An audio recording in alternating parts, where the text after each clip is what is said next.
would you naturally come to this heliocentric model?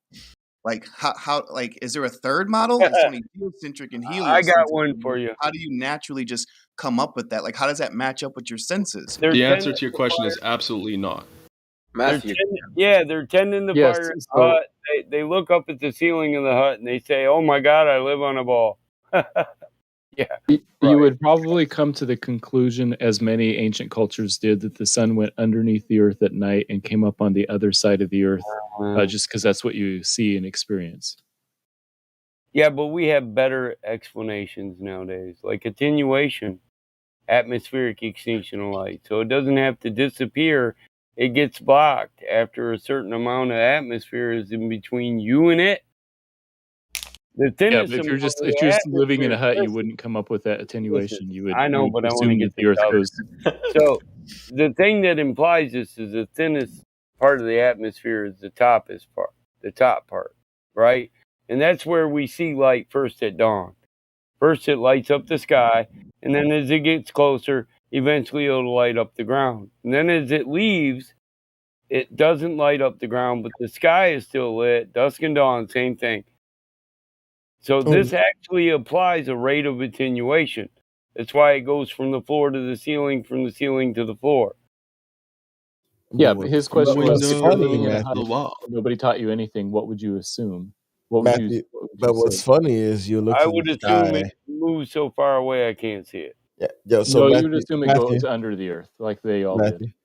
But you understand that what you looked at was the sky instead of looking at the ground and measuring the ground. Yeah, you would assume that the earth is flat and the sun goes under the flat earth. Hey, I got another question. So like the tides, you know how it's like pulsing? Like what's happening in the center of flat earth? Does anybody have a good theory to throw my way? Nothing, because it's fake. Well, actually, we know it's hydrology now, and there's an entire theory wrapped around that. Hydrology, it's the hydraulic nature of underground water flow. And but yes, if you want to actually predict it, just heating use and the globe cooling. model. Well, no, that's not true. Heating and cooling. As one area cools off, water expands underground when it's hot. So as it warms up, the water that's underground is pushed out. And as it cools off, it contracts, so there's more room in the cavity in Earth for water to go. It could replace the top. And here's the thing with the model, and don't interrupt me. With the globe model, it would imply a uniform tide all the way around Earth, but there's not. And it would imply a uniform tide on all water on Earth, all bodies. But we don't see uniform tides. Not like they say at poles. It'd be high tide on one side and low tide on the other. Period. But it's not. That's not what we observe. So your model doesn't predict what you say it does, man. No offense, but if you actually research high tide and low tide and the times they happen around the world, you'd know this. So you're just making this claim from a standpoint of ignorance. Like 90% of the globers who come in here, they make assertions that they haven't even researched to see if it would ring true in reality. So your people perish for the lack of research or knowledge. And ignorance is their only claim to fame. It is interesting that the tides follow the sun and the moon, and also the difference in distance to the moon. I just described how they don't. They do. It's just that water sloshes around, and so they're 5 or 6 hours late. They don't. It's got nothing to do with water sloshing around. Your model doesn't predict water. That's hilarious. That's really funny, Matthew. We see convective currents in the ocean. Convective. Same as hydrology, they're affected by the temperature. Whether the sun's out warming the waters or whether it's gone and the waters are cooling. So it just happens to follow a 29-day cycle just like the moon, just sort of randomly? No, it doesn't follow a 29-day cycle, and it's not uniform.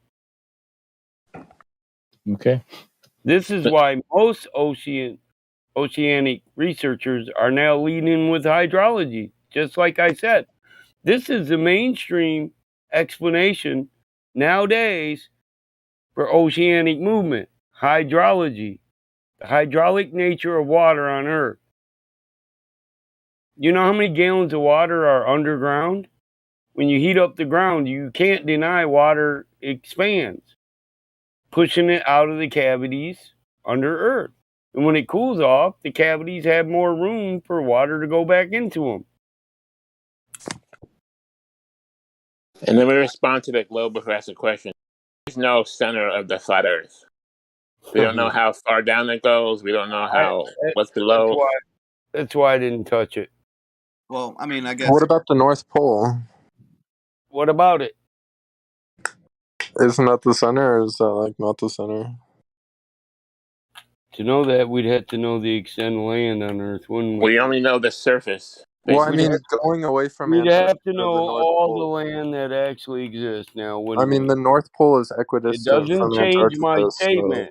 I mean, it kind of would seem like the How North does Pole. that address?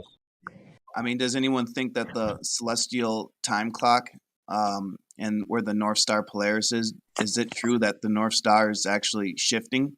So, like, it may not be the true North Pole? Nah. We don't believe it shifts. We know it's not at the It very never center. shifts Polaris outside hasn't of moved in giving 2,000 force, years. not a jot or not a tittle.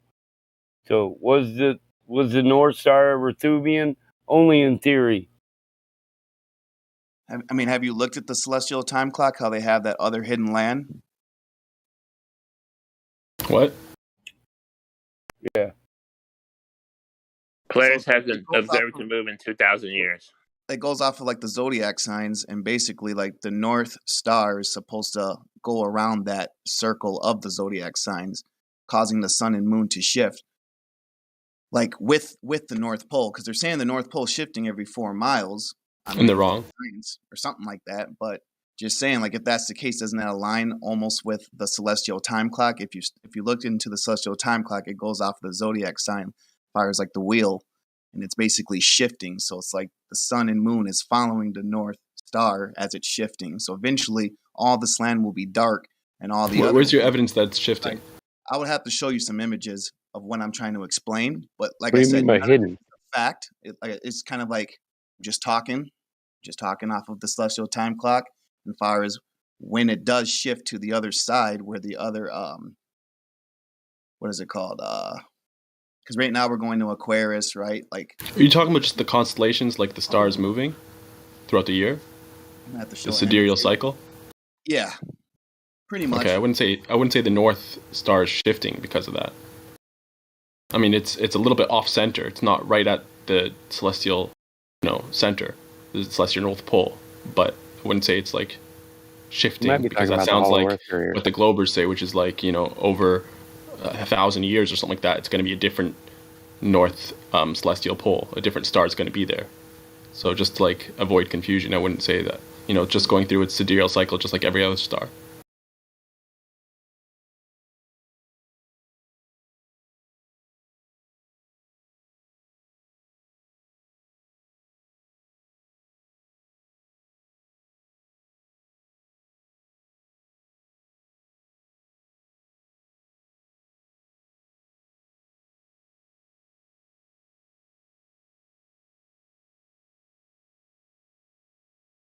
So, what would you say the proper motion of Polaris is, and why is there a proper motion All right. listed if it never moves? You see that picture I put in the?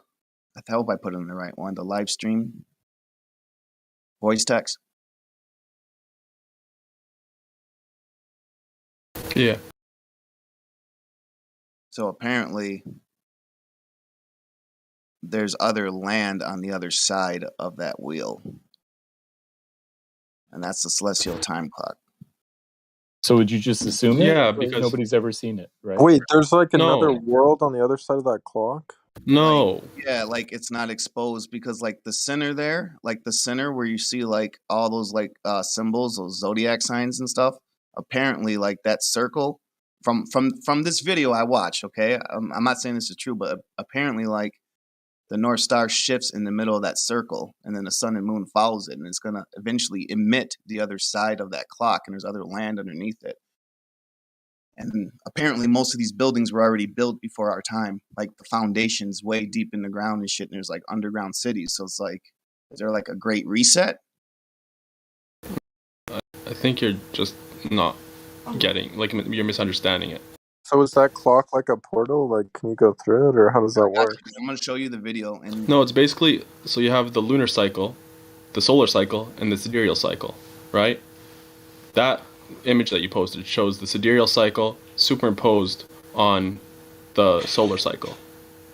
So you have, like, you know, the constellation clock, if you will, on top of the, you know, the solar clock, the clock that we all use. And throughout the year, you're going to have different constellations in the sky, simply because you're going to be in different times in your sidereal cycle. They don't match up 100%. But it's always the same, like, constellations that you see throughout the year. They just slowly shift. Over, you know, thousands of years, we haven't seen any difference. We're still seeing the same constellations. There's no new constellations drifting in and old constellations drifting out, as you would expect if they were like suns, balls of gas that are going at their own respective speeds in their own respective directions and stuff like that.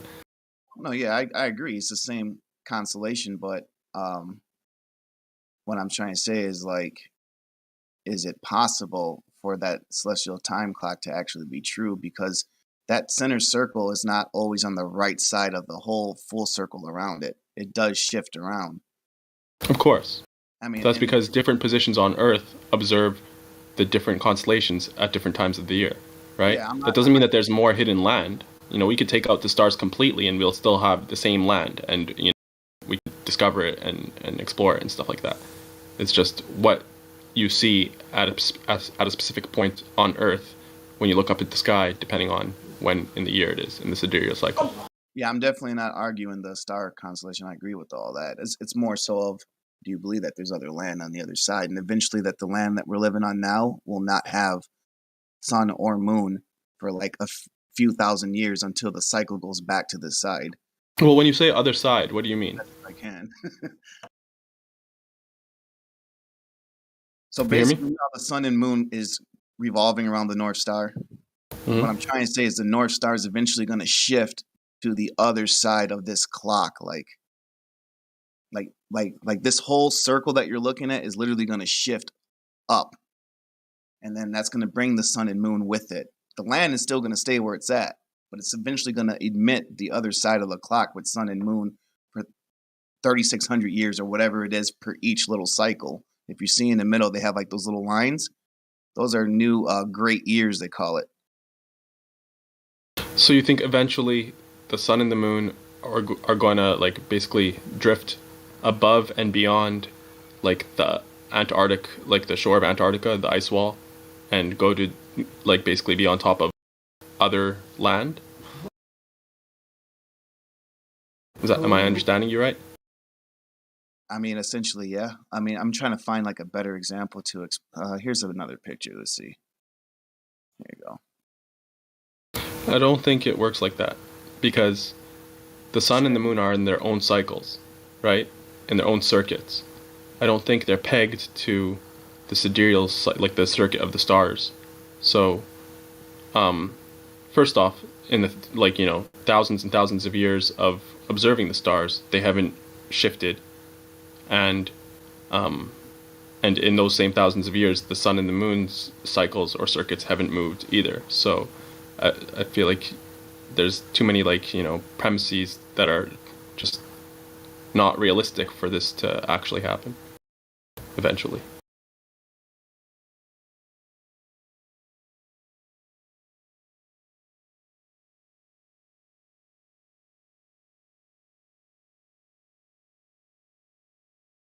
And if I'm misunderstanding you, then please correct me. Who's talking? Me. There you go. Here you go. Let's send you something. Kind of tagged it at the certain spot. It's a better diagram of it.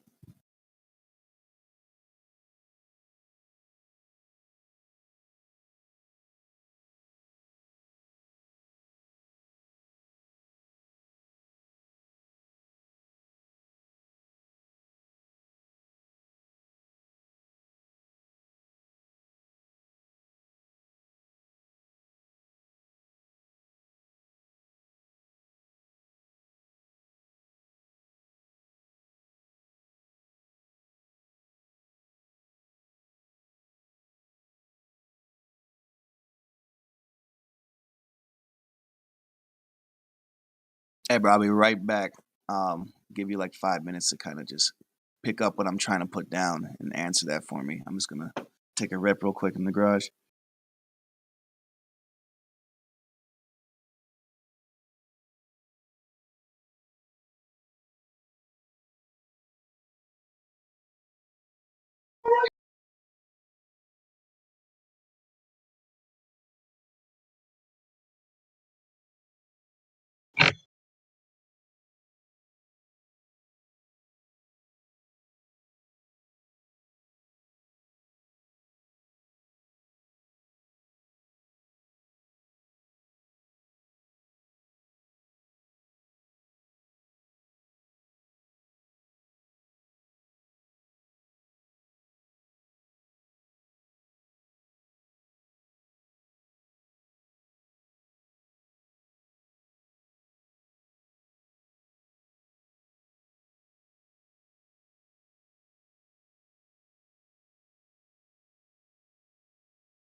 So, Sai, what do you think about music? You think it's nothing? You think it's worthless? Why do people even bother with music? We come from rocks. Everything is meaningless. What about having fun? Hmm? What about being happy? Is that important to being alive, human, whatever you want to call it, right? What does philosophy say about that? Does philosophy say we should spend all our lives fighting and arguing about who's right and who's wrong? Go to war over it, maybe even, you know, unite the world, right? Under that idea, right? Like, no fun, right? Just go to work. On the weekend, you can take a day off, right? What does philosophy say about that? About life? What's life about? Is it about who's right and who's wrong? Is that what it's about? Is it about who's smart and who's dumb? Is it about getting along and cooperating and all that gay shit, or is it about fighting for what's right, right? Killing each other. Religion. But you see, in the end, religion divides people, and that's why we must destroy all religions, so that in the end there will only be one religion, the one world order religion, right? Whatever that's gonna be. This thing you're doing, not healthy for the new world order. I mean, you do support that, don't you? The new world order? Going to space and shit and conquering the universe like a bunch of fucking assholes, right? I mean, sorry, ascending to godhood, right? Becoming more than what we are today. We are so bad. Wait until we evolve. We're gonna be so good. Right, Sai? No more fighting over bullshit, right? What are we gonna be doing? Huh? Flying around in space? He's gone, Bonk. He's gone, Ski, bro. Indio clipped him. What's up? Things. I said he's gone, Sai's gone. He got clipped. No, Oh, no. You know me, I talk to all the Sais out there. Preacher Bong in the house, preaching to the Sais. And the Fies. The Sci-Fies. Yeah. You are the resistance, right? If you're listening. We still have Matthew. We can shred him, too. Matthew, would you like to get shredded, sir? I call you sir, at least. Sure, why not? All right, let's do this. I'll be so damn polite. Why not, man? Welcome him to the... What is he special? I like him. He's pretty respectful, you know. He's Man, chill. can you take a joke, Cyrus? Gee. Oh, okay. I don't. So a lot of people don't like this guy, so I'm not sure. Yeah, just I don't have a problem with him. some names to make He's not an asshole. I mean, I can't say that for everybody. So, you know. Bro, you should hear some of the shit that people say about him. I like Matthew. Oh well, who cares? People say lots of things. I know. I don't care what people say. I know him. Like I know him. I talk to him. Did you drink coconuts with him? No? Did you share I'll coconut talk to him here. I don't have to listen No, to but what I do people say. like coconut. I just drank We some hang out. water today. It's just delicious. I love it, man. Oh yeah, yeah. Wait, Oh man, I'm a regular buyer of coconut water. connoisseur. Tree of life.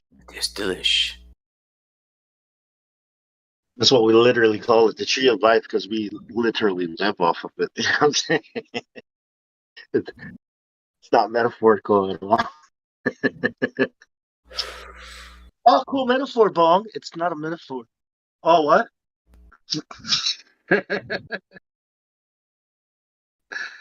So this tree literally gives you guys life? Oh, yeah. Where do you think where do you think all this comes from? Comes from the coconut. Oh, the Comes coconut. from- Oh yeah. It comes from my family tree. That's the tree of life. Put the lime in the coconut. The tree of life is your family tree. Yes. The trees. Simple logic. The trees. Man, that guy insulted me a lot for not covering what I was actually talking about. He was useless. I knew he was about to spill his brain, out. His sensors are philosophy, bro. He has a philosophy fucking sensor. He's born with a philosophy sensor on his body. I can't talk to this guy. I don't have one of those. I went to get snacks, man. I said, fuck it, it's snack time. This dude. The dog was happy, too. The dog said, thanks for being such a dick. He got snacks sooner. Oh, I ate dinner, thank God. Ate me a pound of liver, beef liver. I ate dinner, too. Now, I just ate leftovers now. Garlic, beef liver, a little bit of bread. But there's a difference when QE calls somebody an idiot and when he calls somebody an idiot. The difference is it's not funny. You know what I mean? It's not funny at all. It's like, whoa. See, when QE does it, it's like, ha, ha, ha. See, when Indio does it, it's like, ha, ha, ha. But when they do it, it's like, nah, man, calm down, bro. Like, calm down, man. Like, we're just kidding when we say it, man. You sound really angry. What? Like you've been carrying this chimp around your whole life since you heard about it. Like, put it down. On your, You believe in the Big Bang universe, Matthew? Well, I'm talking about Sai, not Matthew. Did that kid claim? All right, let's not get confused about who we're picking on here, okay? Did that guy claim to be a graduate student, the one that called me a retard? Nah, he sounded like a kid that just learned something and was so excited to tell mom and dad, he could help himself. It's like, okay, now let us explain. All right, Santa Claus is not real. But Neither is sophistry. I think he was probably in college. He was studying biochemistry, he said at one point. Yeah, that's what he sounded like. He was in college, learning stuff. I didn't hear your answer. I don't know. I know. He sounded pretty darn heavily educated there, for sure. How does he not get if he studied biochemistry? It's called organic chemistry. Biochemistry. Come on. There's reading contracts, law. You don't understand a goddamn thing you're reading. And then there's reading scientific papers. You don't understand a goddamn thing you're reading. Why? Because it doesn't make any goddamn sense. And they're trying to change. They don't want you to understand what they're saying. They can't put it in layman terms. Why? Because it's not going to make sense and people are going to call bullshit on it. That's why.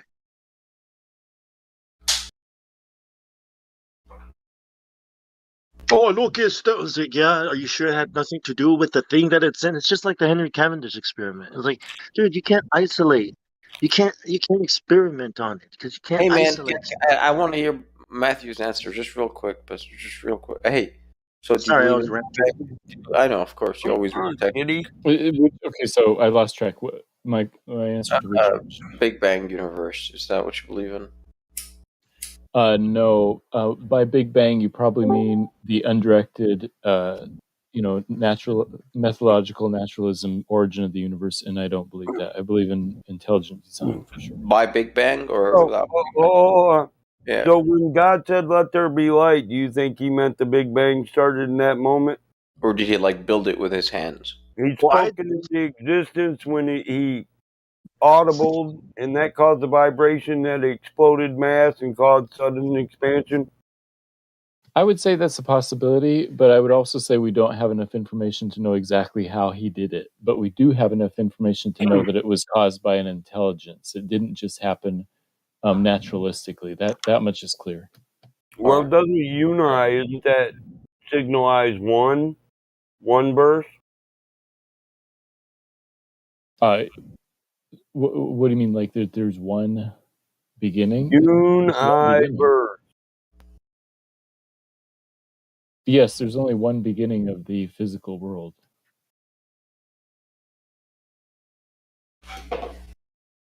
How many universes did it make? One. The multiverse is a fiction. Okay. I was exactly where you are, Matthew, when I was a baller.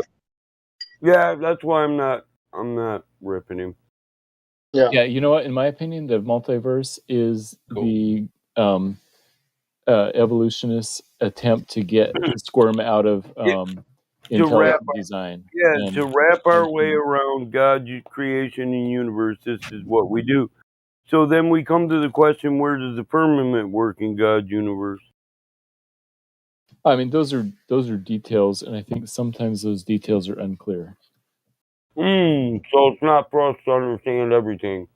Oh no, we can try, and God certainly gave us a creative mind. Symbolic or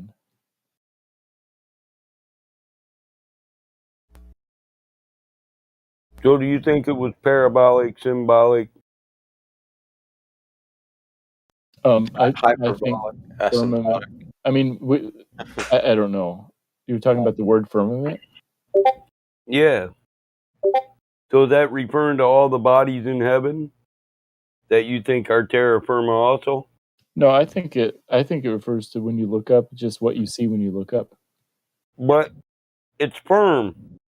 That's a coincidence in the English language. Firmament doesn't mean it's firm. No, it's not a coincidence to the English language. Rakia Shamayim literally means to pound out a firm structure, like working with brass. Rakia can also just mean sky. I think that's the best translation is sky. That's a translation of what Rakia actually means. To pound out like metal, firm and solid. That's why ancient Hebrews believed there was a solid structure up there. What altitude is the sky, Matthew? I'll use that term, but where is it? Where does it start? I think it's gradual. Am I touching the sky right now as I'm just chilling in my computer seat? Excuse me while I kiss the sky. Whatever is holding it up could not be explained in earthly terms. You know what I mean? Like it's explained in simple terms. And since you guys are talking religion and in God's words, it's pretty simple. You know, so where is this? How does it go from being simple to? How would you explain a cellular phone? How would you explain a cellular phone or a flying aircraft to people that were living 4,000 years ago? No, the Creator doesn't work this way. He uses words. Okay, I'd take two people. I'd put one across the field and I'd point at him, and then I'd do a bunch of dialing and I'm handing him the phone. I'm going to explain shit. I'm going to freaking arrest you for being a goddamn witch. You're trying to perform some crazy spell on them, right? I'd show his dumb ass how to program the VCR. That's what I do. The first guy that discovered wine, right, got his friends drunk, and his friends killed him because they thought he poisoned them. Why do you guys keep messaging me? What's that? These guys in my DMs, I don't want to watch your videos. Can I drag you to the Covenant channel, please? Nash, oh my God. Volk? Nash Volk? No, No, Nachtvolk. Nachtvolk. Nachtvolk. Nachtvolk. It's Nightfolk. Nightfolk. Sermon. Is that Dutch? Nachtvolk. Or is that Deutsch? No, Dutch. it's Dutch. I been to Zeewater. So what's up, man? What's good? How you doing? Welcome. Well, thank you. Live on a globe. See, I don't drag you, bro. I just go into move to and then click on the lobby you want to go to. Hold on, let's.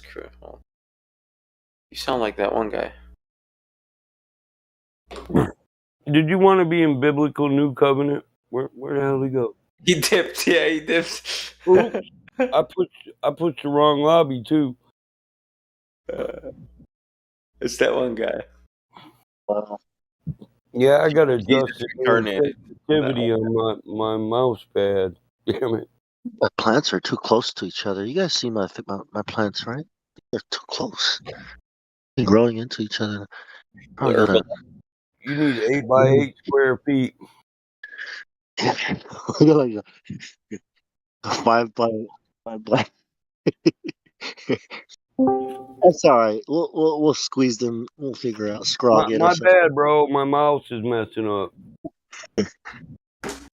He came back, didn't he? No, he didn't.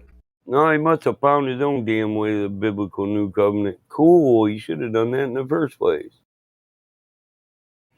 Just come in with curvature, like Glober's like, hey. I'm the psychologist here, the traffic director, your video tester. About the one thing I get to do is preview everybody's music, and that I enjoy. Thanks to you guys. I love your fucking music, and I love testing it. And I always give you an honest answer whether I think it sucks or not. Well, music doesn't mean anything because of vagina, whatever. Vagina. Sounds mechanical. Interesting. Do you have a tester of this, sir? Oh, tester. Please send me one in the mail. Can I get a sample? Yeah, but what is a complicated rock doing listening to music? Mine is new. All right. I don't know. Rock and roll? Now, when I play music for my plants, right, and Michelle Thaller's like, why don't you play music for my rocks, too? I mean, listen, dog. You don't know? Papa was a Rolling Stone. I'm out of gas. Rolling Stone? Where he laid his head, it was his home. Oh, man, good times. And he died. I always imagine, 20 years from now, people are going to be talking on the internet back when people used to think the earth was a ball. Yeah, I know. People believe. Yeah, them guys with the crappy audio of the past. And they're going to be playing all these debates from when it was happening, right? Listen to these guys. Now listen to nothing. They'll be so inclusive, nobody will get banned. Don't you just love that guy down there calling everybody a bitch? I mean, he's funny.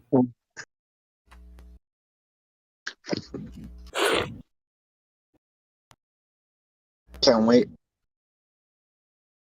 Because I think even if the earth is flat, it's not going to solve our problems, right? The earth is round, bro. It's just going to be controlled again. Round earth. What do you think? Y'all don't like that shit? What? Round God. All he left us was alone. Papa was a Rolling Stone. Who sang it? I actually come on, quick. The fucking Temptations. There you go. We should sounded like Beethoven to me. We should parody that shit. It sounded a lot like Beethoven. The globe was a Rolling Stone. Oh, that one is more like Mozart. So lightning struck it, right? Where did the lightning come from? Did it come from space? Where did the lightning come from? Where did the atmosphere come from? Did it come from space? From No, it came from the Earth vaporized, forming from the 11th planet. From the 11th planet, Nibiru Bong Uranus. So we got all these ingredients, and now we need the fire. we're gonna get fired I'm from telling you, Thor. From the sky. bong Uranus and you'll get life, man. That's a perfect Oh, mix. These homos think so. yeah, but how can you have lightning if there's no atmosphere? I don't know. How do these homosexuals think they'll get life without, proper sex? Yeah, so the Earth was like, we need Hmm. exactly the right conditions and ingredients They to think make they're our gonna life. Our build, life. build, build the human race out of homunculuses.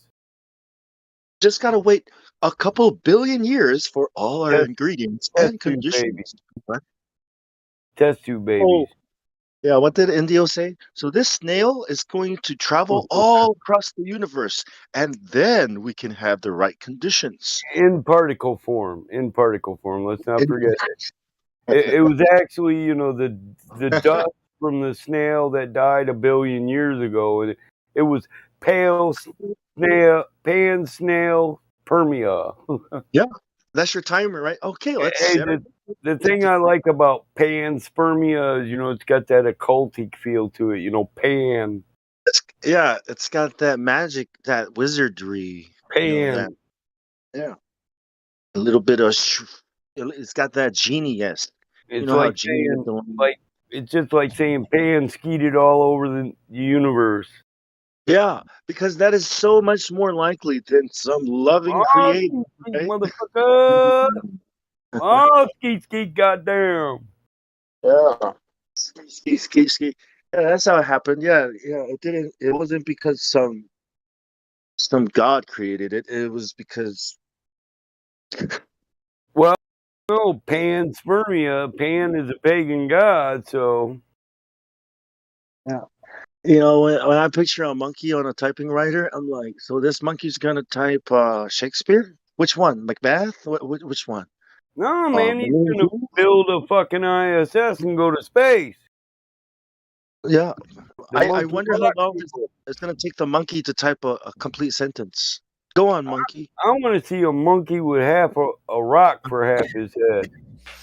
Rock monkey. Let me see this boom rock monkey soup. Yeah. If you put a human being in a room, right, and you give him, say, something very difficult, impossible to solve, you think he's gonna solve it? But a monkey can, right? If you give it No billions of monkey. years. No rock lobster. Banana monkey. Somebody said we had thing in common with Oh, the rock banana and the lobster. monkeys. Yeah, it's like what? But I eat bananas. So does that mean I'm eating my ancestors? You know what I mean? It's like, am I eating my cousins? Bananas. And don't forget lobsters. For all you Red Sitting Lobster fans, on the dock of the bay. yeah. Next time you bite into that lobster, okay, you think about Homer Simpson and Pinky. Watching rock lobster float away. Sue started singing about it. Oh my god. Good shit, Mike.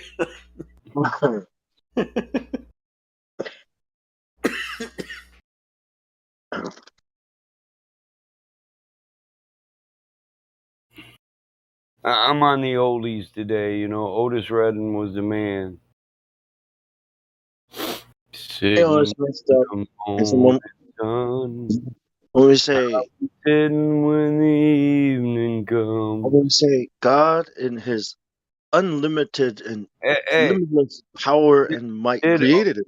did Otis Redding say he's going to be sitting on the dock of the bay watching the ships roll in, or did he say watch them sink away on the other side of a globe again? He What did said, as I watched them disappear bottom first over a curve because the Earth is a right? ball. I left my home in Georgia, No, he said, wasting time watching looking in the watching Frisco a Bay boat go for over the gold. curvature. Wasting time looking for the curvature. Man, this is blunt number 2. That's That's like 5.5 grams down. And Check the mic, roll the blunt, smoke with you. Form the circle, bring the whole crew. You know what we gotta do? Roll 2. oh, yeah. Roll 2, check your One altitude. blunt ain't enough. I gotta get stumped. Altitude is sea level here. They Oh, pulling gold proof out of a hickory stump when they carve it and make it into a boat and it sinks into the fucking horizon. That which is the level of the sea. Let me rub my eyes then, 'cause I can't normally see the entire boat from when it disappears. So how the fuck are they seeing it sink real clear? And it don't happen that way every fucking time. So that globe proof ain't worth a dime. That's very good, man. That is fire, buddy. What is fire, Oh Bob? my God! You say they sink? Why do they sink from the bottom as if they do it every time? Bottom edge they sink. You cannot even whack your globe ass off the exact same way every time. This is why boats do not always appear to sink from the bottom, because you are a jerk, a wanker. You are a wanker. Wankar, buddy. No, you cannot put a D for your D, buddy. You Some cannot. days,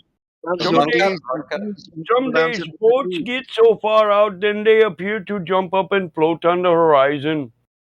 Besides, what do you say about the sinking effect of refraction? That is the refraction butting line up, not down, buddy.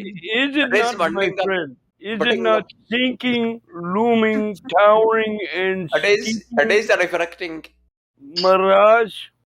So Raging do. But so that is they say refraction when you see too far, but they will not invoke sinking when the boat seems to sink.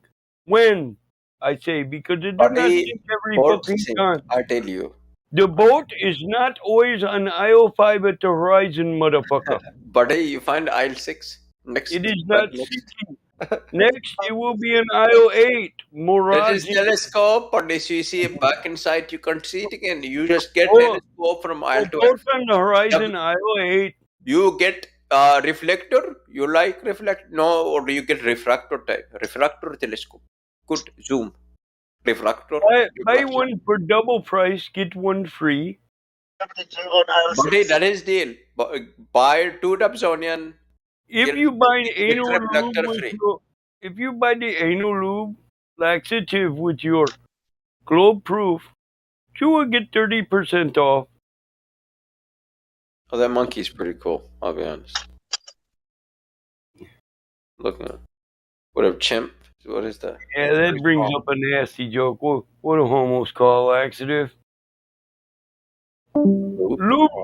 Lubricant, my friend. Lubricant? One too many speed bump. One too many speed bump. Give him a laxative. You sick.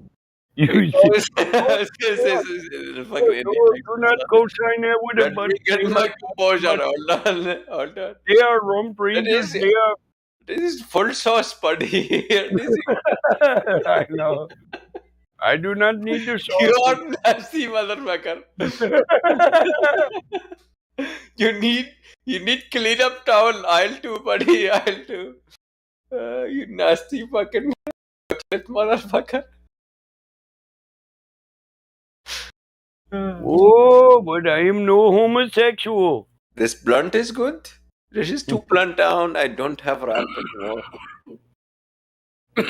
Man, I'm running through the Swede like it's nothing. Yeah, dude. My son brought some shit home today. Some fire? Fuck yeah. Fuck he lit that shit up in the driveway and I had the window cracked and I was like, what the fuck is that? Nice. Does it have a name? I think it's a green crack. Yeah, green crack. I like green crack. It's good stuff. It is crack-like. It's thick. It's got a thick smoke to it. And a potent ass smell, man. Nice. He said, let's go in the house. I was like, hell no. Because, I mean, I got the 16-year-old and I'm not trying to get her to smoke weed. So I don't try to paint the house with the fragrance, we got a bar, man. We can go on the side of the barn, and we can just go out there and smoke weed, same as if we want to drink, because I just don't believe in showing kids habits that aren't healthy for them.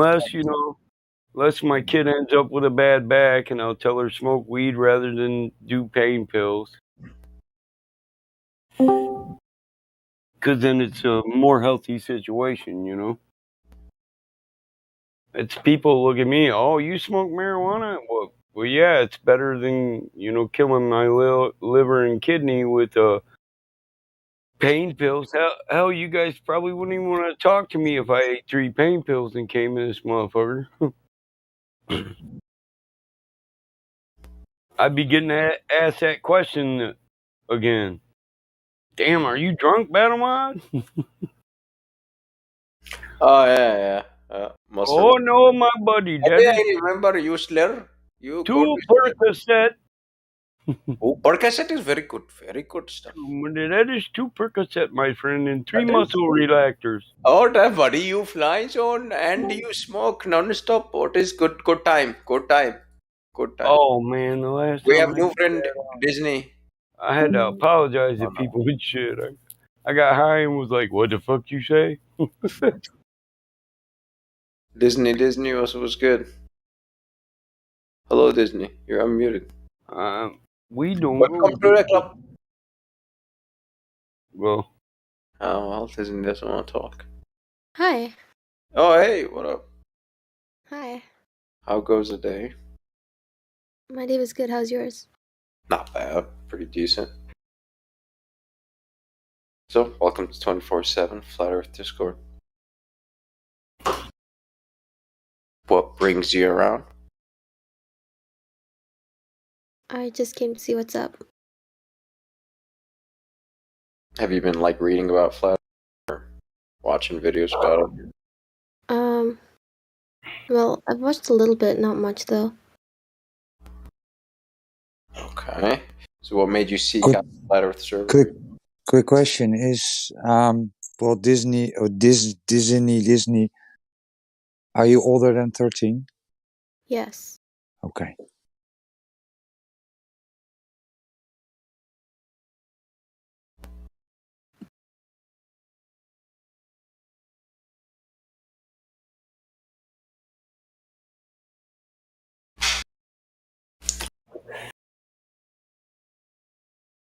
Flexuro. What you know about the Flexuro? 2 Percocets of Flexuro and a Hooter, man, and I'll be making a bunch of apologies tomorrow. Buddy, that is lots of drugs, buddy.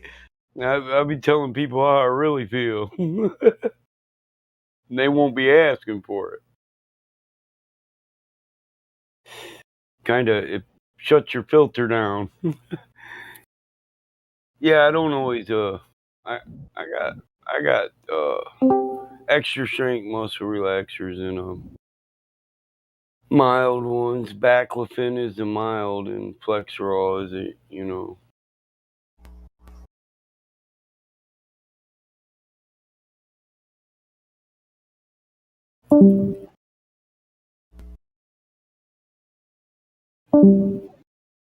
Man, that admin chat is full of stuff. I don't even do it no more. I just say fuck it.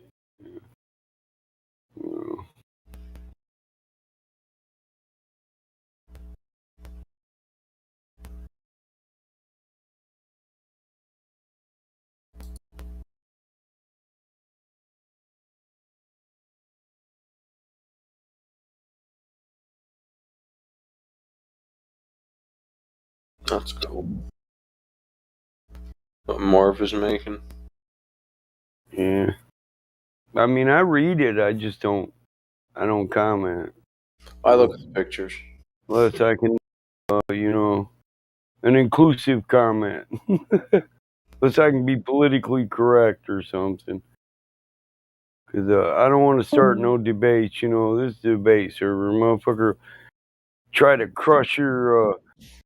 I'll destroy your entire integrity and your image before I'll admit I did one simple thing wrong, and it might not even be that big of a deal. But this idiot thinks he sounds cool debating every damn thing that's said. That's considered unreasonable when you're trying to run a system. When you're trying to refine a system. So process control and improvement isn't a possibility here because people don't. There's nothing wrong with the process. And generally, the people that say that, more than likely, they got the highest numbers of the problem you're talking about.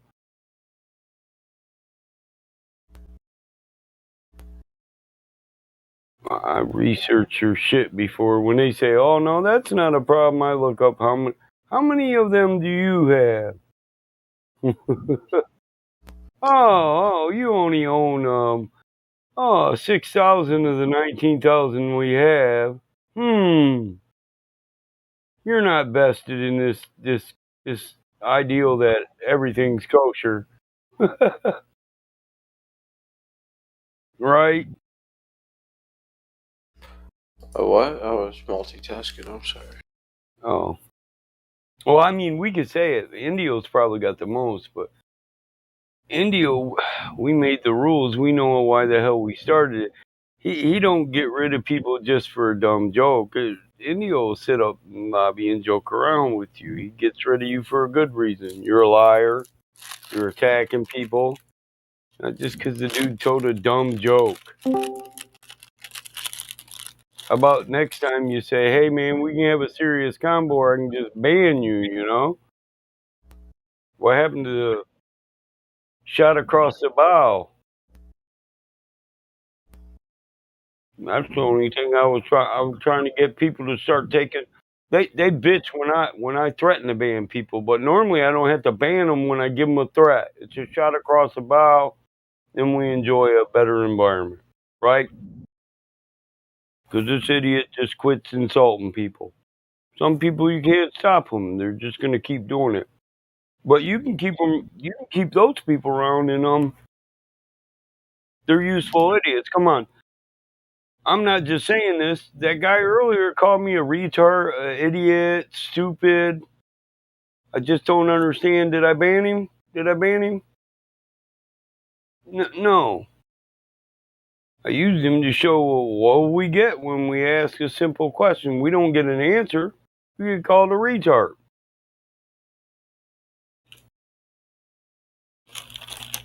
I was brought up under the belief that there's no dumb questions. The only dumb question is a question you don't ask. What do you think? Anybody agree with that?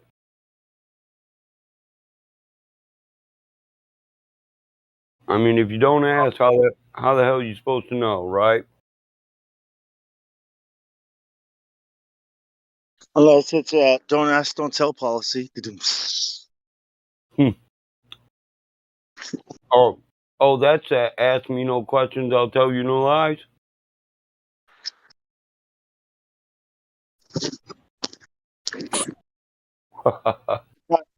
If I tell you, I'll have to kill you.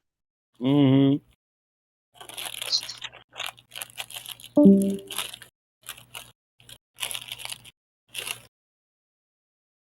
Hey, there's things I can't tell, Born. Just telling them are committing a felony, a federal offense. Well, that's why you have to kill them. Or just don't tell them, brother. I mean, I don't want to get the wood chipper dirty for me talking too much. Roger, what you playing? Sorry? What are you playing? That was my rear drive beeper. What? That'd be annoying. Yeah, that is. You got a reverse beep on your vehicle, or is it a work vehicle? It's just yeah, it's a work vehicle. It's a Oh, sensor, right? yeah. Well, I put when you reverse. back up. Yeah, I Hmm? put. We call it reverse beep. So I put Right. reverse sirens or reverse beep on the dump trucks, and my drivers didn't like that. But it's not them. It's not for them. It's for them idiots that don't pay attention in the parking lot when the dump truck's backing up. Right. Yep. This is my sensor, right? So when I put it in reverse, there are a bunch of sensors in my bumper, and then I don't Mm-hmm. hit. I don't hit anything. One of those from that movie, The Mask. You know, when you start reversing, it's like, ooh, You ever heard ooh. that joke? You ever heard that joke? Your mama's so fat she got reverse beep. Doo-doo.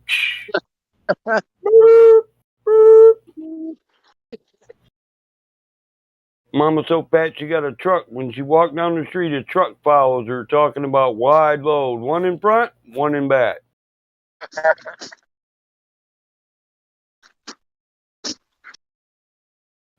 She's so fat when she walks down the road, they close the lane. Okay. So the correct word is proximity sensor. Yeah. That's what I Yo, have in my. yo, mama so fat. Oh, wait. Sorry, your mama's so fat she looks flat. Wait, Roger. So was that your computer telling you, hey, Roger, hey, dumbass, you're getting a little close to that damn, you're going to hit the tree, man. Yeah. Watch it, Roger. Don't hit that car. One day, Your listen, mama's so fat she looks flat from 128,000 feet. one day you'll have Siri in your car talking about, don't run over the old lady. Watch it. There's a fat chick behind you. Siri. Oh, I already hate it when people do that on the back seat, right? Yeah, Don't watch your phone when you're driving. that's my daughter.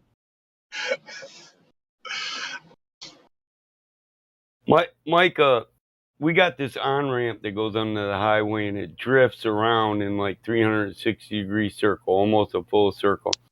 And I get on it in the Corvette or the Trans Am, and I'll start drifting, and I do the no look drift on my daughter. I'll drift the curb and look at her, and she's like, "Don't stare at me when you're drifting, Dad. I don't like it. It makes me nervous." I'm like, yeah. No, right? But I've been drifting this thing since it's a highway. You know, it's where we get on the highway to go to town. So I've been drifting this damn thing since I had a driver's license. I mean, one of the first cars I drifted in was a Pontiac Grand Prix '76. And this was a boat, you know what I'm saying? I was doing it on cars that had handling like a old outhouse on wheels, you know. They had no suspension. Stiff as hell. Bias ply tires. Shit, in the 80s, them tires used to squeal like a motherfucker, but they was bias ply. You know, they had fiberglass in them and shit. Tires don't squeal like they used to no more.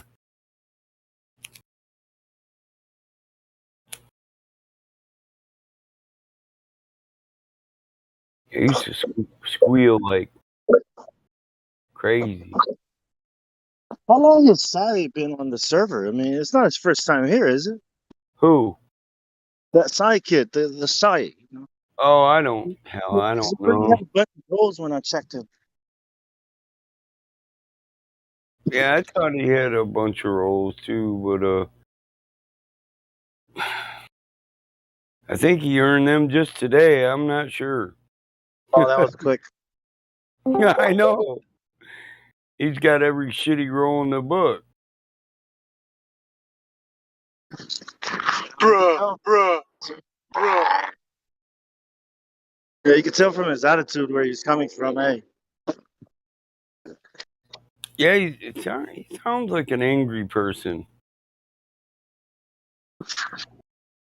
I'm wondering if he smoked crack till psychokinesis was a problem, and now he's just not in touch with the reality no more. His brain doesn't work properly.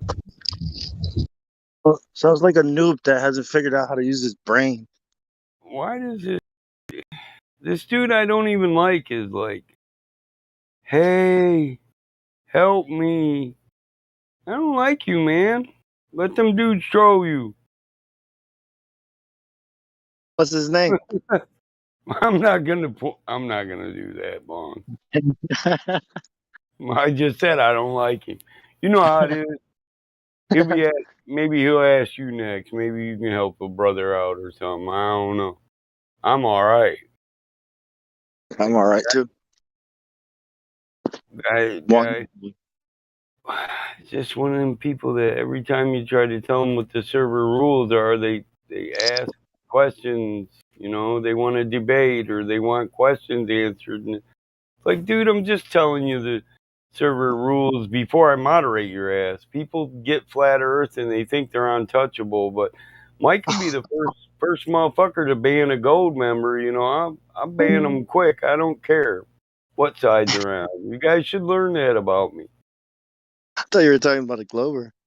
And since you're on my team, man, I will ban you on flat Earth quicker than I will a Glover, because you're just not gonna be here making us look like idiots. I'm literally had my full of people like that. Yeah, I think it's a phase everyone goes through. You know, at the beginning, you're just as excited as the Glober. You know what I mean? When you say Oh, it, I know. you get carried But away. you know what the best part of my dilemma is, man. So people will probably agree with me. Yeah, that person's annoying. I wanted to ban him for a minute, but do you care if we bring him back? Yeah. Not like I'll get. Yeah. Listen, when you're an annoying person on this server, all of us know it. I don't have to tell everybody else. They already know it. They see it too. I look back when I first started, I was kind of annoying. I mean, I still kind of am, but you know, not as annoying. Yeah, I go in cycles, man. I don't want to ban nobody. I want to ban everybody. Don't want to ban nobody. Damn it, I got to ban all these motherfuckers. So I try just not to ban because normally when I'm going to, it's based on feelings. They just appealed to my feelings one too many times, you know. So I try to just leave that shit alone anyway. I'll point it out to somebody else and then go about what I'm doing. I come here to debate. Kiki, Not debate. in my Yeah. feelings. Tell them, Bong. We come here to debate, not to babysit a bunch of grown ass children. I mean, honestly, dude, Man. you shouldn't have to tell 20 and 30-year-old people how to act. I mean, I was in the service at 18. Nobody had to tell me how to act at 18 because I was already acting with honor and valor. I usually respect people's religions, you know, and opinions. But you know, the globe, you know, shit like Scientology. I mean, man, you gotta make fun of that shit, right? Like, I'm sorry, but what the fuck? Well, those people, we can use their religion against them. You know, we can purify their bad habits with pain. Right. It's like this is not like Buddhism or Hinduism. This is like straight up lying to people about shit, man. Like, I'm gonna make fun of it. You know what I mean? Just like I make fun of Scientology, people who lie about I don't things. seek appreciation as a mod. I'm looking for respect as a man the same way I respect other people. That's all. Govern yourself, and then I won't have to. Yes, that's always fun. Right. I mean, if you pay attention, I threaten to ban a lot of people, but that's just because I want to get them to act straight. I actually haven't banned anybody in 30 days. And then the people I did ban, you know, they were in cog dis forever, and they start tagging us and calling us dumb names, and they're already restricted from interacting with anybody in the server, and here they are still being toxic, hateful, and spiteful. So I just don't see any reason on keeping them around for the bot to be clogged up. That clogs the bot up. The bot's got to keep them quarantined to that one room. So I don't like to ban people. The bot is brutal. Yeah, it's kind of a Marine Corps tactic. If you say that dumb shit again, boy, your mama ain't here to protect you. I'll take you to the hurting locker, boy. None can take you to the hurting locker but me. You think the drill instructor is gonna make it here on time? Right. You know what I mean, Bong. You think the MP is gonna make it here? You think the corpsman can make it here before I beat your ass and break you into pieces? Right. I'm trying not to have to fold your socks in perfect symmetrical manner. I'm trying to get you to do that on your fucking own because it's the rules here. Just like the principal and the teachers couldn't protect you in high school. How did you like that shit? Your pants should take up 1/2. Your underwear 1/4 and your socks another 1/4. I used to size up people's dads, you know. So that's your dad, yeah. So he's the guy that's gonna protect you. Yo, yeah. Good luck with that, bro. He got ketchup on his shirt. He got Dunlap disease. His belly Dunlapped over his pants. When was the last time your father seen his feet or his penis?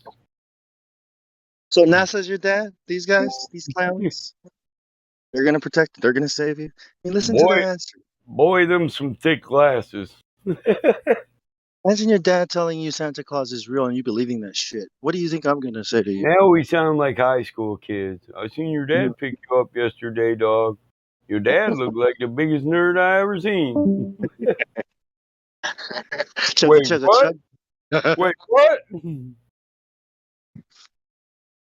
So Don Pettit. I'm gonna whoop you so bad, and is gonna apply. Keep talking about my daddy. I'm gonna beat your brain into a random state of chaos. Oh, beans. Nice. Yeah, and then I'm gonna go to my first hour and check out Miss Bell. Mm-hmm. Yeah. Every 13-year-old kid in the school is in love with Miss Bell. I thought one day I'm gonna get so smart, my dad's not even gonna be able to tell me stuff. I wonder who's gonna tell me stuff. How about NASA? Yeah, I ain't gonna lie, Bong. When I was 16, I got my license. I drove my Yanko Nova to school. And I seen Miss Bell in the parking lot in the morning. I was like, Miss Bell, check out my hot rod. I built that. You want to drive it? Those are the days. I was a young kid, and she was a hot teacher. 20-something years old. Yeah. Got it made, got it made, got it made. The only reason why you go to class, right? Yeah, I was never tardy to her class. Shit. You were early to her class. Mm-hmm. Go in and yeah, man. We had a couple teachers like that. Like man, I had a blonde teacher named Michelle. Taller. She was only 19, bro. She was still going to college, and she was my math teacher. And I'm like, man, how's this?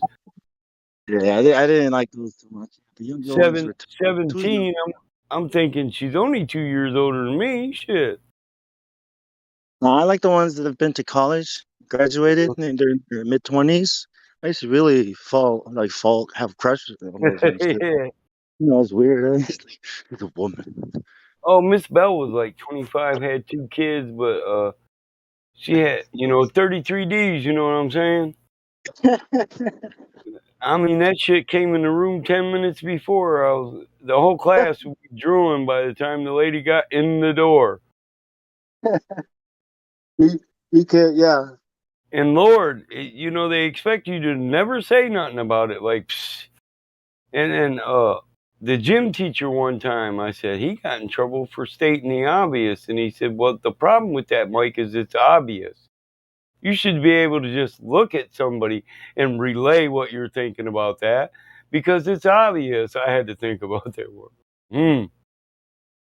Mr. Richards checking out Miss Bell's boobs too.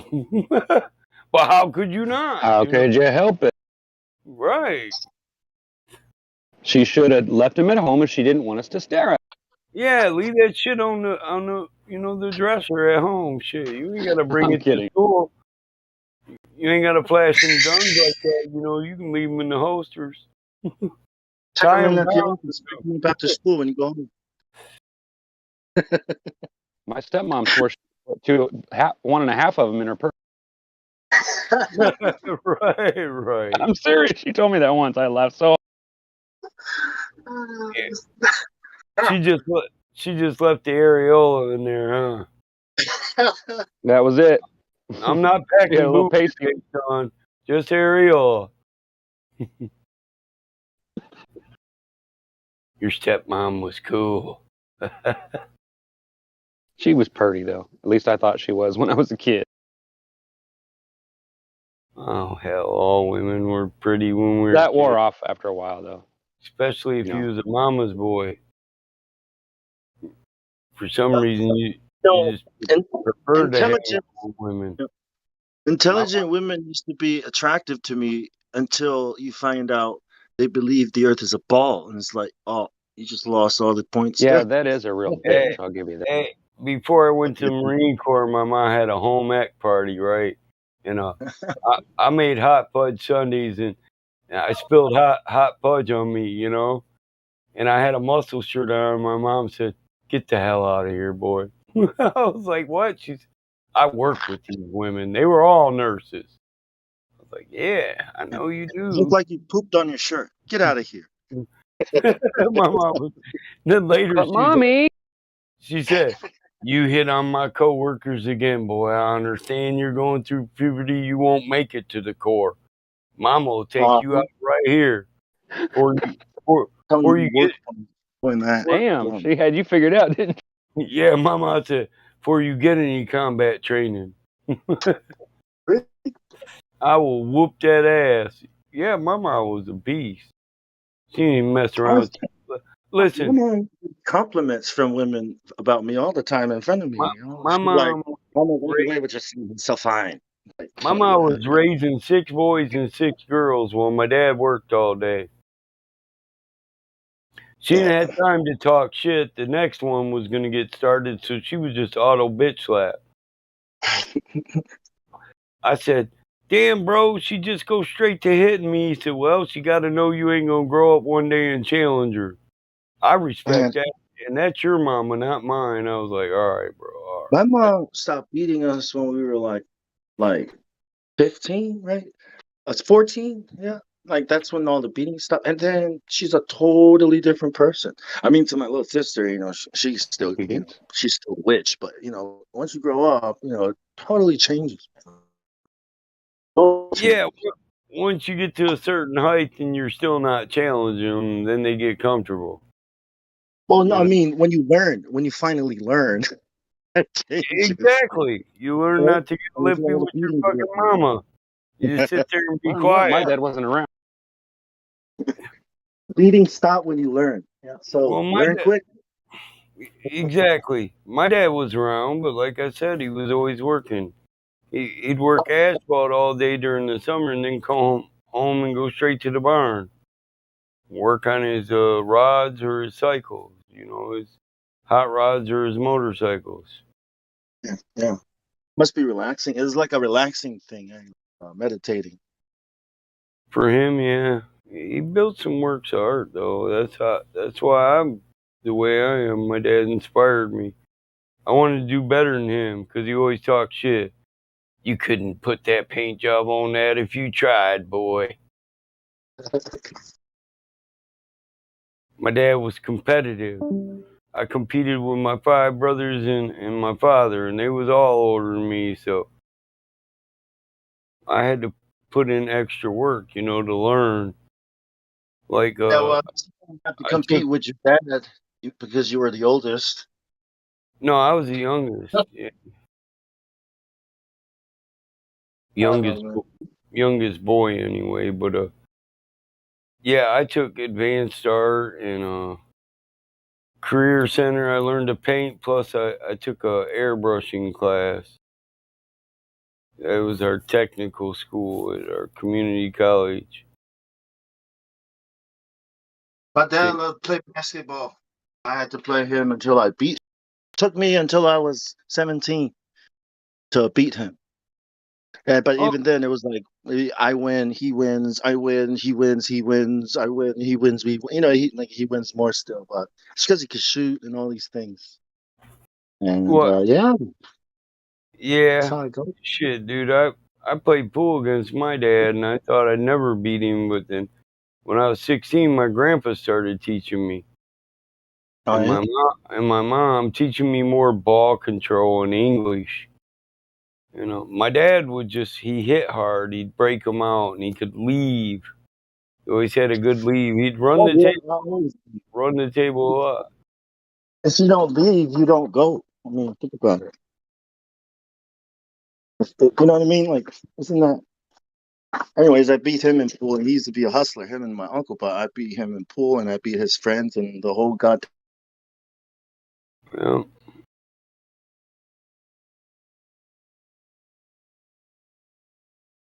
crew. My my dad Yeah, I had a haven't. My dad's friend, best friend. About him, dude. He's like, do you don't shoot like your father. And then the next game, I whooped all of them. And then he said, "Bong, is this all you do in Australia?" I was like, "Asshole, I forgot. I've never played pool once in Australia, bitch." Like, my dad then showed up. Hey, hey, what's this guy? I was like, "Oh, I'm out later, guys." You should have told him in Australia I had a coconut for a cue ball, motherfucker. That's how I, that's how I got so good. My 8 ball was a papaya, bitch. He locked you and your whole crew. This is the whole crew of the Yeah, boat that comes down there. They I'd play run the pool all the time. table. I'd run the table and then cook a snack, Uh, motherfucker. I mean, it's kind of how it's how you communicate things like skill, Yeah, right? You I joke communicate a about skill to the them. coconut so much. You know, I love coconut, man. I love Like, raw oh coconut. yeah, it's not Yeah, just the coconut. It's a little bit of math, a little bit of the milk too. Yeah, coconut's good. Raw coconut's shit.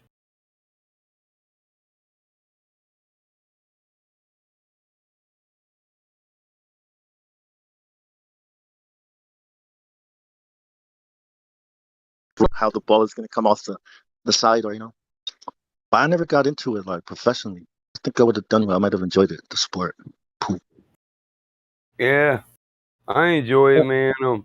All I ever played was bar leagues, man. But when I started playing state leagues, I enjoy it. You know where I learned? I learned in Long Beach City College. I was sent to play football. Guess what I was doing? Fucking hanging out with the hustlers, the pool hustlers, making money. They were like fucking smashing, showing me how to do it, how to pretend like you don't know how to play. Yeah, Like you're missing all my classes, going to football practice. It was like, no, I'm enjoying it. Fuck this. Oh man, fucking yeah, hustlers up there know how to hustle, man. Don't know they can play basketball. White man can't jump. Like, oh, have you seen the professor? Who? This white boy. This white boy, man. What ball you at? Well, California, you guys know who he is? Anyways, I guess, yeah. The point is, the cue ball travels in a straight line on a flat surface. And the reason why you can calculate where the ball will end up is because it's a flat surface. That's the angles, right?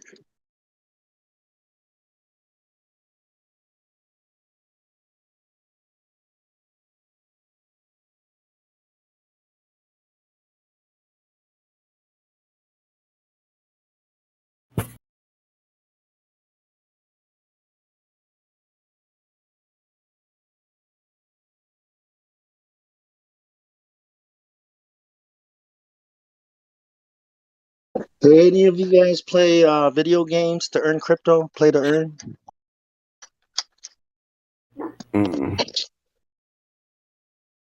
No? Okay. Not me. Check out Gala Games. Gala. Gala. Okay. Pretty cool. Just released his album last night on it on Gala Music. Like what? Oh, is there a lot of money in that? Playing video games for crypto? Oh yes, it's about to explode. Oh yeah, look into it.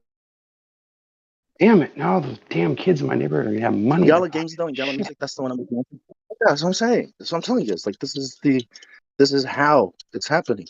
You know, the idea that you're gonna own nothing and be happy. This is it. This is the beginning. It's how we're gonna have to survive. So that's why I'm trying to get everybody to, look, our way of life is about to change. Let's transition. Let's adapt. What's going to happen? Like, don't let it surprise you. I'm not saying to join the metaverse and get all digital. I'm not saying that. I'm saying you got to eat. Are you going to eat?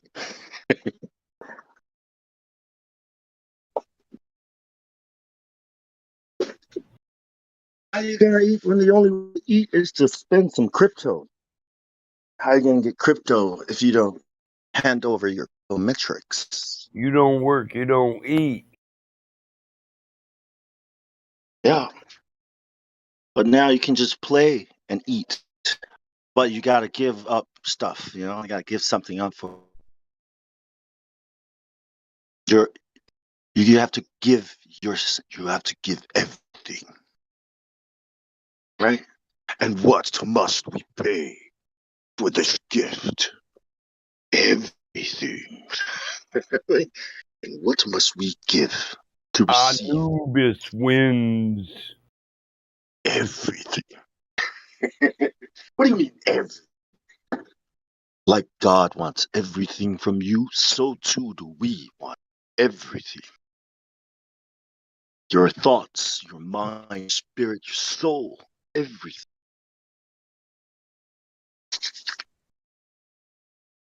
Oh, but it's interesting. I mean, games is how it starts. It's always how, gamified. You know what I mean?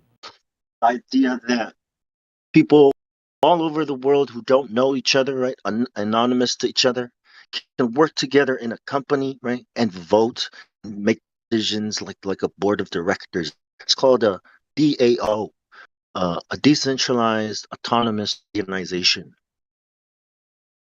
where your business might be headed towards.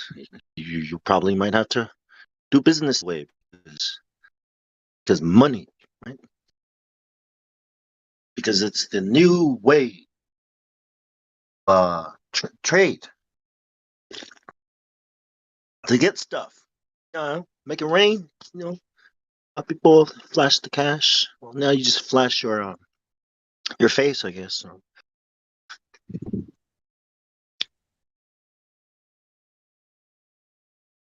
Flash your eyeball. Yeah.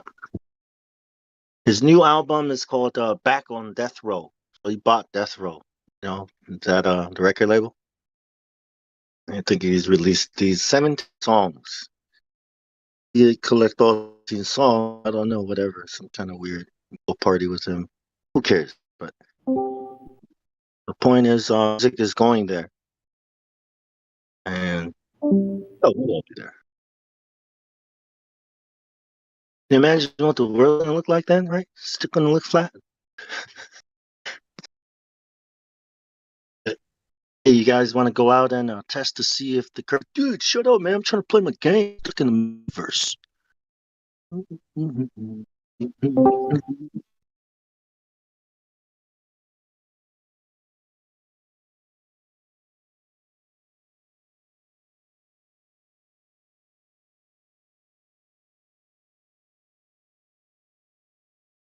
Is that your avatar? Mike? Panama? Anubis. That's probably an NFT. What, Anubis or No, that thing you posted, yeah, it looks like something that's from that world, from the metaverse. Yeah, that's Anubis. The Anubis. video game. Yeah. I should make that my fucking avatar. Anubis is the man. Where is all the gold? I see the green, but it's not emerald, right? I see the colors changing, but it's not. Looks like some kind of modern creation where somebody stuck the jackal's head on the character and called it Anubis.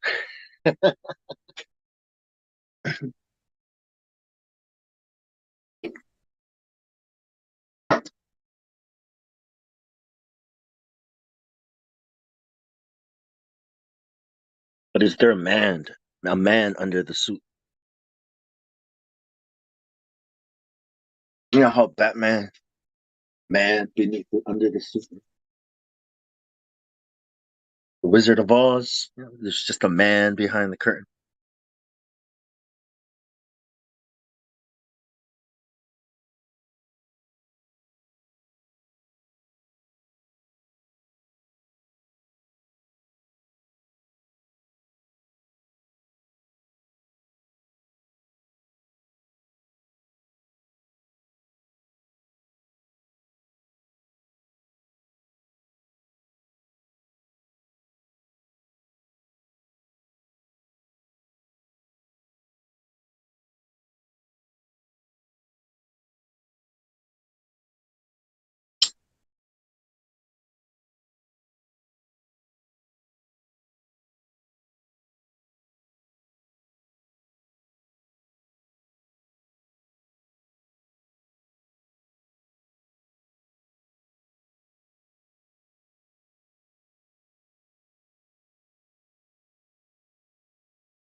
What's up, Reckonor?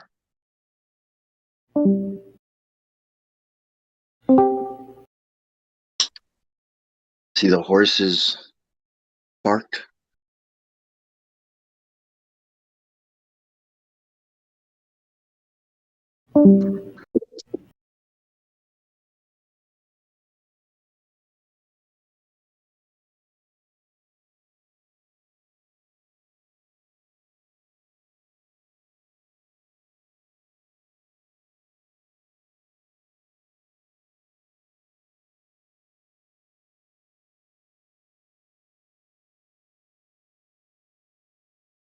Hey, get. Didn't Mark Zuckerberg just ban that guy, his meme, for 30 days because of his meme?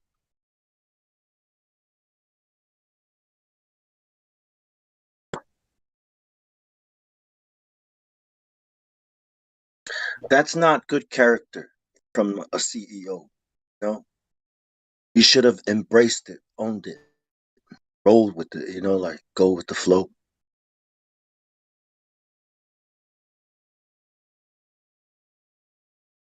Wait until I catch you in the metaverse, Mark.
That's a big idea.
Good question. What is that?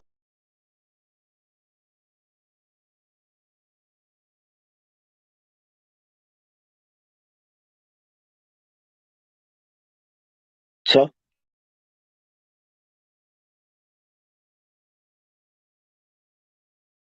I said, what's up? clouds. Oh, I think it's about to rain here.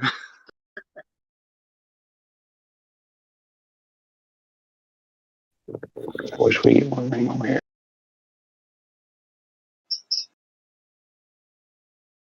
Yeah, Australia's weather is here. Supposed to be summer, but it's raining.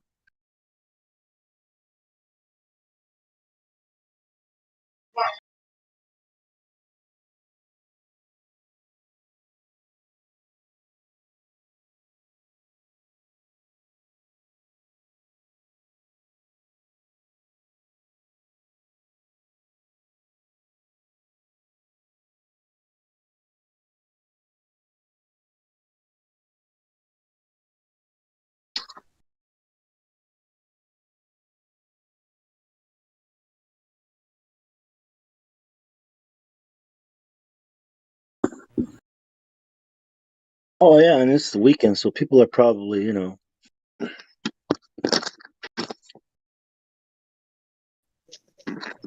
getting their mandates ready. Still you know? Thursday, isn't it? Oh yeah.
In a world.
very, very quiet.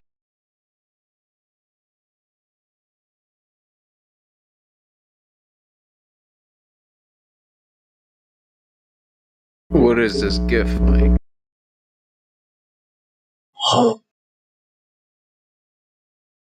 Would they get a load of me? What? Are you okay?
You fall asleep?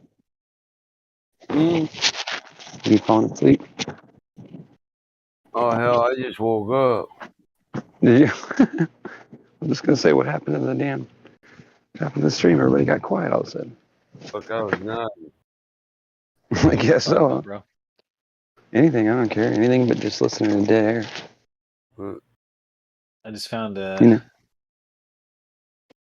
a leaked reality alternative. Leaked reality's down right now. Oh, simulation. Okay. Hey, Simulation? go simulate as fuck yourself, okay? The reality's not down right now, eh? Because my brain pan is working, eh? How's that work in your simulated Earth, eh? Graphic videos, you know. We're still thinking, eh?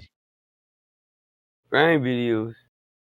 Oh, so we're just living a simulated crime reality, eh? I'm not fucking buying it, eh? Hey?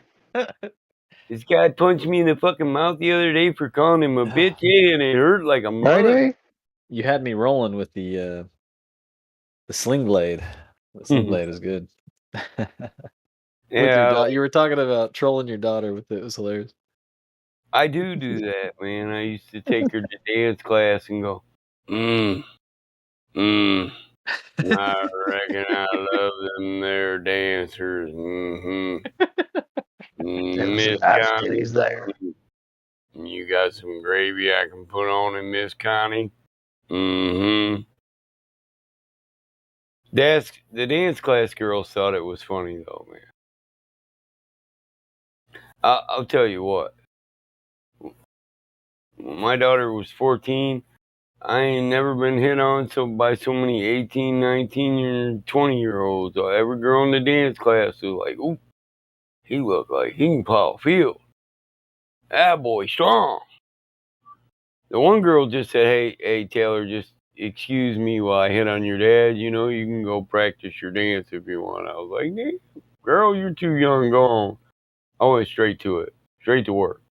You're too young. Go on. She said, my mom's over there. I was already divorced. Like, hold up, eh? Makes me think of American Beauty. Yeah. Oh, man, Miss Connie had all kinds of Yeah, older... but that wouldn't be right because that guy turned out to be gay, didn't he? No. yeah, okay. He ended up not wanting to do anything with that young of a girl. Mike got hit on by 5 dancers that day, but Mr. Smith was gay as shit. No. Oh, you mean in real life? Yeah, I think you're right. Yeah, no. Kevin Spacey, huh? I'm Mr. Smith, eh? Michael John Smith. Here we'll do one. Yeah, you ain't seen my best. Checkmate. In a game of chess. Globalist, see me as a threat. Free thinking, got the world at my neck. And my paranoid picture Malcolm X in a room full of pigs trying not to bust a sweat. Ay, Neil Tyson need to loosen up his vest. They probably write that man one hell of a check. Ay, I'm over here on this side of town. Come on over here, try to clown. Ay, I never pipe down. If they weren't coming for me, then they definitely coming for me now. I can't even keep my phone charged up. All the shit I'm talking, I should get my own barred up. Rappers get off of my dick and get your own bars up. Vladimir and Liz's breath got the clone skirt, cuz whoop. Use your common sense. Why is NASA Department of Defense? They divided up the seas into 33 degrees, feeding kids masonry. Bro, be careful what you read. Flatline. There's no superior bloodline. Flatline. You got me once, but that died. Hey, voice. Do I have a voice? Do I give a fuck? Do I have a choice? Joint. I roll up a joint. Keep my shooters in the game like I hate to disappoint. I see only good things on the horizon. That's probably why the horizon is always rising. Indoctrinated in a cult called science. And graduated to a club full of liars. Heliocentrism, you were the 6th victim. Fuck you and your team, you on the bench with them, they nervous. But before you try to curve it, do your research on David Irving. Stalin was way worse than Hitler. That's why the POTUS gotta wear a kipper. I'm a man first for an artist. Did a lawyer look up Dr. Richard Sauter? Fast, flatline. You fooled us for the last time. Flatline, flatline. There's no superior bloodline then. So you want to find the farthest point from that center. And it turns out sea level at the equator is farther away from the center of the Earth than sea level near the poles. It has nothing to do with global warming and melting of the ice caps. Why is that? Because usually Bong's got all Earth, kinds to say. He must be we passed know out. it spins. Once One too many blunts, eh? day. Yes, thank you. 3 people know that I won a day last year. Good for row number 2. I noticed They're off to a great Bong, start. you're the only one So you that spin, has when you some kind spin of pizza mic dough, it kind of where flattens out. other people It's can wider talk in the over middle. you, and so they're not affected, but Earth, you are. I don't know throughout what its it's about. life, even when it formed, You it was got spinning. one other Makes me thing. And it angry. got a little wider at You the can go in your equator voice than and it video, eh? does at the You can poles. So click it's not the actually a thing that sphere. says, when other It's people oblate. speak, And deafen officially me it's an or oblate spheroid. lower my That's shit. what we call it. But not only that, Something like that. it's slightly wider below the Oh, equator shut than above up. the equator. A little chubbier. A little Neil. chubbier. Yeah. Chubby's a good word. It's like pear Neil, shaped. you're chubby. So it turns Yeah. out the pear shapedness Yeah, I am kind of chubby. is You're right. bigger than the height of Mount Everest above sea level. Got me once I died. No, it's your voice always comes in pretty clear, but when other people talk while you're talking, even if you talk first, for some reason you're Yeah. drowned out and they're not. It's kind of frustrating because I I always want almost to hear got what you want that to say. whole song memorized.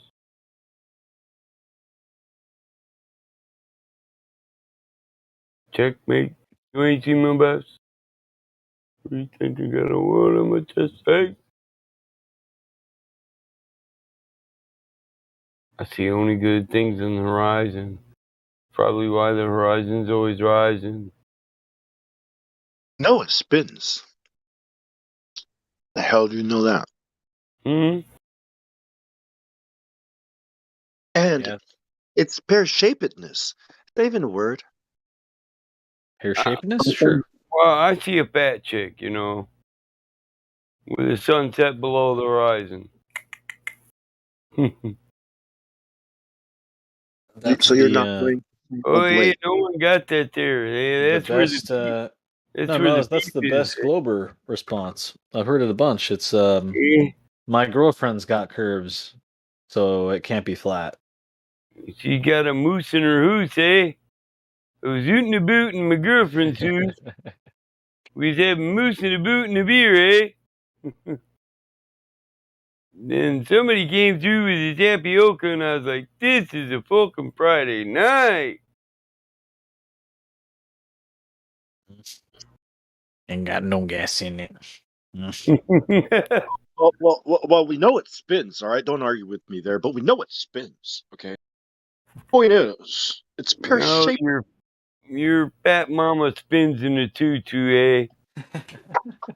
That's the only thing spinning, eh? She rides 2 poles because one won't support her fat ass. Is it kind of trolly to say spinning monkey ball religion? I feel like it doesn't get said that often enough. Hey, Boom! if it's not trolly to say pear-shapedness. Boom! Rock monkey soup! I like feel that like- rock monkey soup. Is What there kind a of worse science? insult than spinning monkey ball religion? Yeah, monkey brains is good, you know.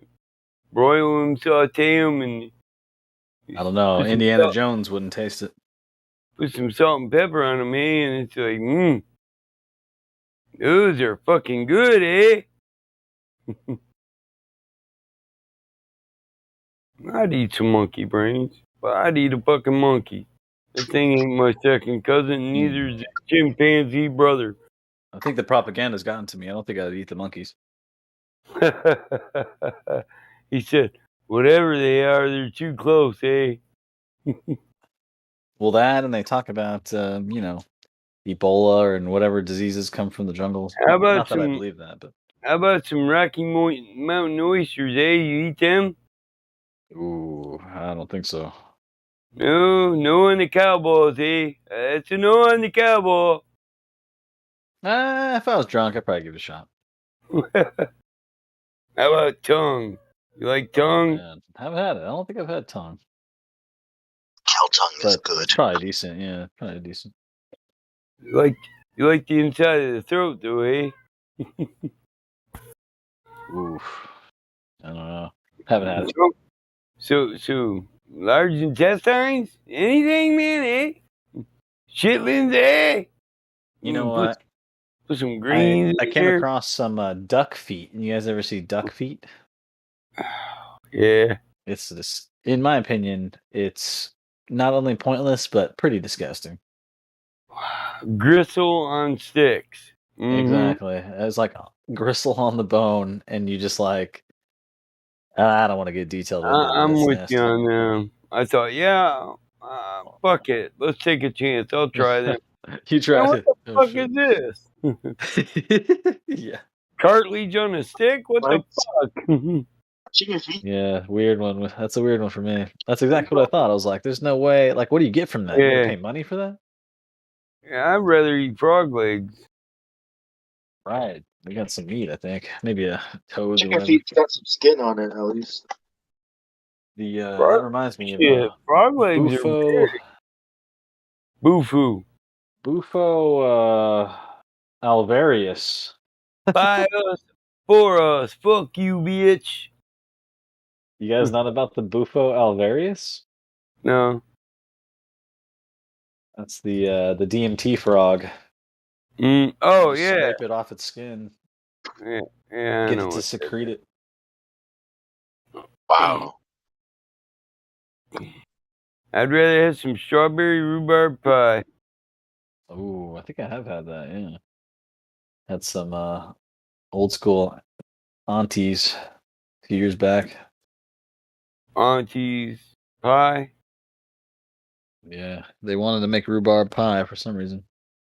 I think it was strawberry. My memory evades me.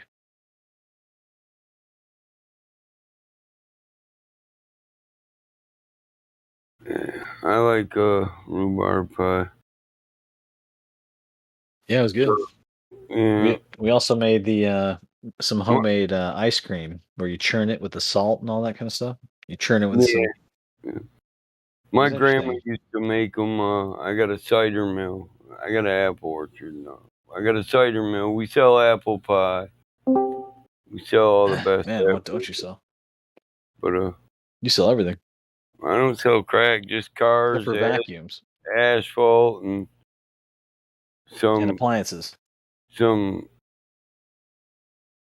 Oh yeah, if I customize them. You know, old refrigerators are worth money, man. There's a lot of guys that like them for their man cave. Oh, okay. You put a So you nice put a little custom. work into them, and you can sell them for a good penny. Yeah, That's not bad. they're not that much either. So, I mean, not that much, not that many parts, you know. Right. Is it somewhat similar to how cars are, where it's like new cars it sucks, but old cars it's Kinda, easy yeah. to work on? Oh yeah, yeah. Not necessarily. Depends on the car. No, just older refrigerators are easier to repair than newer ones. So they only got so many elements, you know, compressors, I thought you were talking about lines, and radiators. I was comparing car technology basically to the appliance technology. Oh, okay. I see. You were talking about air conditioning. Okay, I thought you were just talking about cars in general. I was like, well, yeah, sometimes, but sometimes Yeah, I mean, no, I was with I just know mechanics complain about the electronics. Mm-hmm. Well, that's the hardest thing to fix. Yeah, wiring. Yeah, I don't complain about wiring. Well, and then computers and limiters and all that kind of stuff. ECMs, OBDs, yeah, map sensors, all that. Yep. Electronic control modules, any little contraption. onboard diagnostics. Yeah, I've theorized about car companies in the past. I bet they mastered models of cars too well, and they had to pull back on that a little bit, whether it was like cheaper parts or something. You know what I mean? I bet they have perfect cars out there that would literally last you forever. You know. Well, we did. You can put 1,000,000 miles on a flathead V8, right? They're million? easy to repair. Yeah, I pull 30s and 40s models cars out of the fucking. They're like diesels, but it's My not. buddy. Sorry. You Go can ahead. put 1,000,000 miles on a diesel motor, but it's Hmm. not uncommon that you can go out in the field with a 30s or 40s truck and within minutes fire it up, dude. That's how well the shit is built. Gotcha.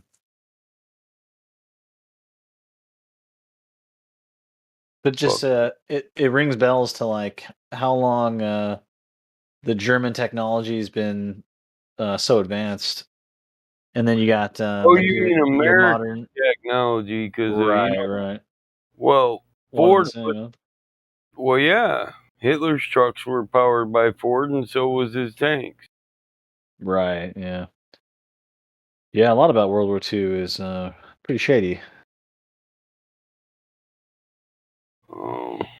But Hold on, Niz, if you're in here.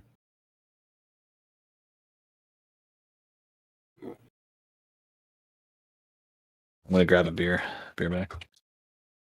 I hear you. Yeah, he's in here. So I gotta go. I gotta navigate from messages back to the server, bro. So it took me a minute to unmute you, Niz, but there you go. You're unmuted.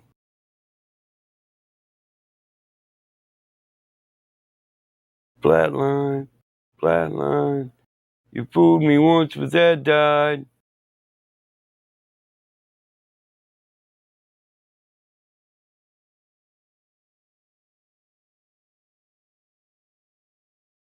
And my paranoid picture Malcolm X in a room full of pigs trying not to bust a sweat, eh? Hey?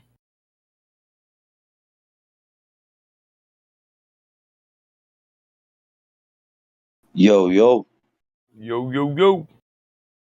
So I'm gonna find that 10 Flat Commandments. I'm gonna play that shit here in a minute. Hey, Battlemon, you know, my buddy mentioned earlier today that 2 inline V6s is a V12. Is that true? A what? 2 inline sixes? The Yeah, engine? 2 inline sixes is a V12? Yeah, that's how they're stacked. But if you're taking a V6 and doubling the length, then you're wrong. It would So 12 is usually an inline 12, yeah. So I mean, the first Jaguar we had in America was an inline 12, yeah. It just got Okay. smaller pistons. It didn't sound right when you said it. 2 inline sixes is a V12. I was like, huh, okay. Yeah, just 12 straight cylinders, but they're not it's not as big as 2 straight sixes, if you know what I mean. By the way, thank you, Battle Mood. You're welcome. And yeah, it could have been why you were muted. Hell, I don't know. Some people are out there like it, you know. I don't know why. Okay, maybe I will behave better. Maybe. I don't know. Like I said, if you want to push them homosexuals up to the top of the building, I'll push them off. It's all good. No, Battlemont, just you remember any of the hospital corpsmen from back in the day? Hell, we can even behead them. It's all good. No, calm down. You're talking about a machine now, and by the way, I work in machine. Crack villain, we can hear you snorting lines, man. But Well, yeah, it says in my Bible, if two men lay with each other as a woman with a man, let their blood be on their own hands. Crack melon.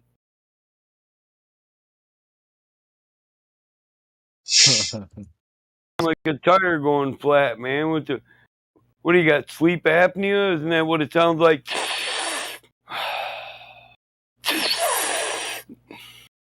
You remember any of the corpsmen from back in the day?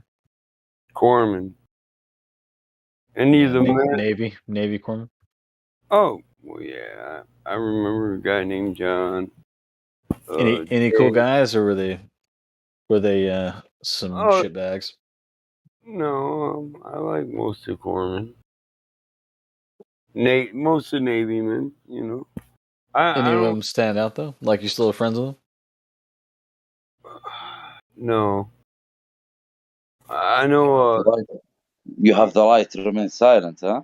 I'm friends with a female medic from the Corps that I served okay. with. But she married a corpsman that Oh no way. I knew too. So yeah, but I'm still The friends. Navy sneaking into the Marine chicks, huh? Well, That's crazy. Our medics are Navy. Oh, she was Navy too. Oh, okay. Yeah. I missed that part. I mean, I thought I was more qualified for most jobs than Navy men, but that didn't lead me to treat them like shit or look down on them. You know what I mean? For the most part, you were, no doubt about it. All the Navy Navy. guys know it too, unless Yeah, you're Navy. like spec op or whatever. Well, yeah, I was a special skills operator, critical skills operator, MARSOC. Right. Before it was a Raider. Yeah, in my training, I definitely was. The Navy is support for the Marines. Yeah, so that's how I viewed myself. Support. What'd you do? Communications or? No, I was HM. The corpsman. Yeah. Airmen were definitely our support. We call them an airstrike. You don't treat them guys like those are the cocky motherfuckers that treat everybody else like shit. But yeah, I worked at the wing for a bit. Met a bunch of the pilots, Marine pilots, Navy pilots. Cool guys. Pretty crazy. I'll tell you what, though, when I go to the, when we go to the VA or the Veterans Hall, it's not like, I go to this place called the Eagles, and it's a Veterans Hall. I like to hear stories from all the guys. Oh, yeah, it's great.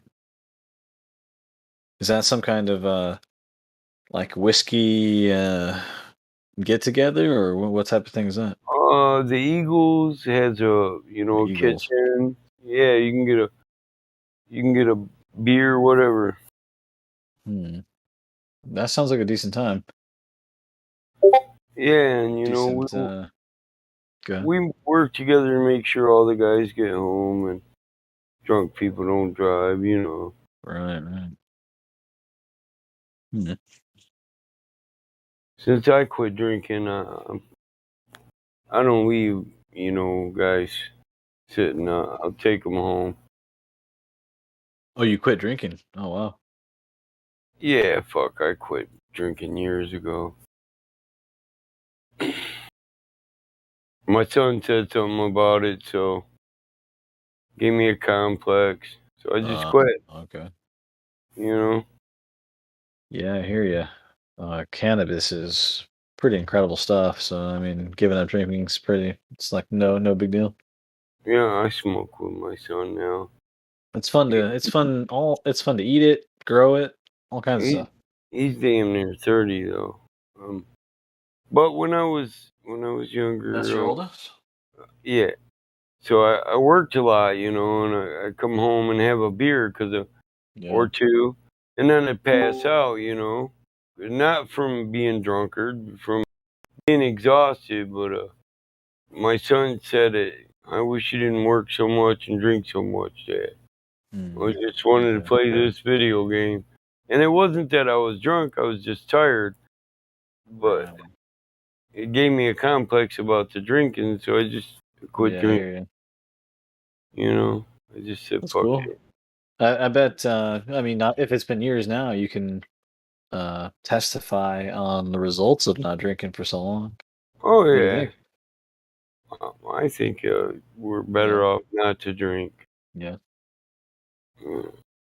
I'm glad my son said something about it. You know, after that, I was the boss, the owner. It wasn't so detrimental that I put in 7 hours or all them hours, 7 days or all them hours during the week. So I started taking a day for the kids and the wife every week. Oh, there you go. Yeah, there you go. Good for you. Good for you, my buddy. Good for you. Yeah. Yeah, Family, and man. just, That's awesome. I mean, I only work during the season, during the summer, so I was under the impression, well, they can just see me, in the damn winter, but Right. my son didn't like that, so he liked to fish. He was at that age, he's doing a lot of fishing, 8. But his mama, we got 2 rivers on the farm. One goes north-south, one goes You heard that east-west. joke before? I got a joke about They meet. But my son liked to fish, and that's what it was. I didn't get a summer vacation, so. And that's another thing that my employees like that he promoted with that is I thought about it as it pertained to my employees, so I started giving them a week off for July 4th. Just make Oh, wow. everybody Nice. do mad overtime. We prepare for July 4th, a month or 2 ahead of time. I'm getting ahead of schedule on all my contracts so that we can. Hey, the funny thing is, we're all buddies. We get the winter off, we hang out together. They all come out here, we'll play poker, pool tournaments. Generally, I don't play in the pool tournaments, but I would be Drunken flat Earth trivia. anything. Some of them are play guitar and drums and shit, so we get to fucking around out here. I got all my own band equipment, but I got a bunch of friends that leave their band equipment out here too. So I can cut a riff. I got arthritis, bursitis. I quit playing, Oh, damn. because my hands hurt. I had to work too much. So Yeah, you're already beat up. yeah, now I'm trying to get back into it. But my aunt showed me this thing for arthritis. Oh, okay. Eucalyptus and Oh, nice. Bengay and paraffin wax. You put the paraffin wax in a slow cooker. You keep it about 90 degrees, 80 degrees. I keep mine at 82. And you dip your hands in it, right? The wax. And you put like 4 or 5 coats of wax on your hands. And then you cover them with towels. And it steam delivers everything you put in the wax straight to the bones. Yeah, that's my Thomas. He's telling me it's time to go Hey, back outside. Tomas. It's winter. He comes in when he gets cold, and then he's like, "Send me back out." Oh yeah, that you linked that dope picture when you had that bit of snowstorm like a week ago, or whenever that was. Yeah, he's It's like, pure white. "Oh yeah, the snow." Yeah, it was your backyard or something. Yeah, he goes out there and hunts. He's a farm cat, man. He's a big Maine Coon. Oh wow. And Thomas, he can't live on table scraps, man. He wants something kicking. Got to be alive. Wow. That's cool. And we got corn silos, so I think he goes out there and finds a rat's nest. Once he found one, he's like, "My they're probably reproducing right now, Dad. Let me back out. I'm warm. Let me at them." You don't want to hear my joke? Oh, hey. Hey? Want to hear my stupid joke, eh? Michael. Hey, Yeah, it's what a do fishing joke. homosexuals call I don't know. hemorrhoids? I'm not a homosexual. Speed bumps. See? Cool. All right, so there's a bunch of guys and they're standing around talking, you know. And so one of the guys says, "So when's the last time you got laid?" And he goes, "Oh man, I ain't been laid in weeks." You know. He goes, "Well, didn't you just get married?" He goes, "Yeah. You know, my wife, she got gonorrhea." And he goes, "Oh man, that's horrible." Oh, and they're all like, "Man, that's horrible." And they're like, "Well, what, you don't even turn around and, you know, get the backside?" And he's like, "No, man, she got diarrhea, bro." And they're like, "Oh man, that's horrible. No, that's even worse, bro." And they're like, "Well, she won't even give you a little bit, you know, give you a little blow." And he's like, "No, man, she got pyorrhea, bro. I can't stand it." And they're like, "Well, what the hell did you marry her for?" And he goes, "Well, you know, I like fishing. She got worms." That's fucked up, man. I didn't marry her for that, guys. I wanted free bait, eh? You know, I like fishing, man. My mom told me that joke when I was about 12, and I laughed so hard I almost peed my pants. It makes you wonder if she got crabs too, huh? Nah. All right. Great How bait. how You high might am have. I? You guys see what Adam Unsalted no, posted? Hey, I'd say about a nickel How or high a are you? How quarter high out. am it's a question. How high am I? Quarter So he ounce high, posted eh? Adam Unsalted posted this pic. This homie, I've never noticed this before, but he looks like there's horns in his hair. Do you see it? Or am I just Oh, going nuts? hey, I'm not saying aliens, but aliens. Yeah, he Hey man, you want to see a legendary picture I got taken of me when I was up in Churchill?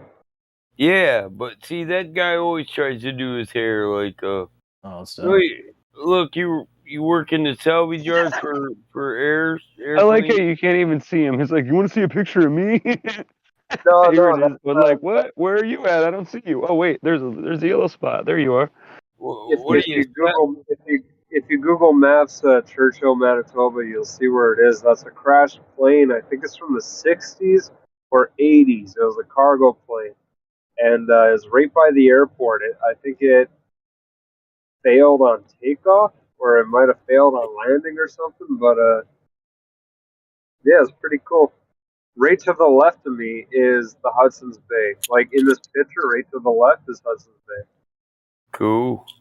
and then right to the right is the airport. Half the guys on here is like, holy shit, he's black, eh? He sounds like a cracker.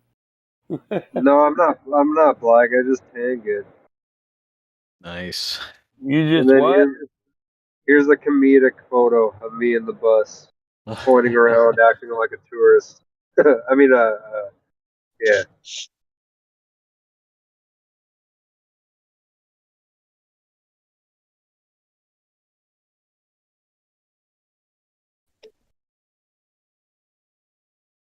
And here's one more photo, so I don't use on my data. This is they pay professional graffiti artists to come out there and paint the buildings. No, that's cool.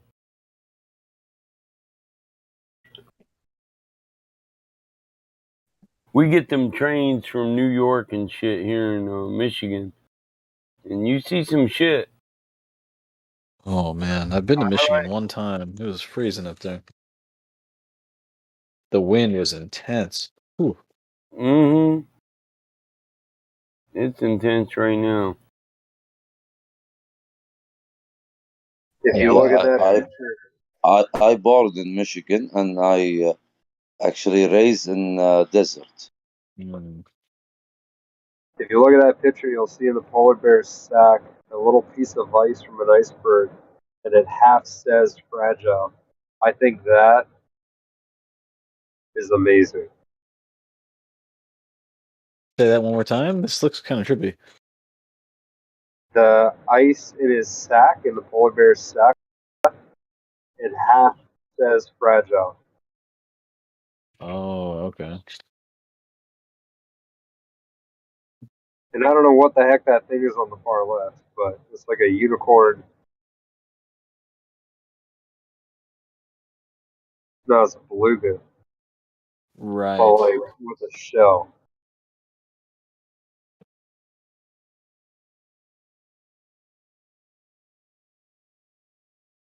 These are photos I took. Has Eddie Bravo been by the Discord? Eddie, hey, where you at, Eddie? Here, Thomas, shut up. Show you this bridge. It's not far down from my house. It's an old train bridge.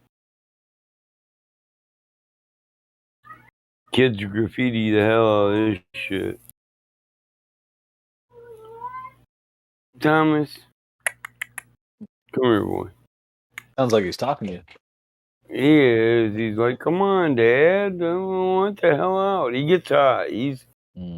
His fur gets so thick this time of year. He looks like he's got some coon in him, you know, some raccoon. Damn, that's a nice picture.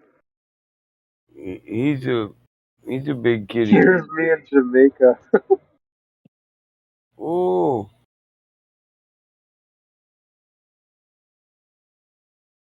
Rastafari, mate.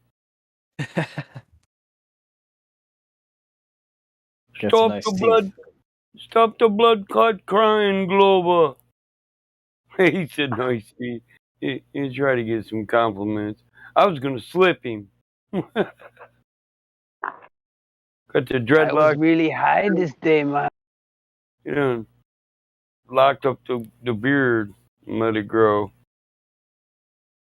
I like the dreadlocks, so what I've shaved my head since I went to the military. I like it clean. I ain't brushed my hair in a lifetime, man. I'd be lost if I let it grow. Like, what the fuck do I do with this shit? You know? Yeah, I've been thinking about that a lot recently. I have just enough that it looks like I've got something, but it's not quite enough that I don't know. Oh man, could just go skin with it and it just get rid of that problem. Sometimes I do the high top fade. So normally I just shave it all with the clippers. Just fuck it. Pre-haircut. It's just I've just always done it. It amazes people. They're like, Mike, how do you shave the fucking back of your head? You can't see that shit. I don't use them. I do it by hand. I can rub the back of my head, feel where the hair is, go back there with the razor. Yeah. Yeah, because I literally I'll shave it with the razor. Get that Mr. Clean look going.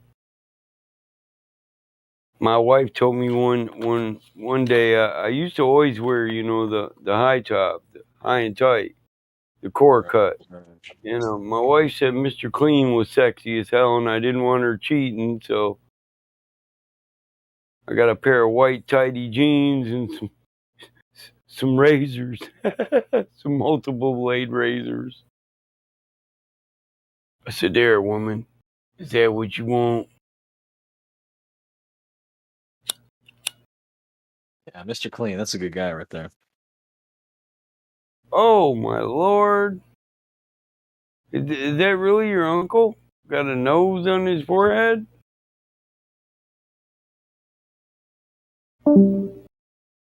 I think you're bullshitting us, Gypsy. That ain't your fucking uncle. I think I'm pretty sure they've been able to grow noses and ears and things like that off of animals for a long time. I don't know how they would pull that off. Yeah, but on a motherfucker forehead? But not on some dude's forehead. Here, man, grow us an extra nose, will you? Come on. We need it for prostheses, bro.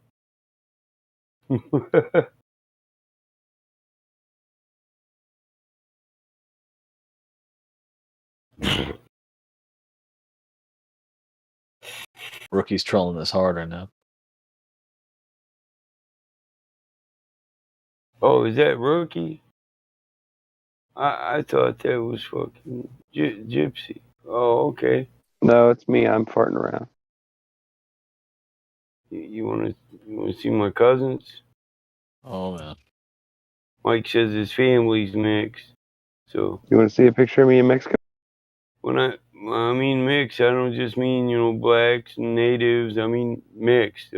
Even the natives and the blacks are mixed. It's my cousin Gary. He got a beautiful family though. I mean, if you look at a baby or a kid and see something more than a baby or a kid, the problem lies with you, not with their race.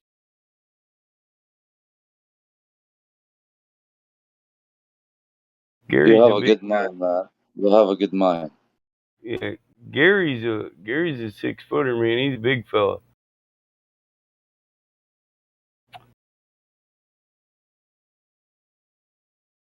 I get to joke Gary. I get to tell him, during the summer, you whiter than me, motherfucker. Don't lie, you cracker. You got some cracker in you. He's like, I do got cracker in me, Mike. Like, yeah, I got native in me too, bro. But That's funny. look how white his legs get. I'll be honest. Gary works with me. Wow. He's got his arms tan, his neck's tan, but his legs are white. That's funny. That's from asphalt, yeah. Wearing the uniform, but you leave your head out, your neck and shit. The other homie's got some skinny legs, though. Holy shit. Yeah. That's his brother. His brother's not mixed. He's skipping leg day is what he's doing. They're good people, man. The lady's hot too. Gary don't like it when I say that, but he's a jealous man. When I could say it when I was married, your old lady's hot. She's looking hot today. I can't say it no more now. I'm single. He's like, oh man, bro, you single? Yeah, the lines are somewhat blurred between like competition and jealousy. It's a strange time. Yeah, I tried to tell him, bro, it was cool when I was married. Yeah, you had a woman then, man. I'm like, man, I ain't fucking trying to take your fucking woman. Quit.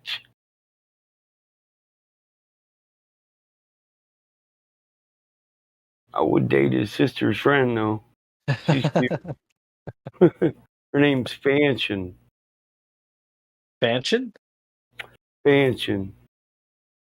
Huh. It's a cute name. Yeah, it's different, yeah.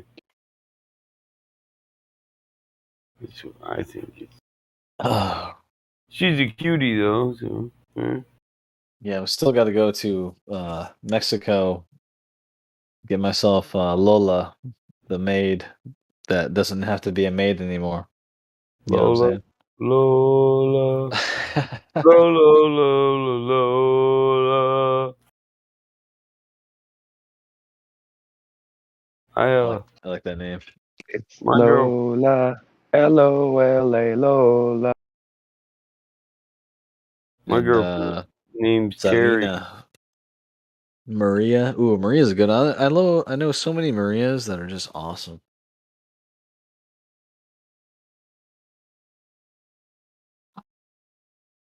I met her in a club downtown in Old Soho, where you drink champagne and it tastes just like Coca-Cola. C-O-L-A, Cola. She walked up to me and she asked me to dance. I asked her name, and in a dark brown voice she said Lola. L-O-L-A, Lola. Lola, Lola, Lola. La la la la Lola. Well, I'm not the world's most physical guy, but when she squeezed me tight, she nearly broke my spine. Oh, my Lola. I thought it was. I nearly put out her eye. Nearly what? Put out her eye. Are we on push to talk? Me? No, rookie.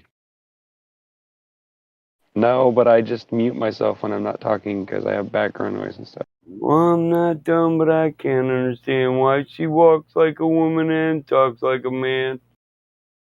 Oh, my Lola.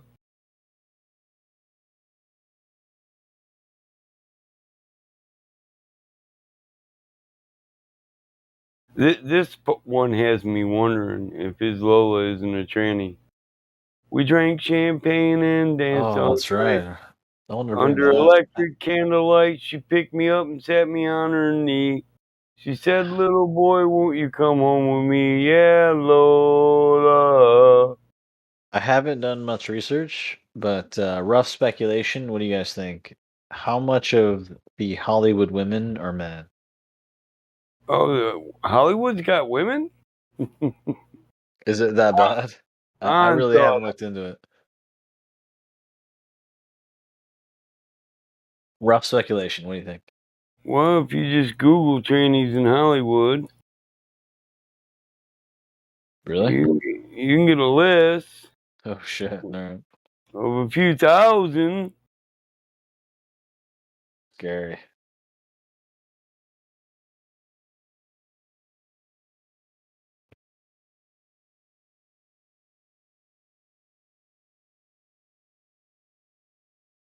Yeah.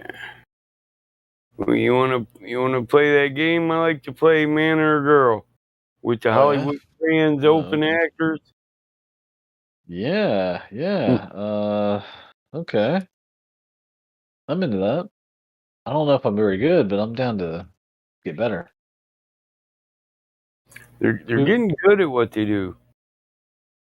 Yeah. Yeah. I heard about her, but she talks about it. Yeah. Yeah, these are all out in the open. Right. Okay. Oh. This one here got that dumb look. She's trying to look like the hot dumb used to be blonde. She got that high ass hairline, thinking both of them. See how high their hairlines are. Yeah. That's supposed to be a chick. My girl hair went to her butt, and her hairline almost down to her eyebrows. She had kids. She was verified.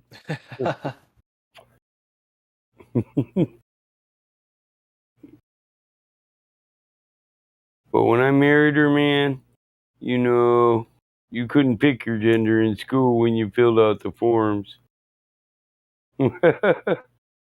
You went by your biological.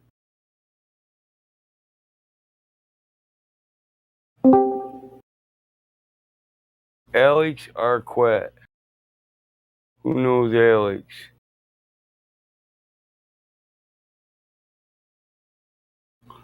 Yeah, these are all Hollywood transits that are out in the open. I could do this all night. I just get the list, look at their names, and then Google their image. Okay. Well, let's give a shot at some transvestigation. How about Joan Rivers? She's on the list of Hollywood trannies. Joan Rivers? No way. Yeah, you ever looked at Joan's shoulders? Probably not. She got a linebacker shoulder. Oh, weird. Okay. Okay. I see it. Weird. Who said Mick Jagger? She just looks creepy in That general. girl, Mick Jagger, banged Steve Tyler. That chick is standing with a little sign that says Toyota on the background. The one that looks really manly. It says what? Oh The wow. one that there's a woman, or it looks like a woman. Yeah. Sort of. It says Toyota in the background. That looks like Mick Jagger and Steven Tyler banged and had a child. That's what I meant. Doesn't So it? you do see Nasty. the Los Angeles LGBT Center right there, right? Yeah. You see that in the I don't care global about all image that. of the global image of we got trannies all around the world. Joan Rivers has always been a dude. She just was a really good-looking dude. If you really look at her Yeah, face you're right. carefully, it looks like there's a man that had a woman's face pulled over the top Yo, and it's sewn on. I'm looking at Kinda him creepy. young right now, and it's a Look dude. at the Toyota one, and look at the high high hairline, and the wide The shoulders. big They got nose 3 heads. and the big So now, cheeks. The cheeks being so really big. when we look at the known trannies, we can look Okay. for aspects on them that would tell us, evidences per se that would tell us when we're looking at a dude that Yeah. transformed into a chick. They Who are all the want. two guys below that? Is that one of those mod bands from the '80s or something? They all want to be, Optimus Prime and Omega Supreme. Okay. What about That's a man there. That's Okay, definitely a this man there. one, hot chick you don't hear about anymore? That Good was looking a man, but still a man. she was a not an Avenger. She was this one might Michelle, blow you all back. Michelle, damn it. Michelle O. Michelle O.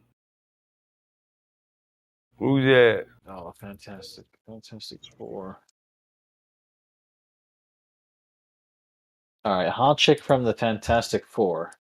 Remember her? Yeah. Is that a chick? I gotta find out. You don't hear about her anymore. She disappeared. She's not in the Hollywood scene anymore. You talking about Jessica Alba? Yes, Jessica Alba. What are you doing? Transvestigation.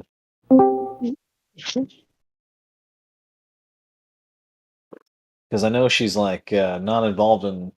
It doesn't seem like she's involved in Hollywood much anymore. Well, let's look at her shoulders and see how wide they are and how high her hairline is, just like these other trannies that we pointed that out on. And here, Oh we man, this is probably a dude. we can compare. Yeah, we can compare her to the other trans with the wide shoulders and the high hairline. Receding, receding, if you will. Yeah, when you look at biology, it is. She got enough room for 3.5 heads on her shoulders. That's a dude.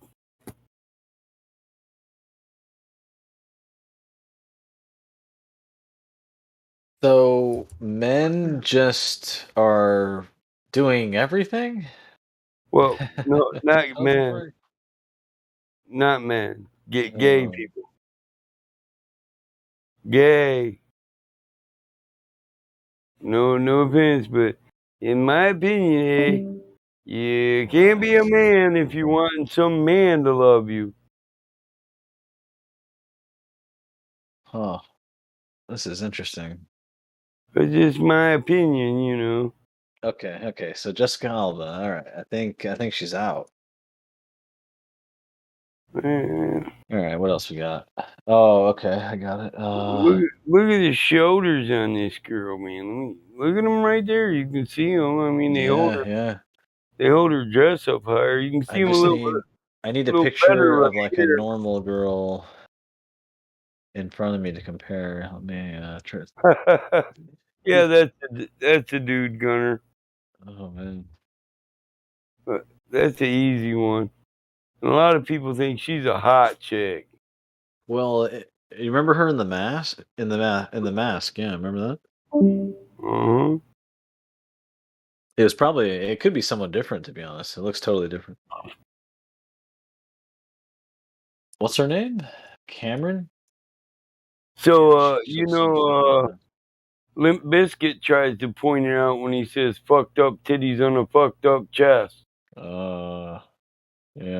We're all fucked up. What you want to do? It's fucked up me and fucked up you. You want to fuck me like an animal. Young Cameron Diaz doesn't look like old Cameron Diaz.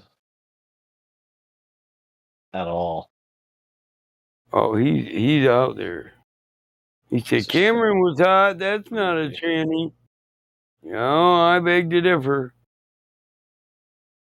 All right. Well, I didn't want to go into Cameron. I was never into it. Let's see. I think there's another Jessica. I'll find it out. Yeah, you're right though. Young Cameron does not look like old. Right? It's like a totally different person. Mm-hmm.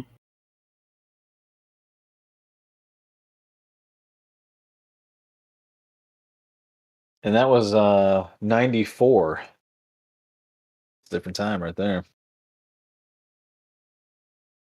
Anything before 2001, there's probably something different about.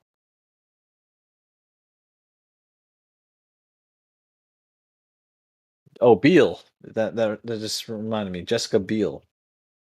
You know, another thing is, look how long her arms are. Most women's Really arms long. go down and stop at the hip, Oh or yeah, you're right. above They the look hip, really long in that picture. above the hip. Where men, their arms go down damn near to their knees. I can't hear. I keep hearing Limp Bizkit. Oh, in my head now. That's funny. You didn't know there was a biological evidence? You know, I It's basically science. just took it on a little bit of faith that this was going on. I just didn't know to what degree, you know. It's science, eh? Science and biology. We cut people up, so we know damn well. We know what their skeletons are. The skeleton dictates the width of the shoulders. Yeah. All right. Jessica Biel. Okay.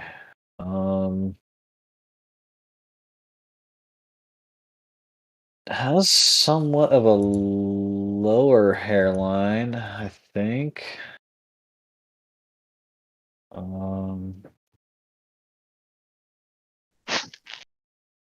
What about the shoulders are we looking for? The width. Width? Oh Or damn. the She's got some muscle wide ass structure. fucking she's got some fucking wide If ass. you could fit 3 of your heads on the shoulders, you are not a girl. This is the skeletal structure of a man.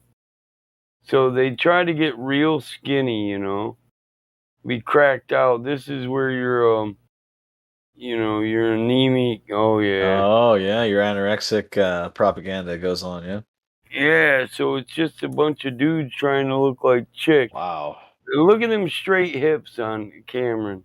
Straight. Where? She don't have that hourglass shape. And her boobs just look like tits placed on a man's pecs, if you really look. Huh. Hey, why'd you take it down, man? Oh my God, look how long them arms are.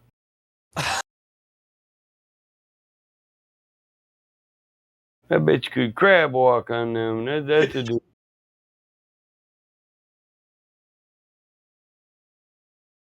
Dudes. So you got dudes marrying dudes, so you know the Dudes dudes, marrying dudes, that's what I'm saying. they're homosexuals. Okay, so I think Beale was with old Now, dude. Now, these are the ones that also promoted promiscuity for women because, they got this body they paid thousands of fucking dollars on. They want to show it off, you know. Right. That's a good point. All They right, got what's so much money into it. Leonardo? Okay, Leonardo DiCaprio. Pretty sure.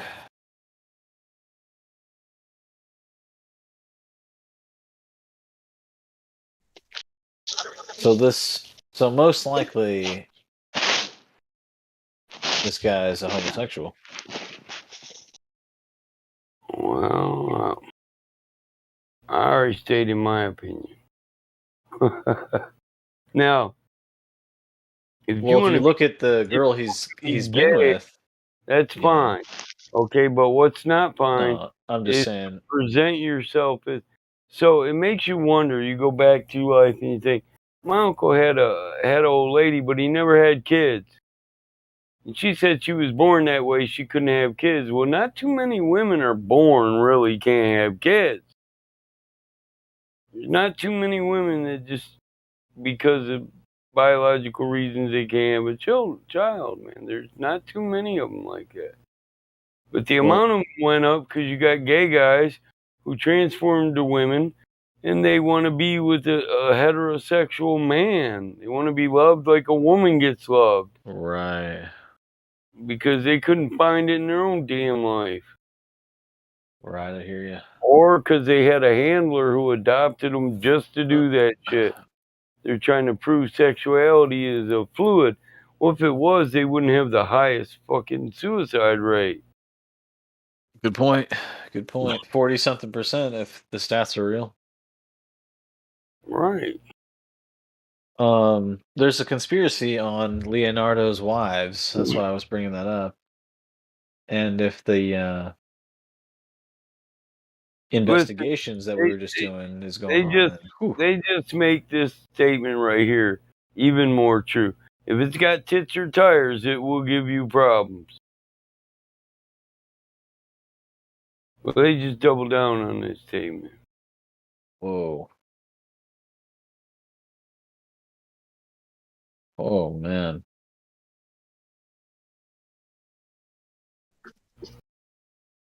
That picture freaks me out right there.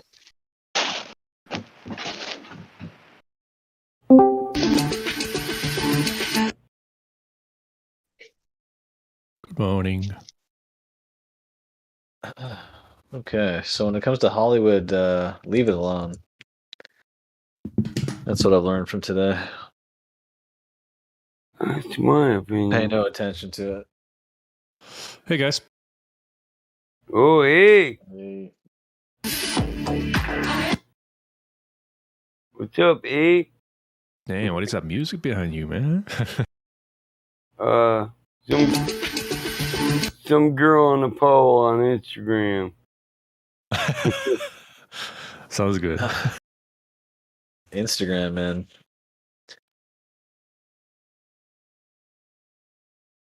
Never tried it.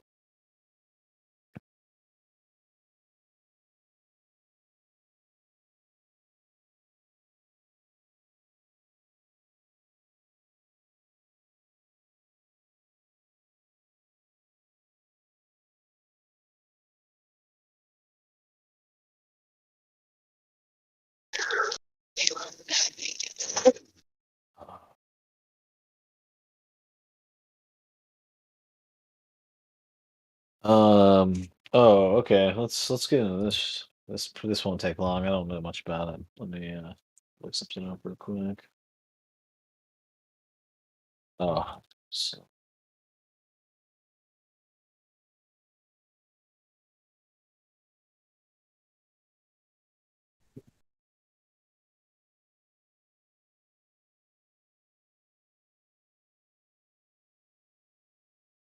So I was thinking about the guy that came in with all the neutrino nonsense. I wanted to find a list of how many subatomic particles allegedly that there are. Because just listening to him during that, I think he brought up at least 8 to 10 different subatomic particles that really, I mean, you probably can't tell which ones you're even detecting in the first place, if there are any. I was curious about how many detected allegedly. What was the context of it? He was talking about neutrinos, but in the midst of describing, I don't know, neutrino function, there was other subatomic particles involved. So it really threw me off. I was like, how can you deal with neutrinos when you're dealing with other subatomic particles? It's just like, it just seems crazy. But it ended up being at least 8 to 10 different ones just in what he was talking about. So I was trying to find. Okay, so what was his point, like, of the whole? Oh, his point. His point was what does it prove? Yeah, he basically was trying to claim that the Earth's a globe because they're using this test. They're shooting neutrinos at another location, but it proved nothing. You could easily do it on a flat Earth. That's what it came down to. This guy didn't really think it through. that it would work on a flat Earth. Yeah, so he was saying there's like a machine that shoots neutrinos out, and then there's another machine, however many miles away, that detects neutrinos when they come into contact. And is there a cause and effect relationship there, or it's just whatever shooting neutrinos? You got me, man. I was just interested to see how many there were. I mean, I don't say it doesn't exist, but I would love to see it in an experiment. And what does it prove, actually? Cause and effect relationship. I want to see that. In terms of whatever he wants to prove. The neutrino conversations never went anywhere, and there was no conclusions, I'll tell you that. Well, will he come back again? Who is it actually? I don't know. I never heard anyone speak of neutrinos before. Yeah, he'll be back. Is that a new guy? Like fresh? I don't think so. I'm pretty sure some of the more seasoned guys were have had dealt with this guy before. And the guy's fine, he's fine to deal with. Yeah. He was like really, he sounds really excited and he's really happy to talk about all this kind of stuff. But honestly, to me, he would bring up certain words, and I would immediately just put them in and try to figure out anything about them, and it was incredible how many like definitions you need to know. It's kind of pointless, to be honest. It's like a different language. Yeah, I get it. And it really got me. That's why it really got me thinking about like how many of these subatomic particles are real, and how can you tell between the particles themselves? Yeah, I wish I could speak on in detail on how the neutrinos were like. Part of his thing was like something was important about another subatomic particle was needed to even interact with the neutrinos. You know what I mean? So it's like there's already two things that can't be verified. It's like, damn.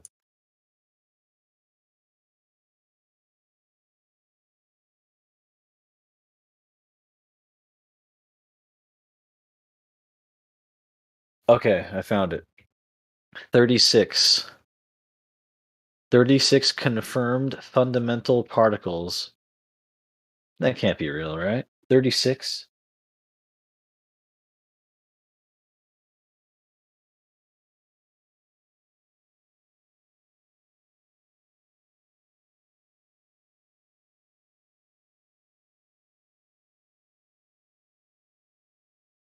The other thing that was really interesting was some of the machinery. There is some pretty incredible machinery.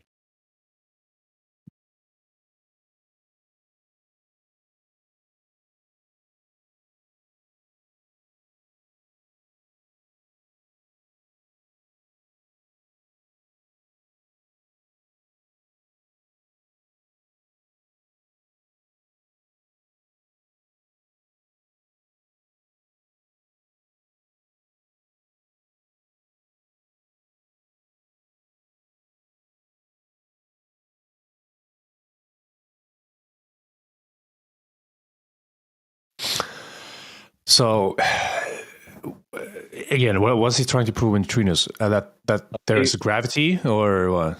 Interacts with gravity, No, or what? I don't think so. He was just trying to prove But that doesn't there's tell like the a shape of the Earth even with a neutrino. So what's the point claiming of that they're literally shooting through the Earth, like through the Earth's crust layers and all these things, is what he's claiming.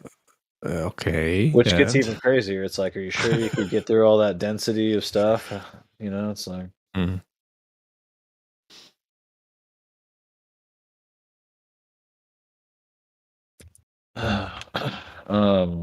Let me see if I can post this. I don't know if I have permissions to post this kind of stuff. Oh, there you go. So this is he was talking about this a little bit. you got like a whole room of tiny, not that small, but some type of machine. Neil deGrasse Tyson is one of the pictures in there. I mean, yeah, this shit could be CGI, right? I mean, if he's in there, it's not much of credibility, to be honest. So looking at this like room thing, these are supposed to detect these subatomic particles. I mean, it's so far out there. I don't even know where to go with it. But this is basically what I was doing as he was talking. I was looking things up, seeing what they look like, seeing some kind of machinery involved. Okay, so what is this function? Like, what's the purpose when neutrinos? What are they using it in? Like, in certain technologies, or what's the point anything. Of it? I really doubt anything. It's just they found it, and then that's it, and then they say what? Does have to do with anything? Exactly, man. That's exactly why I even wanted to find out about these particles. It's just funny. Yeah, no. Yeah, I mean, they exist apparently, according to them, but yeah, seems to be part of the standard model as well. But I had never seen any of these weird rooms. Right? These are pretty strange looking. If it's real, which some of them got to be real, right? Yeah, the pictures. Yeah. I mean, these Imagine guys on like a boat, with right? neutrinos. These guys are on a boat in this water, but the room is filled with these little detector-y things. Let me see if I can post a specific picture here. No, I don't have that kind of. I can only post little links. But either way, you get the idea. Yeah. I'm reading up a little bit. They even call it the God particle for some reason. But the neutrino is the God particle? Yeah. I thought that was the Higgs boson.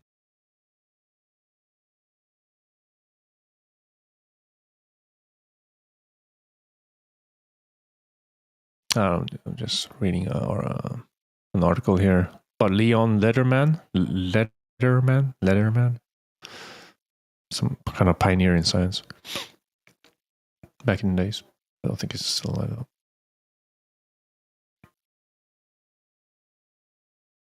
Oh, okay. So just lightly reading into the wiki of the neutrino is that you can only detect them. You can only detect neutrinos through other particles because they only weakly interact with other particles. So you have to somehow be able to manipulate some type of particle that can be manipulated by the neutrino. Otherwise, you can't detect it. It can only interact with other particles. Yeah. So it's lack of interaction with electromagnetic force, but it has a marginally interact with the gravity. Maybe that was his point. Maybe telling us, trying to tell us, like, gravity can I do remember detect the specifically. neutrons. It was this. It was a neutrino machine that would shoot out neutrinos, and this whole thing was that on a flat Earth it wouldn't work with this machine and how they line up the way the detectors can pick up the signal from the machine, which was pretty far away. I forgot, maybe like 10 miles or something, 5 miles. I forgot how far it was. But it was, I mean, pretty sure right away Battlemond brought up like the angle would easily work on a flat Earth, and then it didn't go very much further. Angle of return was his pitch. Oh, okay. All right. Cheers, man.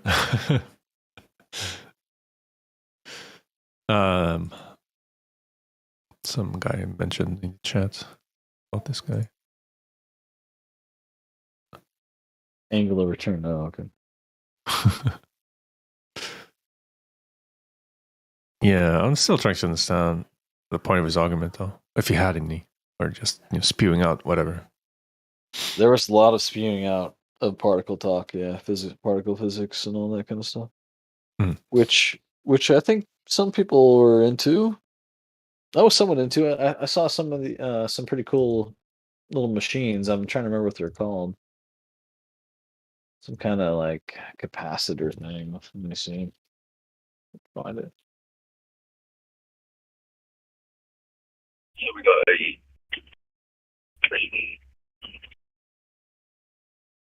Yeah, it's up, Flatty. You sound a little bit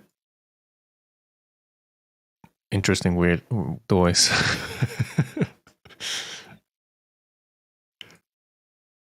I don't know if it's the mic.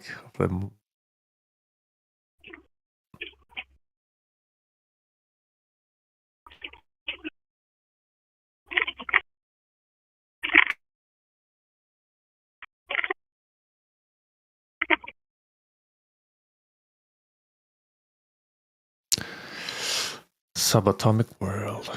Yeah.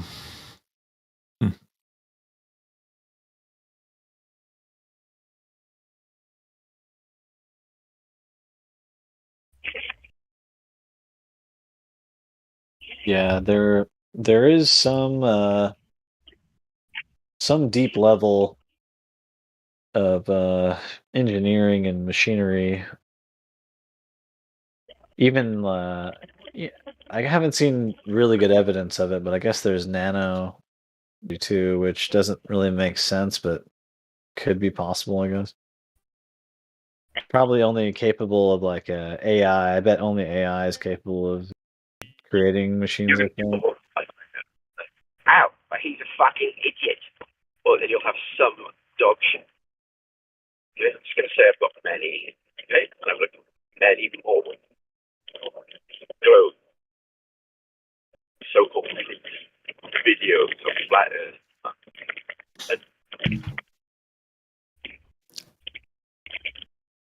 Flatty, are you talking to us, or it sounds like you're a bit far away from the mic?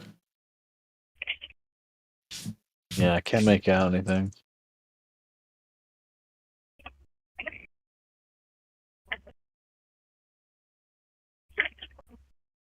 Am I hot mic in? Sorry. No worries. Also, pro gadgets never before seen.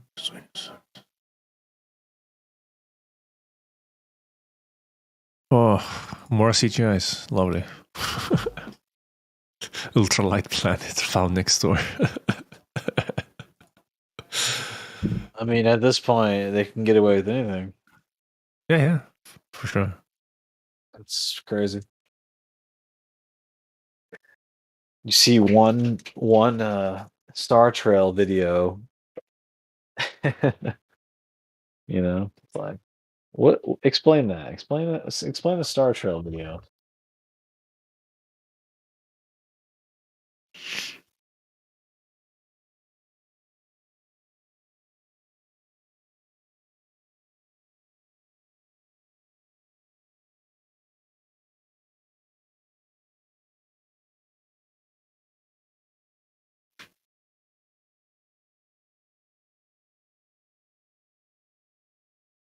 Yeah, Mars, Mars life. It's that's a good one. Yeah, I mean, they always come out with new excuses. Every time you snatch the wig, it's like, whoa, hold on, I got something else here for you. Like, just picture giving up the only place where you can live to go to a place where there's certainly no chance you can live. It's incredible.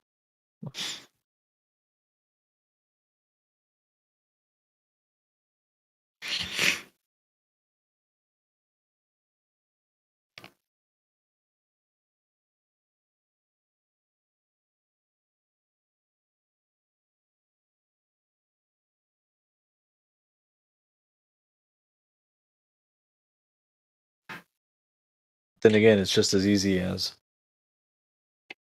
Matt Damon just growing some potatoes by himself, Mm-hmm.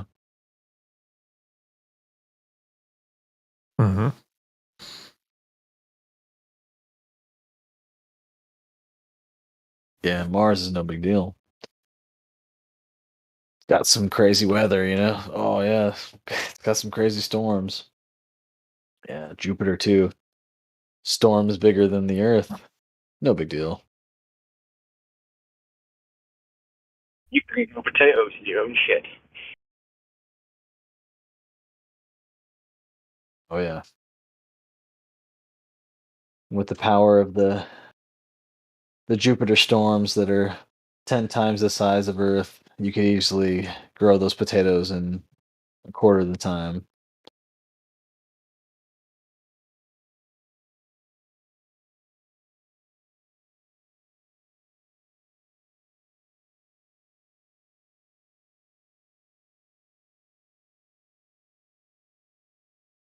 I bet I could search the weight of any fake planet.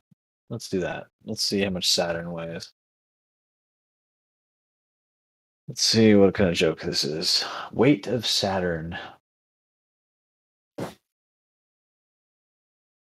Oh yeah, of course. It's easy to have that information.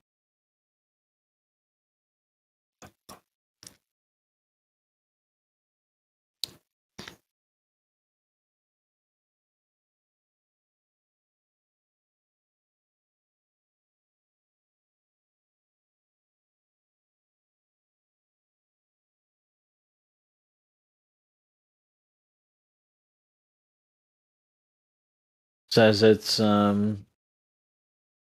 6 trillion US tons.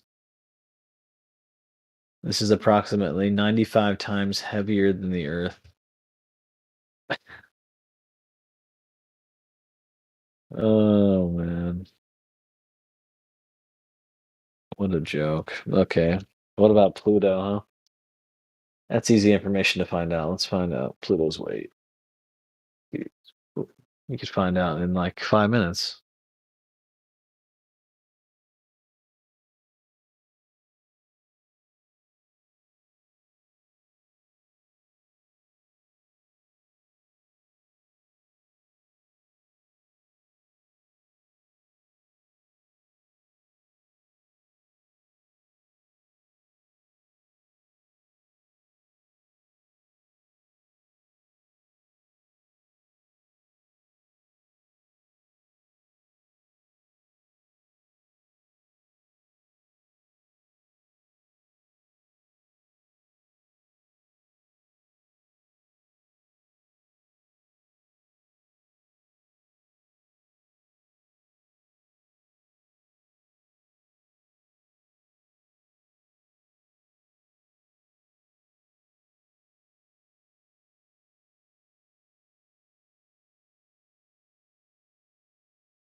Niz, you there?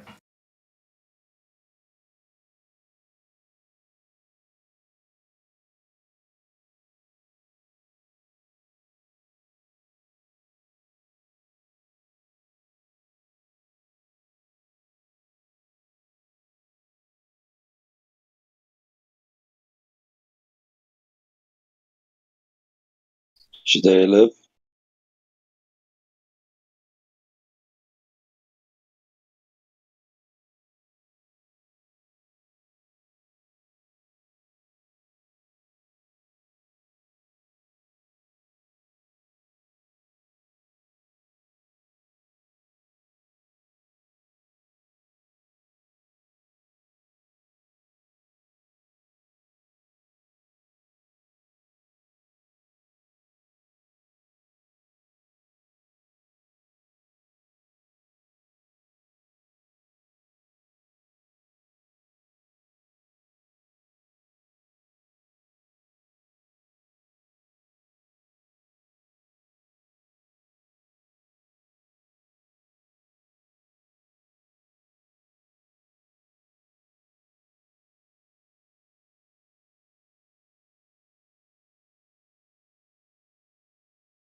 Hola.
at the bottom because it's further away from its source.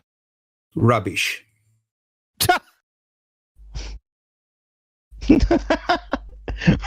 Wait, what? He Professor said, Phil. I'll translate, nuh-uh. Nah, it's a powerful argument. There's going to be a lot of nuh-ahs going on soon, and it's not going to be from me. Shut up. You're dumb. You're probably the dumbest person in here. Tell us why the Earth is flat. Demonstrably. Tell us where. How did you discover that the Earth is flat? Don't speak to me. I woke up and I walked out of the house and it was flat.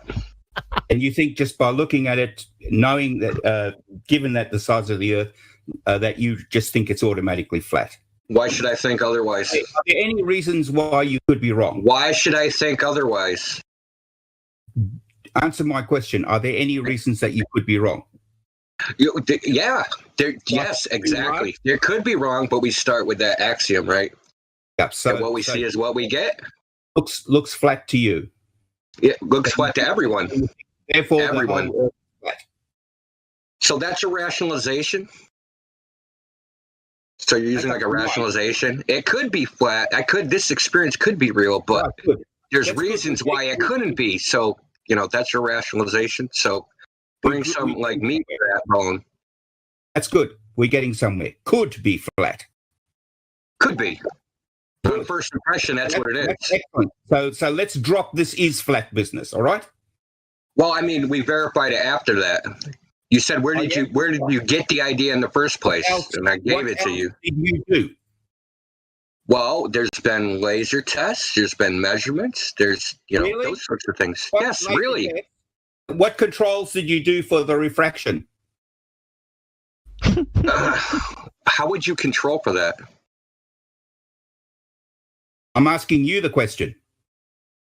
What controls were they done? Well, they did a horizontal pan. They did horizontal panning, and they also did vertical tilting of it to see and to measure how much the angle at the other end changed. Garbage. Oh. Okay, so Mike Kavanaugh actually gave an interview about this with Nathan Oakley where he described the entire experiment. Have you ever watched it? You ever heard what he said? Mike Kavanaugh actually has more degrees than you got. I've watched that garbage show many times, and it's all rubbish. Listen, this was just an interview. This wasn't like his show. It's an interview he did.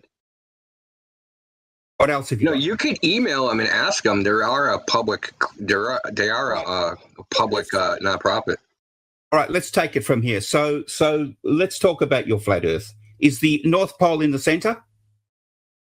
Maybe. What do you mean, maybe? What do you mean by North Pole? How much time do you need to work it out?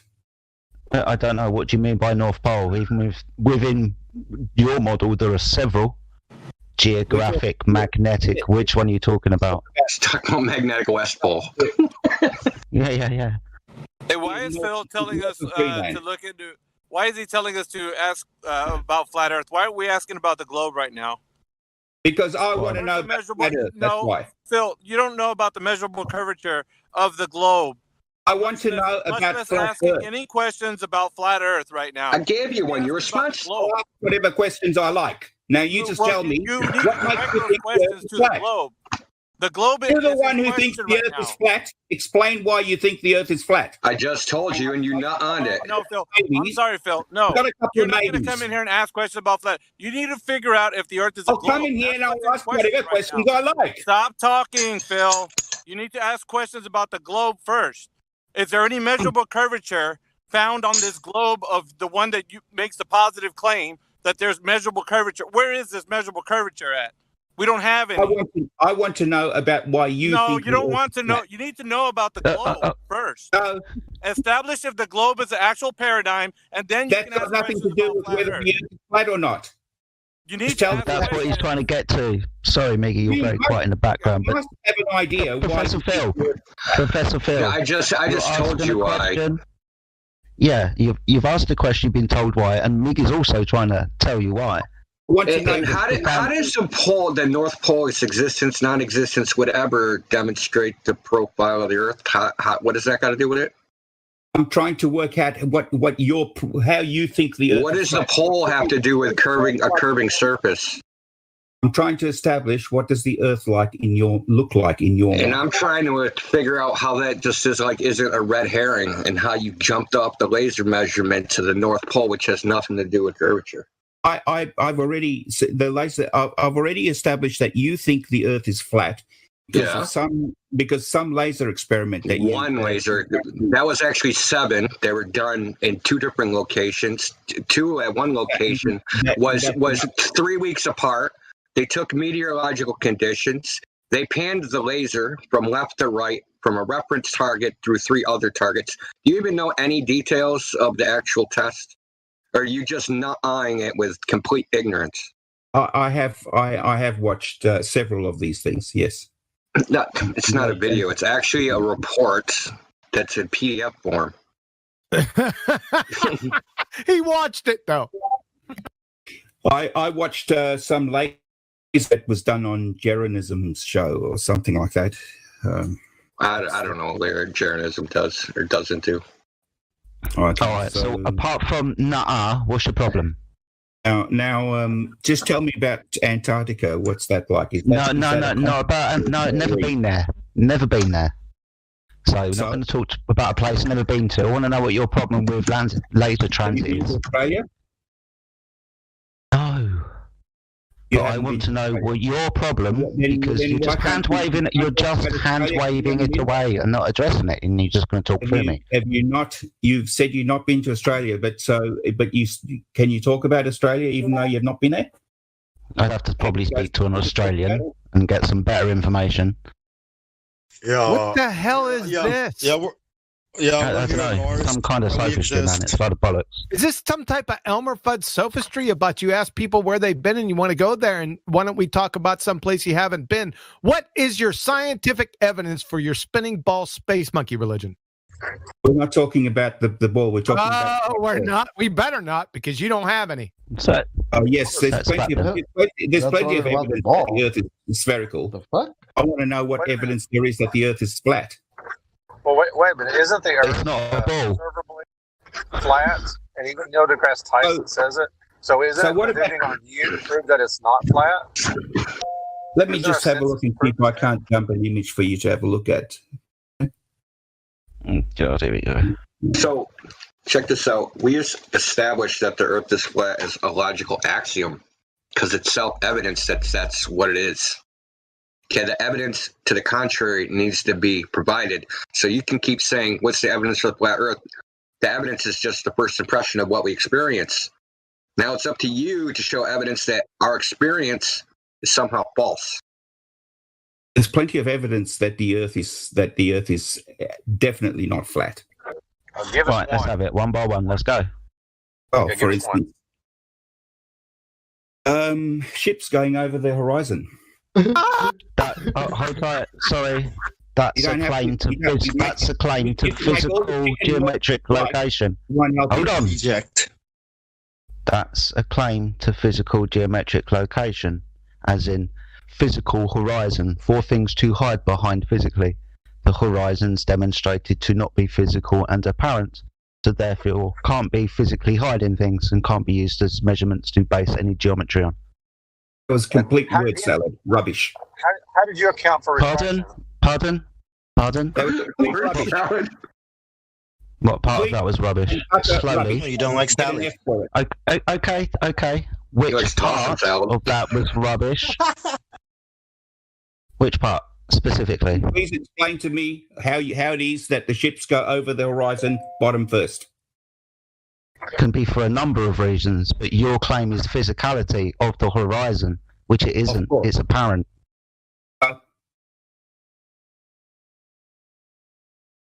Wrong. How did he account for refraction? And Laughing won't help you. Listen, I'm laughing because this is an honest joke. So if we show ships go over the horizon where it can't possibly be the horizon that the globe says it is, at some shorter distance, Then what's the reason for that? There could be all sorts of reasons why you see the horizon in a different place. No, I'm talking about you see the horizon obstructing a boat bottom first, and as it gets further away, eventually you don't see it.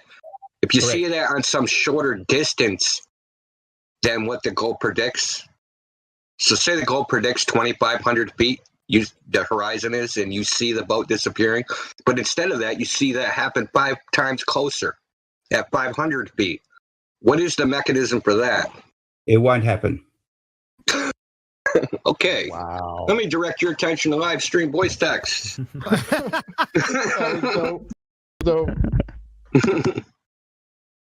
No, This is recorded, right?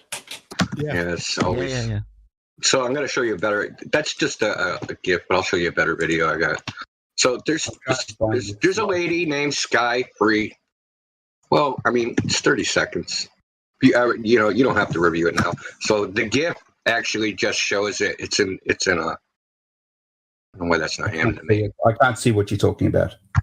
Okay, there's an animated GIF in the live stream, so it's color corrected to increase the contrast. So this is a camera height of 2 inches. The globe predicts the horizon from 2 inches is 2,500 feet away. This lake is only 600 feet long, and this boat completely disappears beyond the horizon. But the horizon, it's not at the horizon yet on the globe, so how does it disappearing? Let me show you now exactly. And I showed it full color. This person, this girl, Sky Free, and her boyfriend have replicated this about 20 times on a couple different lakes. They've had boats with flags, boats with lights on it, just lights, a bunch of different combinations, and they can just get these little RC boats to just vanish into thin air. Somehow. But this lake is only 600 feet long. Let me show you. So we know why this happens, right? This is called total internal reflection. No, it's got nothing to do with the curvature of the Earth. I know shit. Really? That's the point. You realize he just showed you the thing you said Let's just won't happen, right? Hey, Phil, buddy boy. You realize he just showed you what you said isn't going to happen, right? Won't happen? He just showed that to you. You have any rebuttal to that? Yes, I'll show you in a second. Okay. Let's look at one image of what? This is the physical location of the horizon, and it's physically blocking the bottom of this object that I'm going to show you. This is it. Is it? Okay. Look at the buildings. Where's the bottom of the buildings? The same place that boat is. Where's the boat? The end of the diffraction limit. We're talking about many floors, not a little boat. We're talking about a boat in a little lake that just did what you're showing us the building is doing. You're not so talking about something that might but you're trying to be cute by saying many floors, right? So all that matters is the subtended angle. So you could say 20 floors, 30 floors. Depending on how far the building is beyond this, right? Like, so a 1 meter wave, a 1 meter. Do you want to explain where the I'm trying to, but you're talking too much, right? So say this horizon is like 1 kilometer away, right? And the building is 10 kilometers away. A 1 meter wave, 1 kilometer away is going to block 10 meters at the building. So you could say, where's all these floors? It doesn't mean anything. Right. Right. So just like my thumb can block the Empire State Building if I hold it in front of my face, doesn't mean anything. You're trying to just mix and match absolute sizes to some some apparent size. Where's the pedigree information on? Where's the pedigree information? Yeah, like how far away is the building? Is it high tide, low tide? Is there a tidal bore? I mean, like. Yeah, we want detail, Mr. Scientist. We want some pedigree information with your photo here. Not just here, look, where's the floors at her? Right? Some pedigree information. Observer height, distance to the buildings, sort in that vein. And you want to know. How did you control for refraction? That's my question. Wait a minute. That's my question. What's sinking? Anybody can tell me what sinking is? Yes, I know what sinking is. Yeah, but we're diverting what is from the sinking? question, right? Where's the What is it? What is sinking? Tell me what it is. What is it? This is where refraction, where normally you've got cold air with warm air, but when you get warm air with cold air, you get sinking. Okay. What is sinking though? What is it? If you used to see it, what is it? What look the like? hell? This is Word salad. Okay, have a look at these wind turbines. That was No, we're sticking to your buildings. Rubbish, mate. I want you to look at the wind turbines. No, we're sticking with your buildings before we get to the windmills. Okay, Why don't you answer his question? I don't Answer care his what question. you He want. asked you what sinking was.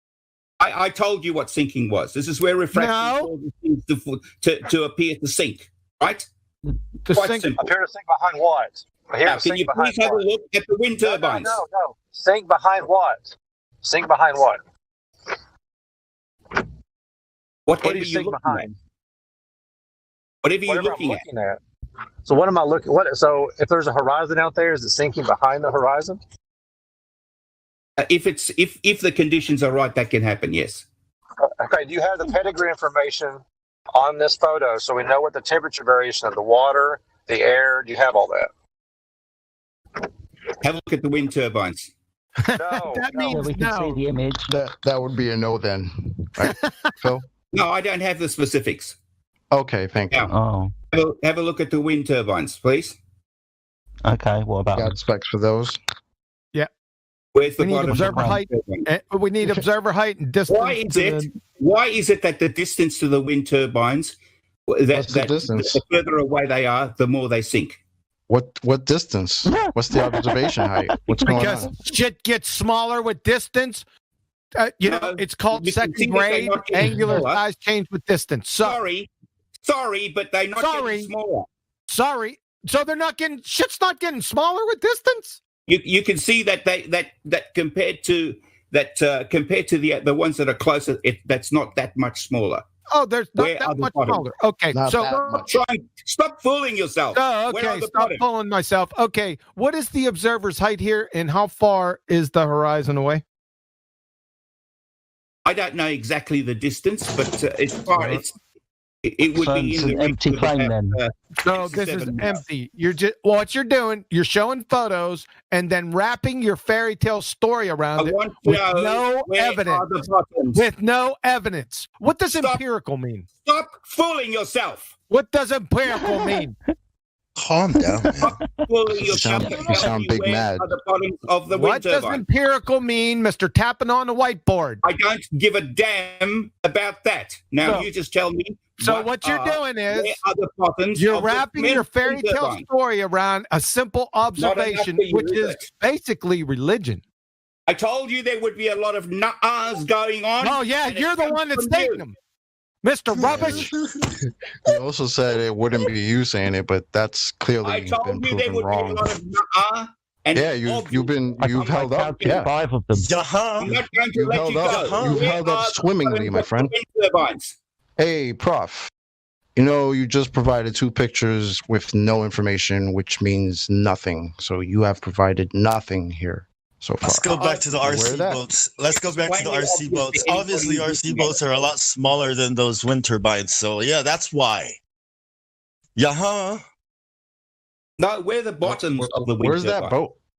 Where's the bottom of the RC boat? Answer that first. Okay, now make your RC boat a little bit bigger. There's your answer, Professor The Phil. wind turbine is huge. They're hundreds of feet high. Where are the Rubbish. Rubbish. Word salad. Oh, Professor Phil, you really don't look around you very much, do you? I'm afraid you don't. I think no, you do. No, no. You Do you want are to in explain your why? little- Would you like me to explain why? Stop for a second. Would you? You have decided to Preach to me, join your brother. little cult. Oh, And here we no go. evidence. Join us. I'm trying to. Psychoanalysis. Just trying to back up what I just said about how you don't look around you. Now, please explain to me about the. Actually, I've got another one for you to have a look at. Why are we explaining your photos? Shouldn't you be the one explaining them? He can't. He wants us to explain them. Would you would you go up to a complete stranger and then ask them to explain something for that which they have never made a claim for? Are you batshit insane? You're the one who said the earth is flat. Are you batshit insane? Yeah, but I'm not here to explain your photos. You are. Is the earth flat? You are. You explain your evidence, sir. Tell me if you think Could I just interrupt here? Explain Sorry, your Quantum. evidence, sir. One of the things Professor Phil always says, Quantum, is that you never say the Earth is flat. He's just stated that you say the Earth is flat. So which is it, Phil? Does Quantum Eraser say the Earth is flat, or doesn't he? I've no idea. He's there now. He can say it for himself. Oh, you just said it, didn't you?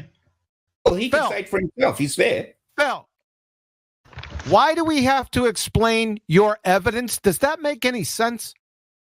Why don't you just tell us if you think the earth is flat? Why should I explain your evidence, counselor? Bailiff! Why don't you just tell us whether you think the earth is flat? Grab him by his short little pee-pee and throw him out on his neck. Come on. Is the earth flat or not? You're a numpty dipshit. You, sir, are a numpty dipshit. You're asking us to explain your evidence. Just tell me whether you think the globe a circle? Is the globe a circle? That's insane, sir. Sorry. That's why Indio left. He said, fuck this.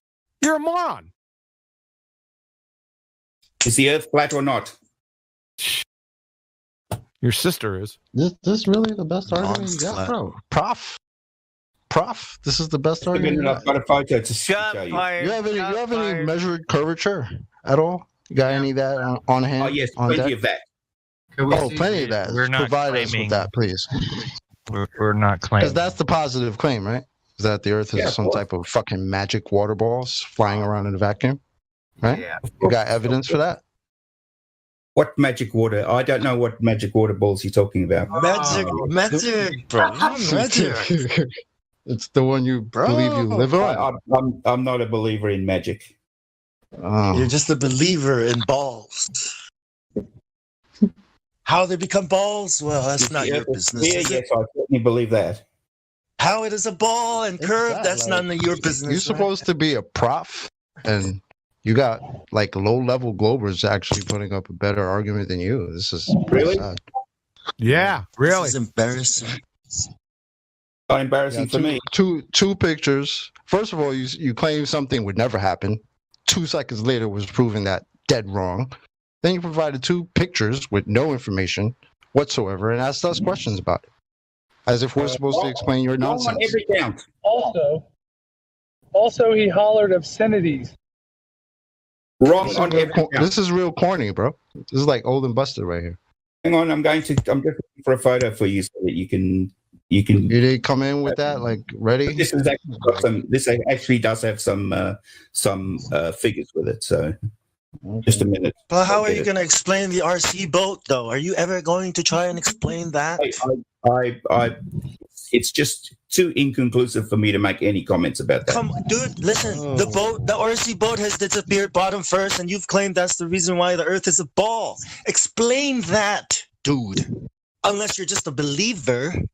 Rubbish. I like this rubbish today. It's funny.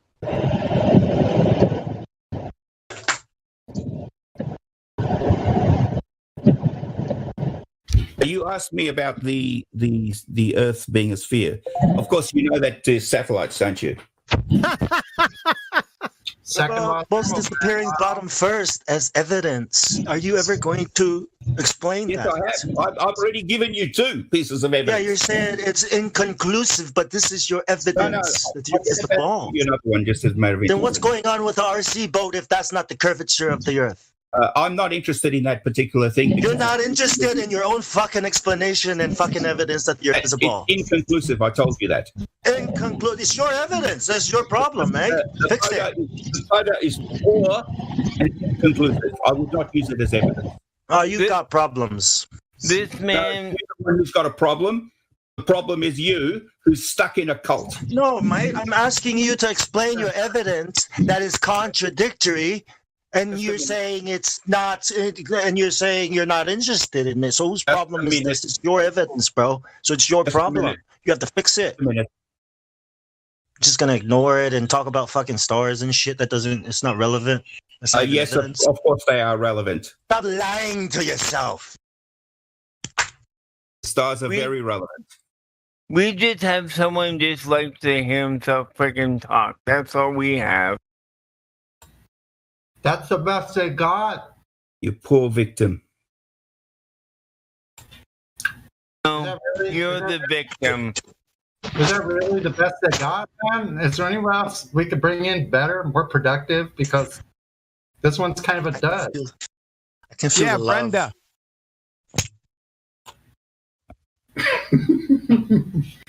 Your laughing is really not helping you. Well, at least with Brenda, I could maybe learn something.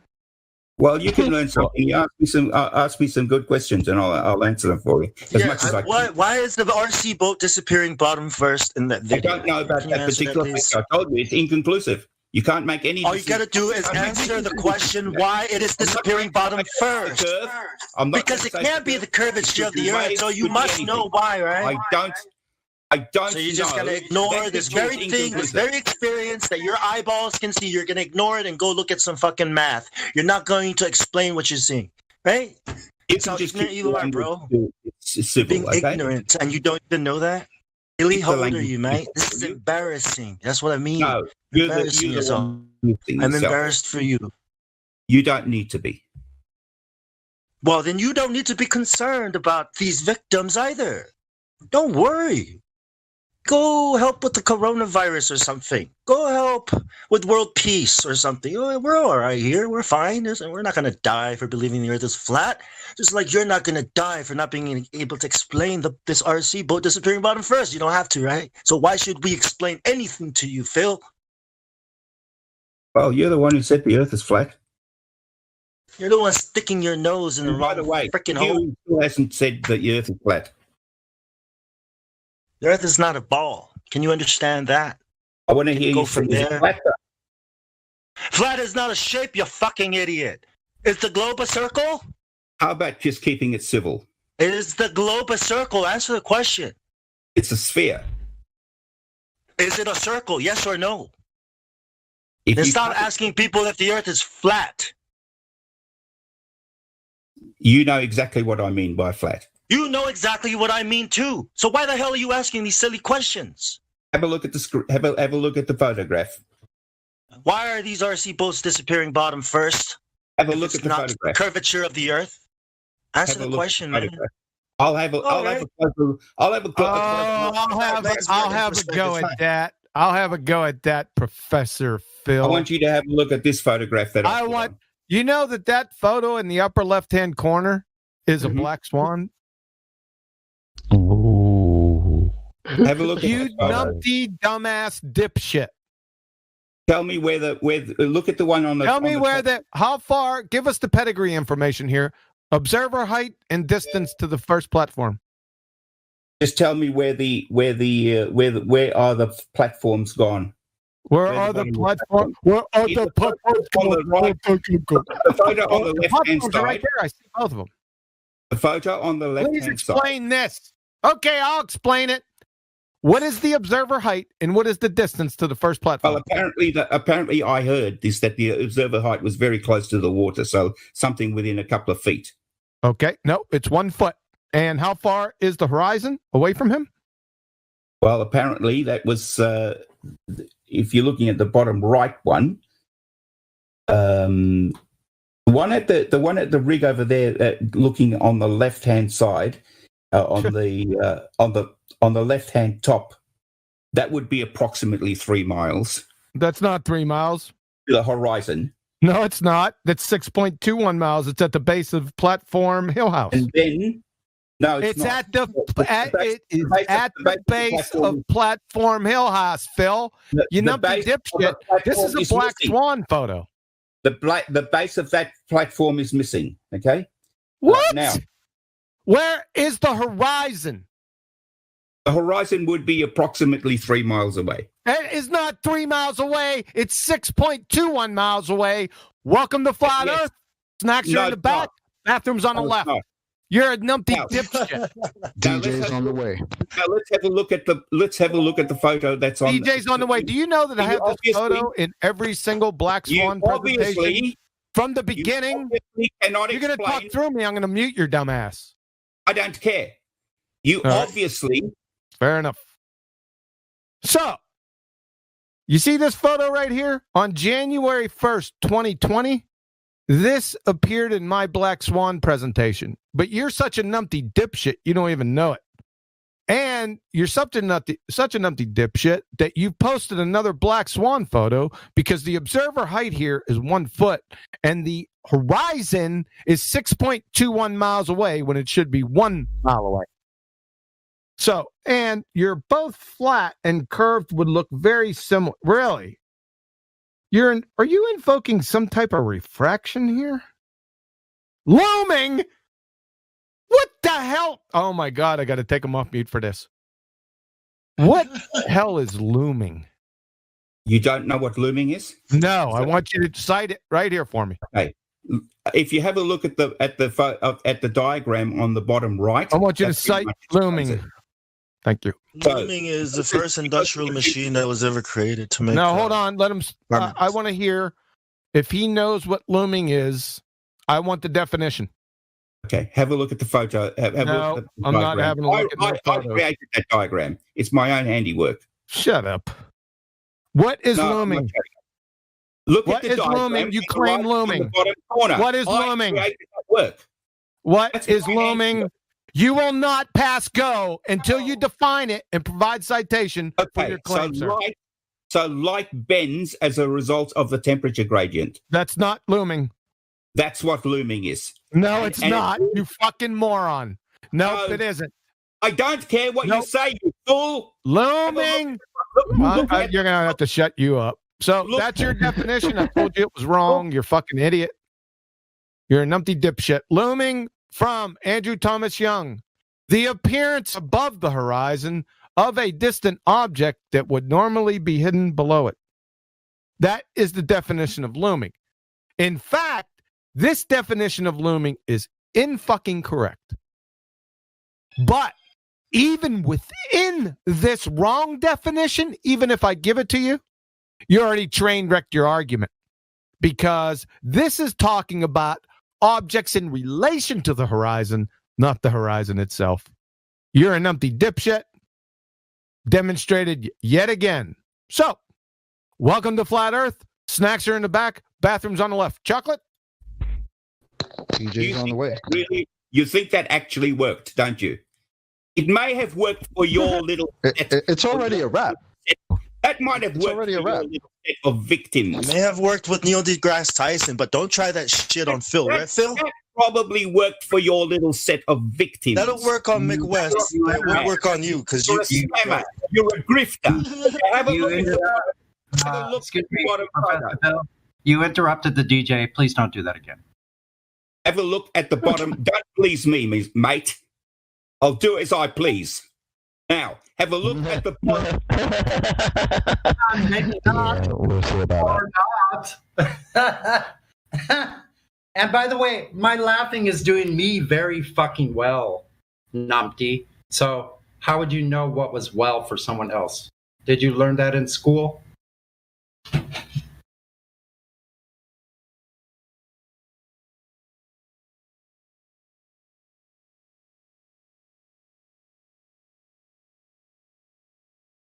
Oh, I can tell this guy never listened to his teachers or his headmaster. So, yeah.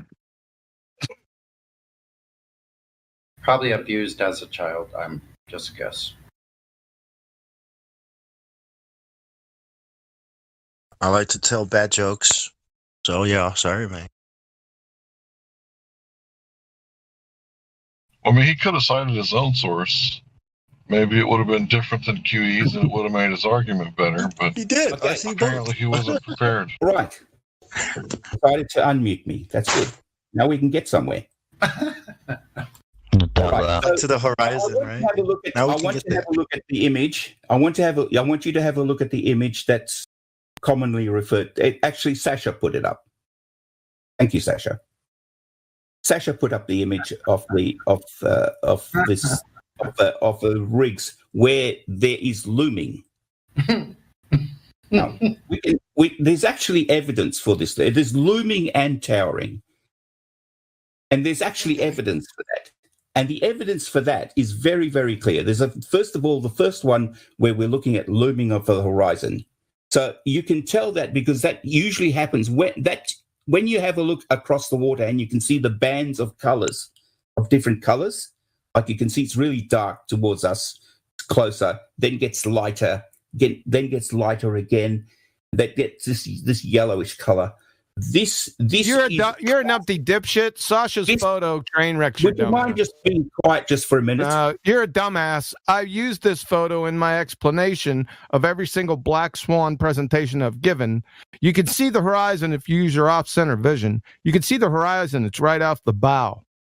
So this is looming, but according to your definition, it's not the horizon that looms. It's things in relation to the horizon, Dr. Phil. Do you understand this, numpty dipshit? Will you stop being a coward and stop? Do you understand what I just said, numpty dipshit? I understood exactly what you said. Now, can you just stop being a coward? So you said the horizon was loomed. That is not. That is incorrect. The horizon is loomed. Everything. No, that's not the definition, Dr. Phil. Listen, looming. I explained to you what looming was. No, you didn't. You made it up.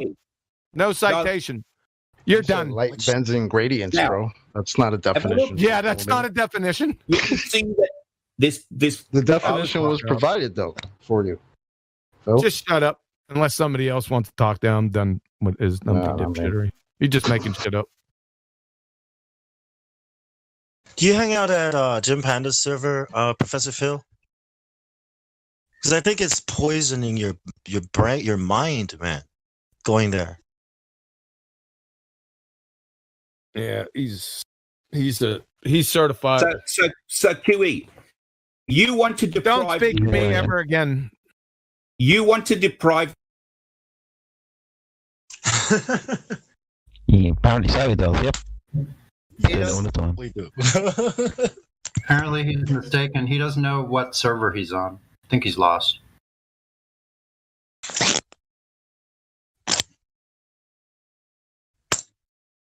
How important are you, QE?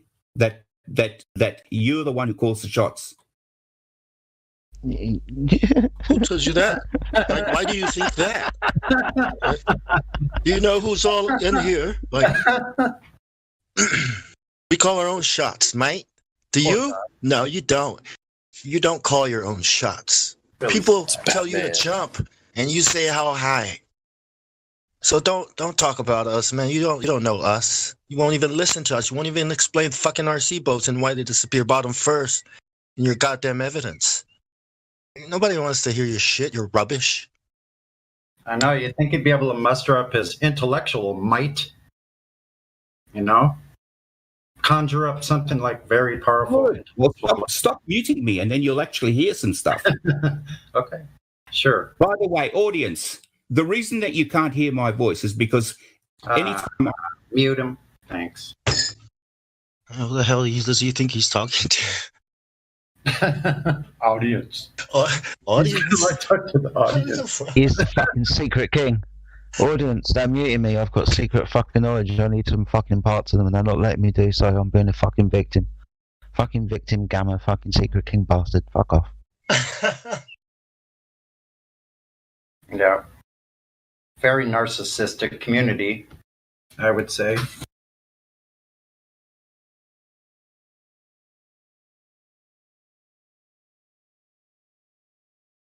Thank you for unmuting me again.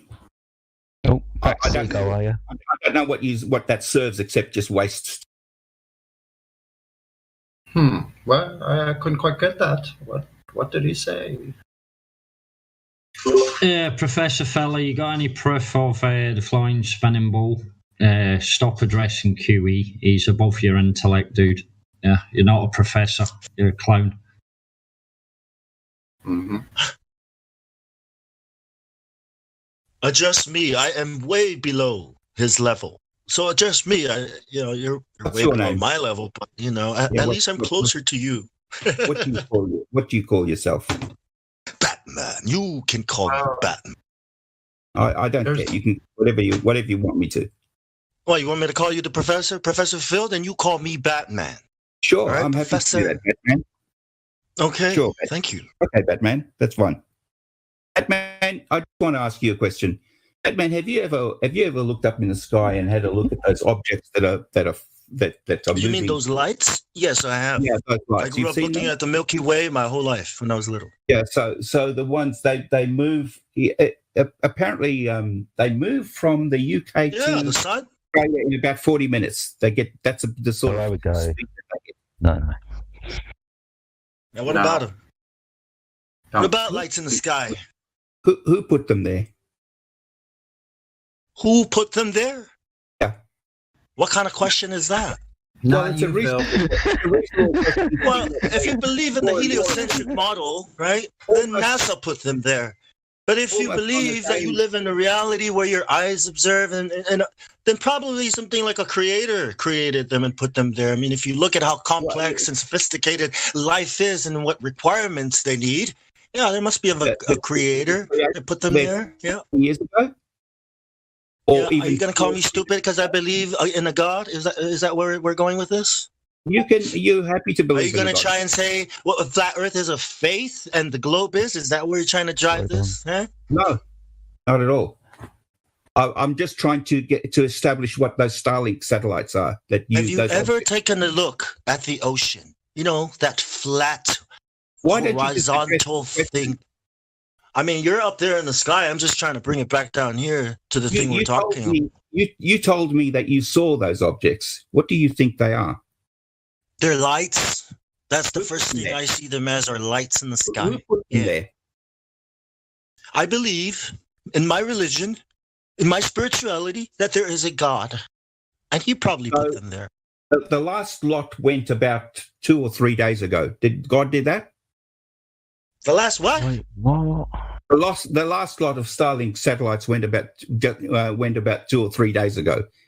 What the fuck is a Starlink Starlight? He's What not the fuck is talking that? about the stars. He's talking about the SpaceX nonsense Starlink crap. That's what he's talking about. You guys are talking Bro, about. I see airplanes. I see airplanes at night, and they look like stars moving in the sky. Is that a goddamn satellite? Go ahead, explain it. They don't. Why? How the fuck do you know which one is a satellite and which one is a plane? Because you've got a model and a fucking website that you check. Huh? Because the plane is fucking tell me what those things are in the sky, bro. They're fucking rocks and gas burning in the middle. You sound like Timon and Pumbaa from that fucking movie, The Lion King. Be quiet for a minute. So you can track those things in the sky from the UK to Australia in 40 minutes. You think a plane can fly that fast? Some of these stars and lights I see at night, right? They move.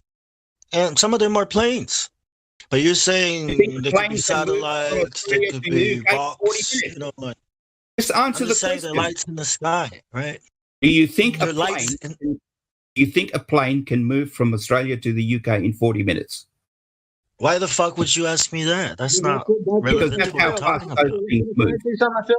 Phil, that's a loaded question. You can't even fucking prove what you just said. That's number Yes, one. I can. Number two, no, you can't. Number two, I asked you before. I asked you this question a long fucking time ago. And you said, yeah, you believe that from Mars, that rover's sending fucking pictures, sending transmissions through fucking millions and millions of miles. And you're a professor of fucking physics, and you yet to answer my fucking question. How is it fucking possible to get telecommunications from fucking Mars to Earth to get high resolution fucking images? Please explain. Fucking asshole. I think that is the right energy for you, Professor. So you go ahead and that will take care of you. Professor, you've heard of the inverse square law, right? Physics, motherfucking, yo, bro. You don't even know a fucking thing about physics, and then you fucking pretend to clown fucking physics. You fucking cunt. You think that can help you? Professor, what's the inverse square law? You think that kind of language is becoming of a person like you? Professor, what's the inverse square law? Stop fucking crying. Hey, listen, Phil, stop fucking crying. This is real shit. You're pissing everybody fucking off. Nobody's trying here. But when you're If in you a were- fucking if corner, you were you're in gonna my start class, I fucking would've crying kicked you about out. my language. You fucking bitch. All right, Vlad. Let's let Hank ask the question. What is the inverse square law? Yeah, what is that, You Professor? don't know what the inverse square law is? No, please enlighten me. Is that the reason you're asking me the question? Well, I'm just wondering how a little battery from Mars' surface could send a signal strong enough 1,000,000 miles away if I can't get signal at my curb from my Wi-Fi router. Where is everybody? On Earth, right? We're waiting for you to answer the question, Phil. You don't know what the inverse square law is. You seriously don't know. He just gave you an example. You don't know right? that. I asked you a question, mate. Okay, so things things will reduce by the square of the distance away. That it's further away. Right. So the power source is staying the same, but the further you go away, it 2, decreases 4, the signal strength. 16, Yeah, 64, and so on. Okay. By the time you get to 1,000,000 miles away, how much power is actually hitting the Earth?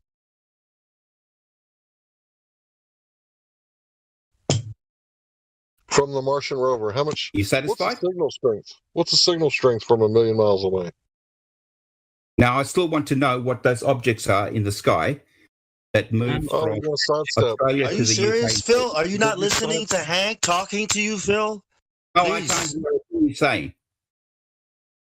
He's asking you, after 1,000,000 miles, is that signal going to reach Earth? If you and the inverse square law, then how can that signal from Mars reach the Earth, and how much power is required for a signal to reach the Earth? Yeah, show us the data. Show us the data on that. How much power at 1,000,000 miles? The only reason. No, show us the power. Answer the question. Show us how much power at 1,000,000 miles with that battery. Thank you. I'll come back to that. No, you won't. Where are you going now? I'm very happy to come back. Now that I've got Professor, you do it now.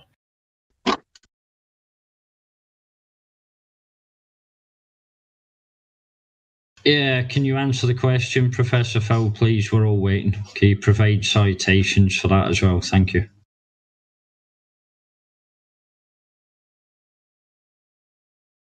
Is anybody ever going to answer one of my questions? How much power at 1,000,000 miles? I don't know off the top of my head. I told you I'll come back to that. Go get it. Bring it back. Bring it back. I'll come back in my good time. Well, okay, how far is Mars? Because we're only talking about 1,000,000 miles, and the moon is supposedly 250,000 miles away. So Mars is tens, if not hundreds of millions of miles away. How far is the sun, right? So come on, man. This is a crazy, impossible thing, and you're saying you're going to come back to it, right? Like, we're telling you this is fucking crazy, impossible, and you're saying, nah, I'll come back to it. What the hell? First, you won't answer the question with the RC boats, and now you won't answer this question. What the hell, Phil? Where the hell are you going? Mars is about 60... Almost 60 million miles away. And you can't even answer how it can work with 1,000,000 miles. But yeah, okay. When that's just another number. Is that average? Is that its furthest distance? Is that its closest distance? That would probably be the average distance, around about 60 million miles. Probably. Okay. Can you show us the telemetry data, please? So it's between about 33 and 60 odd million miles. Can we see the radio telemetry data? Thank you. 33 and 66. If you want specific things, I'll write them down, and then I will be able to get them for you. You coming in here like you know what you're talking about. I came here to ask you some questions. Well, you haven't answered not one question. Why don't you start with answering? I came here to ask you why you think the Earth is flat. You came here to straw man us, bro. Come on, man. You were not stupid. It's such an easy answer. Phil, I came here to ask you why you think the Earth is flat. I asked you that specific question months ago. I asked you. You said you were gonna come back to me, and you have yet to come fucking back to me. You know, and you remember I had a fucking conversation with you, and you still I don't cannot even answer know the who the fucking hell you question. are. And don't tell me you're gonna come back to it because I know for a fact you won't be able to answer that fucking question. You're talking to a guy that fucking finished electrical engineering, you stupid fuck. You done improving sewer rat fucking You're an piece of shit. engineer? Go What? fucking die. All right, fool. Vlad. I'm done. You're I'm an done. engineer. Take a breath, Vlad. What? Did I just hear that? You are an engineer and you think the Earth is flat. Why? Why? What's wrong with that, Phil? But You when still you haven't did- explained the RC boats, bro. You can't even explain the RC boats and why they disappear bottom first. Oh, what's the problem? He's an idiot. You can't even explain the RC boats. You can't even explain how things can travel millions of miles. Who are you calling? It's not even explaining it. It's just admitting that that's what we see. I teach engineers. Did you hear that? No. What? What? Well, I'm Batman, so I win. Anyways. Okay, Batman. I teach engineers. You said Well, you're I'm an Batman, engineer. so I'm cooler than you, and I have more credibility than you, all right, Phil? Because I'm Batman. You know, everybody knows Batman. Engineering, we do orbital mechanics. Yeah, that's a fairy tale, bro. Is it really? You got lots of maths there. It You is. can't even prove your Earth is a ball, so how can you have your stupid orbital mechanics? You said I can't. You think You you live on a can't. spinning Which is ball in space that's never been proven. You don't have a measure of curvature, axial rotation, or vacuum of space. You said there's no measure of Why are RC boats disappearing bottom first, a couple of inches off the ground? Why is that RC boat disappearing? Phil's still I'm here. going to have a look at that photo. Yeah. Mickey's here. Remember, it's the same RC boats. I was waiting for this. This is the same RC boats that right He's going before to he said won't disappear. Said it won't happen. You said that, That was you, Phil. the Earth has not been measured. That's what you said. But why do you? Well, why hold do you on, get so- hold on. My friend wants to Before you talk start to you. building a straw. Do you understand that there's for instance, in last November, we put up a satellite called Cartosat 3. Cartosat 3 is designed to map the Earth. How far up is that satellite, bro? How far up is it? 509 kilometers. What part of your No, fairy don't tale thing? Yeah, don't entertain this guy. Yeah. Don't entertain him. Give me a second. As we start the live stream. Every time that satellite makes a sweep, it measures the Earth. No, it doesn't. Yes, it does. What does it measure curvature? Does it? So if it measures curvature from up there, then where can we measure curvature down here? Measures Boom. the diameter. All right. Stream restarted. I can give you some very good experiments if you're actually interested in the truth. No, we're not interested in what you're going to provide. Here's what we're going to be interested in, Professor Phil. You're going to have to demonstrate to us how the Earth is a globe, like the way they claim it is, right? I told you that. Well, you told somebody, but it wasn't me. I wasn't here. He said, he said RC boats disappear bottom first. That's what he said. So I take it that you make right? Okay. Yes, I'm Miggy. Remember? Okay, Miggy. We've had a Nice to previous meet you. conversation. Nice to meet you too. Now, let's get to the business of proving that the Earth is actually a real globe instead of it being something that a positive claim that can't be verified. So measurable curvature, when has it ever been done that somebody has got measurable curvature, either in ancient times or now, Phil? Well, doesn't now, matter. It doesn't matter. I don't now really it's done care. by satellites. Right, but when did they start actually saying that it was a globe with measurable curvature? When was this done? Thousands of years ago. Okay, so who's the first one that did it? Go ahead. I don't know who the first one was, but I do know about Aristotle. All right, so we haven't established in ancient times, but now go ahead and tell me how they've done it today. Go ahead. Satellites, I told you. Which satellite? Well, there's satellites that take partial photos and stitch them together. Okay. Sun synchronous satellites, and there's also satellites that actually take photos of the entire Earth. Okay, which specific one, Phil? Himawari 8, for instance. Okay, so the Himawari 8 is the one that's taking this measurable curvature picture, we can measure the curvature of Earth with this satellite. Is that Yes, right? of course. Okay, so how are we doing that? You have a look at the photograph. And compare Okay, it do you to have one? Yeah, compare it to the distance of the satellite. Do you have one? Of course. Okay, can you please provide that evidence in live stream voice text? And then after you do that, provide the evidence as to how the Earth curve was measured using this photo, please. Just a minute. Okay.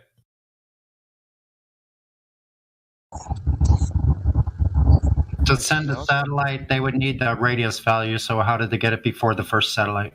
Well, we're going to see what Phil has to provide as evidence, and obviously this is going to be something that is going to provide the measurable curvature, right? Of course. Okay.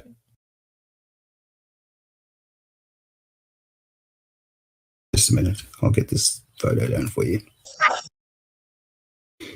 Excited.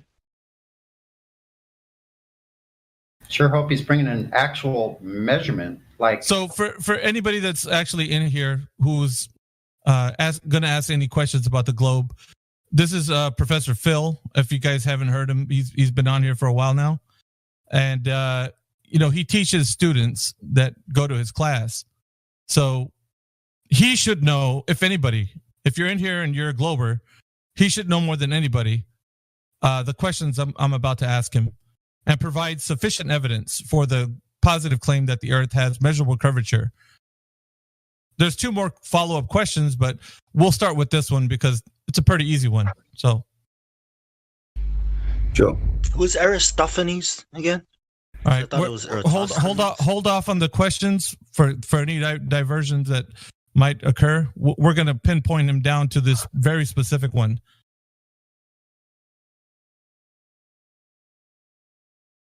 I'm excited.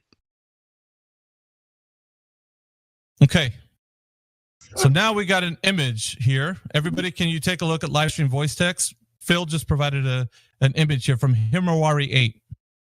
Yep. All right. So now the next step is, how do we establish the measurement of the curvature of Earth from this image? Go ahead. So when you have a look at the edge of it, you can see that's curved, can't you? It's not a square, is it? Well, no, you go ahead and provide to me how Just answer my question. No, I'm getting the listen. I'm getting the information from you, how you provide evidence for measurement of Earth curvature. That's all I want to know. I'm not. Okay. It's not a debate. It's just for you to give me information as to how it was established that this image is the measurement of Earth curvature. And so go ahead and follow up with giving me the way they measure the Earth curvature using this image. Yes. So we know the distance to the satellite that took this image to the camera. Okay. Okay. So because we know the distance to the camera to that, we can actually look and work out what the diameter of this ball is that you're looking at. How'd they know how far it was? How did you validate that picture was actually taken from a satellite? How did you validate that? Well, we're not even there yet, Rags to Riches. Right now, he's going to demonstrate to us how measurement of Earth curvature can be achieved using this Himawari 8 image. So we're going to let him finish, telling us how. It does look like a ball, doesn't it? Well, it appears to be a circle. I can't tell from an image if it's a 3D shape. Okay, so you can actually see, you can tell that it's got a circumference, right? As what it looks like. Looked like a circle to me. And it's got a diameter, right? Obviously. Okay, good. All right, so we can establish that at least you can see a circle anyway, right? Yeah, of course. Okay, good. So you agree that we can establish what the radius of that circle is? We can establish its diameter. We can establish its circumference. Right. What we're doing here, though, is drawing circles and then doing a bit of maths. That's what you're doing, right? It's a photograph. Right, but it's not a photograph, though. I think that's where you're mistaken. No. So you're saying hang on. You're saying that this satellite is taking snapshots, like photographs, and it's not sending data to somebody who receives this data and then interprets that data and then makes an image out of that data. You're saying it's a straight photograph like you would any camera, and then you get film out of this camera. Is that because that's what the audience is hearing right now? Not film. It's data. It's digital right. camera. So yeah, but it's not. You're not going to get images like that. You're getting data. According to the globe, I'm just following the paradigm so that we can get everything kind of down the line as to how this is being established from the Himawari 8. It's not a snapshot. This is data. It's data that somebody's receiving and then interpreting it as a image. No, it's not. It's a 16-channel camera. Okay. And of course, just like any digital camera, the digital information is in terms of digital information that's sent via radio to the receiver. All right. So, how did this satellite get into a place where something cannot exist? This medium cannot exist. What medium can't exist? The vacuum of space, of course. What vacuum? Well, when you actually send a satellite into low Earth orbit, it has to leave the Earth's atmosphere. And by way of a rocket that's going to use a parabolic curve around the Earth 3 times so it could gain escape velocity so that it could actually leave the Earth's atmosphere so that it could drop these supposed satellites there. So how is it that this medium, the vacuum of space in which this satellite is in, actually exists? It'd probably be useful if you just stop using the word vacuum and just say space. That'll be fine. Well, space is something. Yeah, space is something that I could define as something between me and you. So, to be a little bit more specific, right? When you actually leave the Earth's atmosphere, because they would consider there to be a specific stopping point, right? The Kármán line. After you exit the Earth's atmosphere, then you're actually in low Earth orbit. So, in order for it's actually not specific. Well. So this medium that this satellite is in, taking this image, how do we know that medium exists? We put satellites there. Okay, so you're telling a story right now that something is going there, but there's no way that anybody that's listening could verify that information because this medium supposedly is in a place that cannot be in reality. Why not? Because we have pressure here, the air that we're breathing, and it's adjacent to the supposed low pressure system, which is what you consider space, but I call it the vacuum of space. That's what they call it.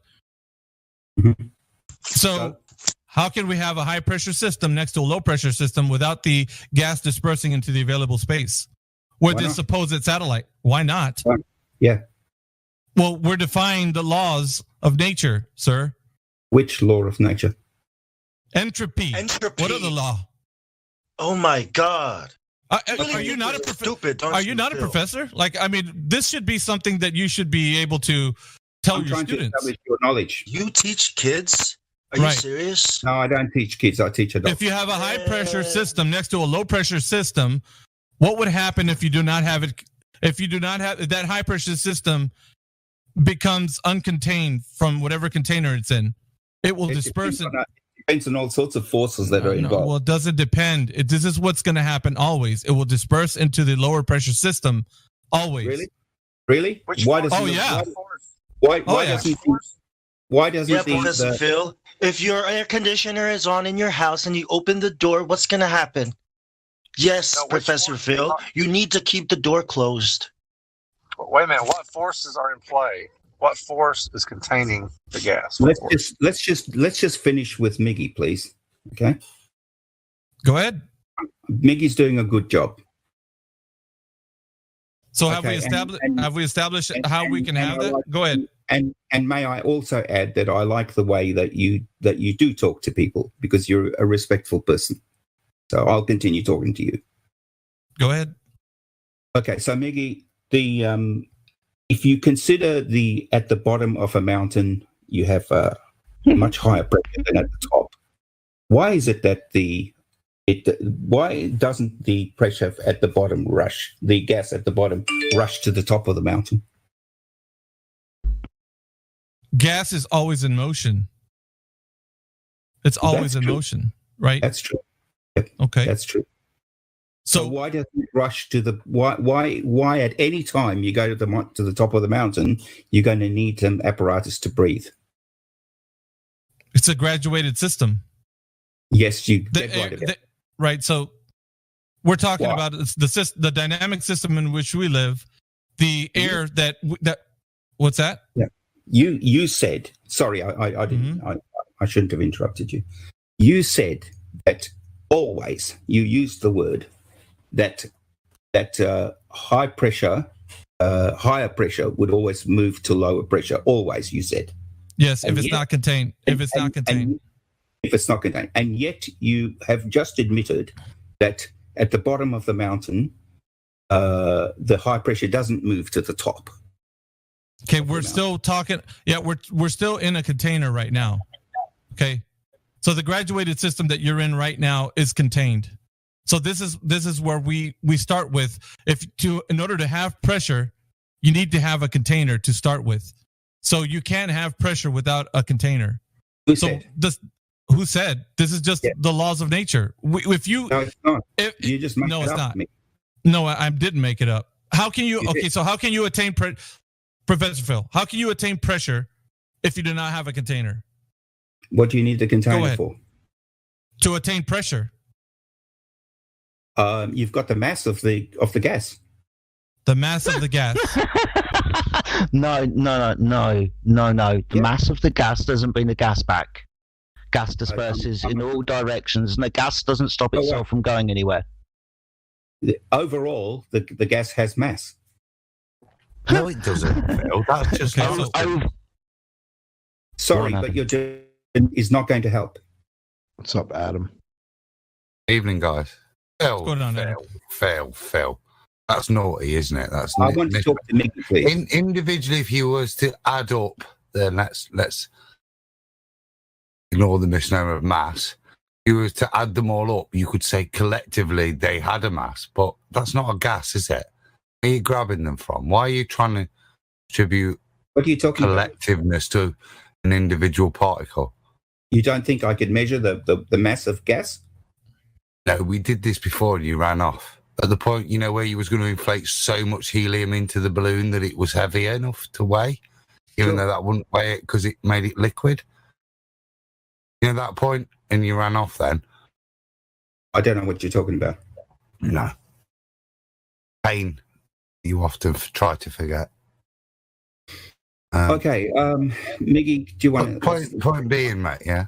There's more stuff to discuss with Miggy. Okay? Carry on. Yeah.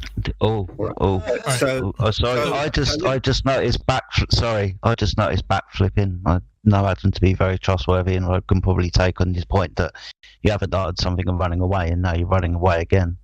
The question was pretty valid. Yeah, I know. I'm still here. Okay, thanks, mate. Just let's see if we can talk, and the other people can just be quiet while we talk. All right? Sounds good with me. Okay, excellent. But this is an open forum, so I'm just letting you know right now. So somebody jumps in. Yeah, all right. So, Miggy, I'm not. Phil, I think respectfully, mate. The point when people jumped in was, and people are being respectful, was when you said something so outrageous that it really you shouldn't be carrying on the conversation. Why can't Miggy deal with that? Without it being challenged. Miggy's pretty smart. He can deal with that. He doesn't need You're not going to convince Mickey. Whatever sales technique or method you're trying, you're not going to convince Mickey. Talk about it here. Adam is as calm as Mickey. You can talk to both of them. I'm not trying to convince anybody. And I certainly have no delusions about convincing you. Yeah, but as he said, it's a public forum, isn't it? It's a public forum, and Mickey was doing. I'm just trying obviously you're not here to learn what we've discovered. Right, you're here to try to convince people that you're crazy for believing the Earth is flat. That's what you've been saying when you first got here. Say it. That's what you've been doing. All right. Let's try and get it back on point at least, and get the side bit. But let's get it back on point. Let's destroy that So massive gas. Whoever wants to take that, Adam or Miggy, I don't care. Massive gas. Well, it's not just anybody. I'm talking to Miggy. Is that okay? Yeah. To be if you want, but we're still on that particular topic you brought up. So yeah. So I just want to explain to you. So Miggy, let's just establish this. I'm here to explain what I think and what I believe. Okay. So I'm not trying to convince you. Is that okay?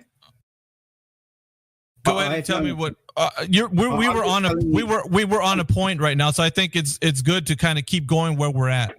Yeah, so I agree. So what I wanted to explain to you is why I think that the gas doesn't disperse into space. Go ahead. Okay.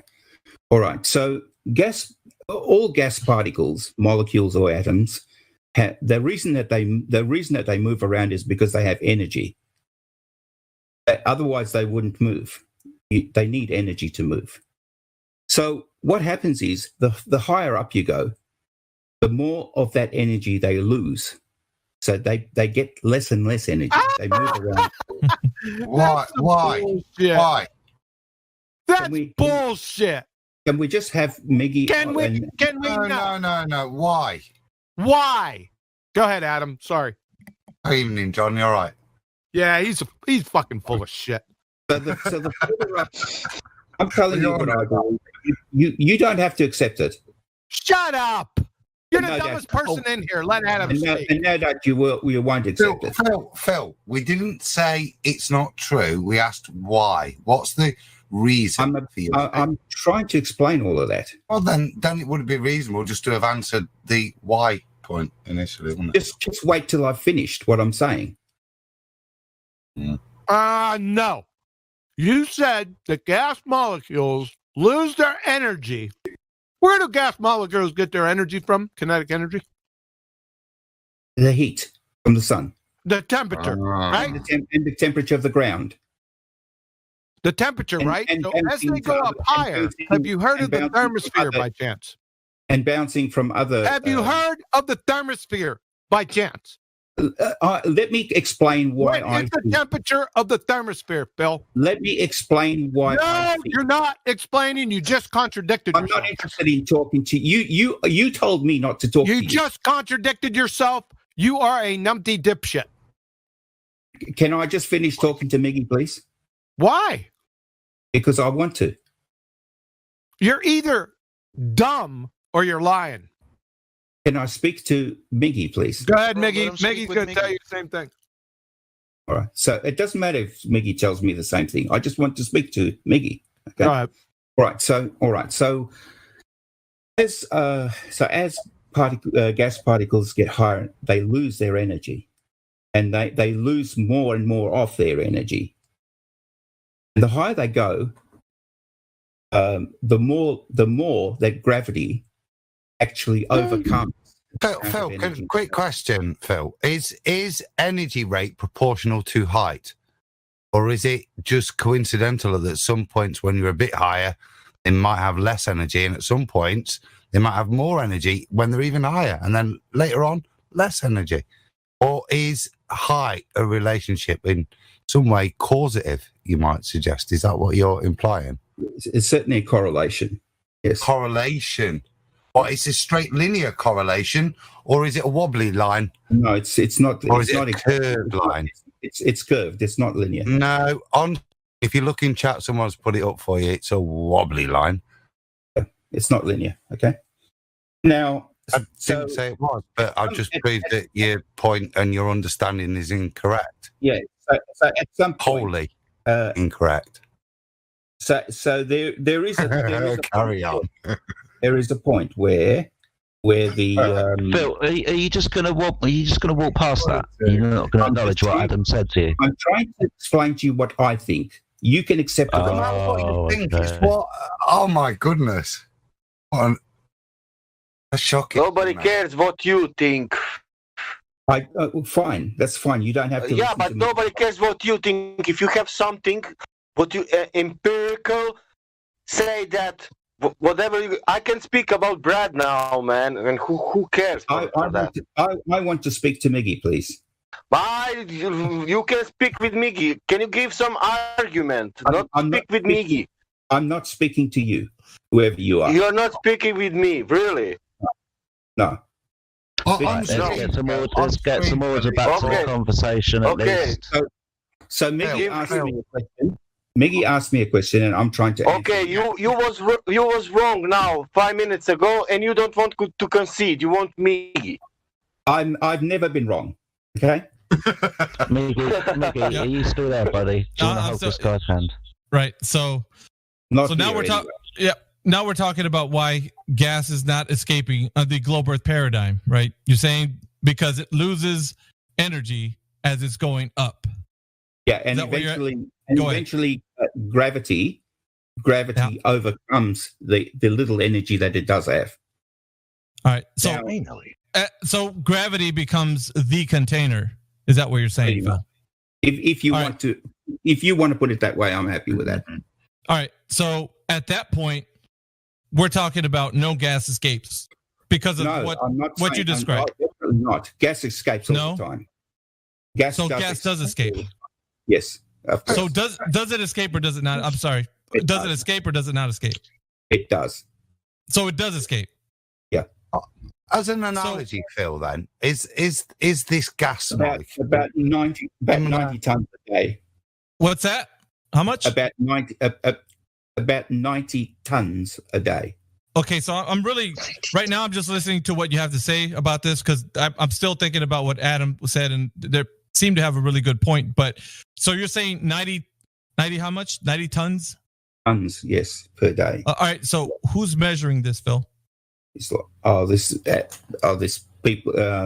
Lots of people who monitor atmosphere and climate and stuff like that. Sorry, it's a bit vague. Was there anybody specific that does this? Like meteorologists? Like NOAA.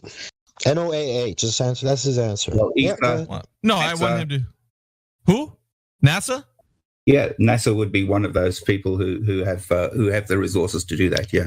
What is the apparatus they're using to actually find this information out? What are they using to detect? So that information. I don't specifically know how they do that. Okay. So we don't. Okay, sorry. We don't know how they're getting this information, but we just know that they're giving it to us about 90 tons a day. That's what they say, yeah. All right. But we don't know that. Is that what you're saying? Well, I could have a look at their paper that describes how they do it and see if I agree with it. But at this stage, I've got no reason not to disagree. I've got no reason to disagree with them. All right. So, well, I'm going to roll back. It's theoretical. It's theoretical, yeah. It's not a measured amount. It's a calculated amount based on the trajectory of hydrogen and helium atoms, which the analogy you're painting is it's a bit like the guy in the desert when he fires a bullet up in the air and up it goes until it reaches a point, and you're saying it hits that point and then back down it comes because gravity makes this container that it bounces against. It's this complete total loss of kinetic energy that causes a return and an opposite vector. Well, Adam, it almost sounds like Phil's. It almost sounds like Phil. Whatever you said obviously points to the fact that you know nothing about projectile motion. All right. So from whatever he said, Adam, it sounds like he's saying that on the globe Earth paradigm, we got some air actually escaping, right? Yes. I mean, it's actually leaving. No, I wanted to get to that. That's fine. It's fine. But they're the black swans, aren't they? They're the exceptions to the rule, aren't they, Phil? But most of them follow the pattern I've just described, apparently. Yeah. But you get some of them, that magic number that you pulled out your arse, the amount per day that escapes the atmosphere. They're the ones that break the general rule of the new way in which gases behave, which is against the second law and against gas behavior, but has to be the way gases must behave if we live on a ball. Is that not correct? There's nothing against the second law of thermodynamics, if that's what you're talking about. What? So would you say that? Show me gravity affecting the kinetic energy of a gas molecule, then. Oh, any time. Cool the molecule down till it becomes a solid. No, gravity affecting the kinetic energy. It's got to be slowing it, hasn't it? It's got to be stopping it, escaping. Yeah, that's easy. That's easy. Show it me then. Yeah. So the consider the gas the amount of gas concentration at the bottom of a mountain compared to the gas concentration. Concentration. Come on, that's rubbish. That's terrible. You can say that as much as you like. Disingenuous. Disingenuous. You can live in your little cult as much as you like. Won't change anything. Some might say. Won't change anything. I'd say. You know, it's weird. You think we live in a cult, and you think you don't live in a cult, even though all your beliefs are just beliefs. You know, that's it's weird. a pretty big cult, then, isn't it? All right. So where the air escapes, is there supposed to be a boundary? Is there some sort of boundary where the air is actually leaving and escaping into?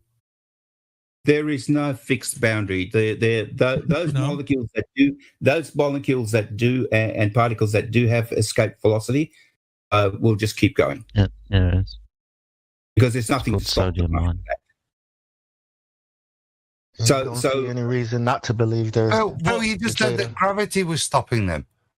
Even if they escape the magical point where the bullet returns, where most of the particles go, what about those ones that do manage to get past? Surely they get pulled back eventually. Don't they get sucked to the moon on the way?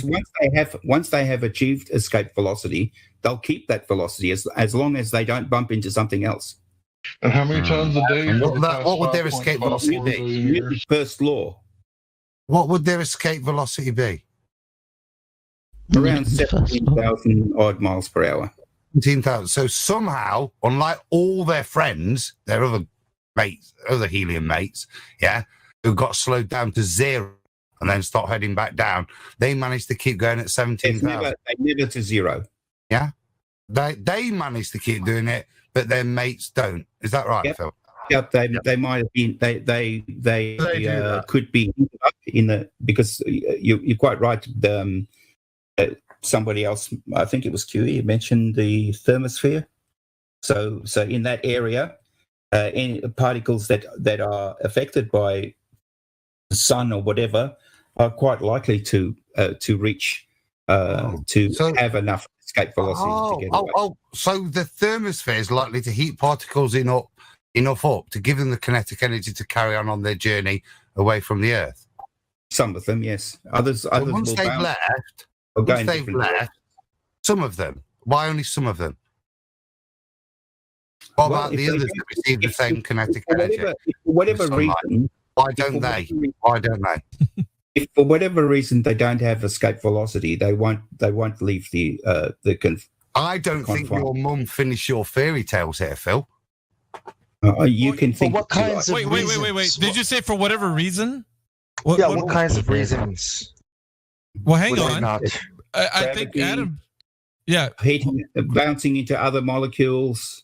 Well, that's not a loss of kinetic energy because it's an elastic collision. So there'd be no change in their kinetic energy, would there, Phil, if it collided with another molecule? Carry on.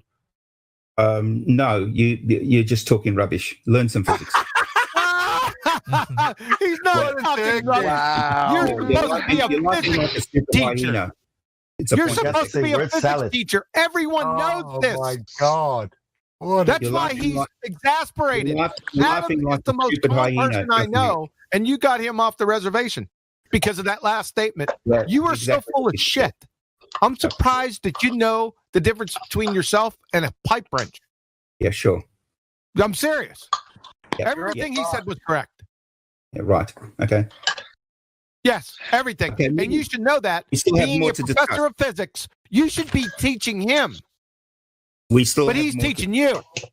He's not. He's an idiot. I beg your pardon. He's an idiot. Really. I beg your pardon. I may not. Oi, daft lad, right? I may not have bothered in the route of academia, right, and sold my soul, yeah? But I'm perfectly well educated and I teach doctors, postgraduate degree levels, cheeky arse, right? Don't come here pulling your guns out because you've got professorship. And I teach people. You can take away the legitimate points where I've just, as Nathan would say, teabagged you, yeah? Unfortunately, you've done nothing of the sort. as if pulling out that you've got You've done nothing of some the kind sort. You've made, university you've done nothing education. more than make What sure you've university is done- yours? What university are you affiliated with, Phil? Which I'm two not- big I'm university? not going to talk Mine's the about University of Nottingham. Yeah. I'm not going to talk about my No, personal because life. you're going to be like the University of back of a cornflakes packet, won't it? Sure, right, Hey. okay.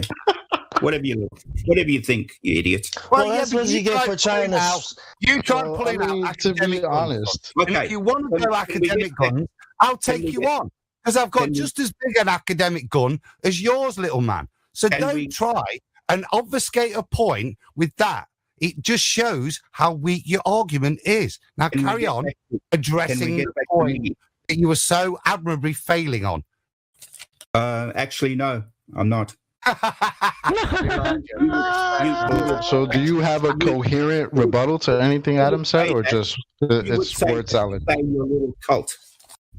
Oh, Just gonna cry. Wow, That's man. your problem, Now- Phil.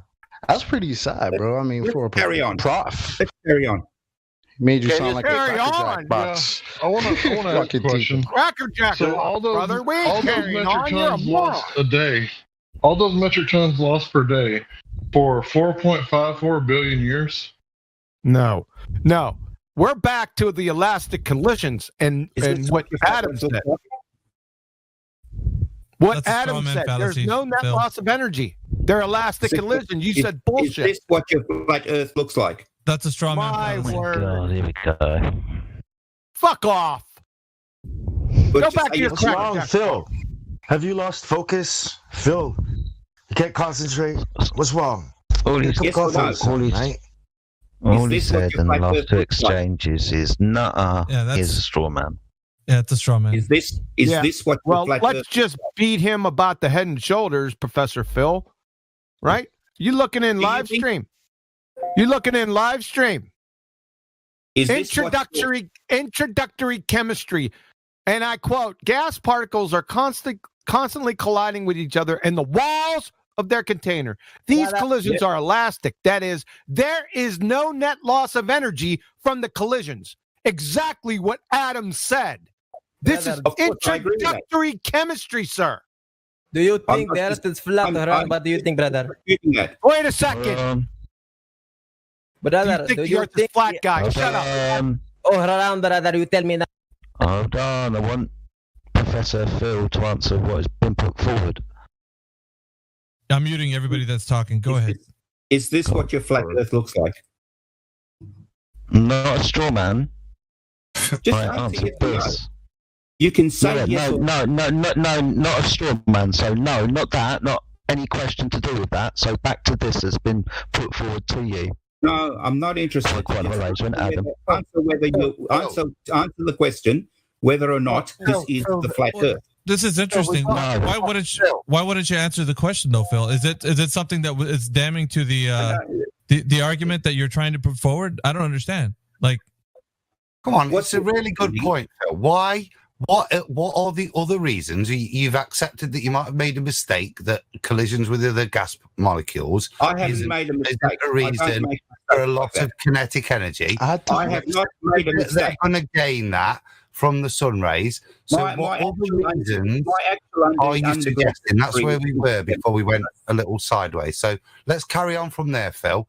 What are the other reasons other than kinetic collisions? Whether or not this is your flat Earth. that's a straw man fallacy. Phil. It's really weak. So sad. Yeah, it's a straw man fallacy. Nobody claims that, Phil.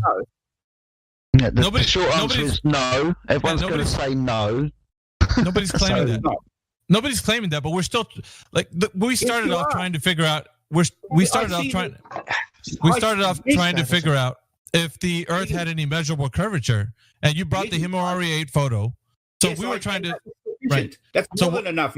That's more than enough. What I was trying to ask is, how did the Himawari 8 actually get into that place that you said is actually there? Right? No, I'm talking about how does it exist in that location?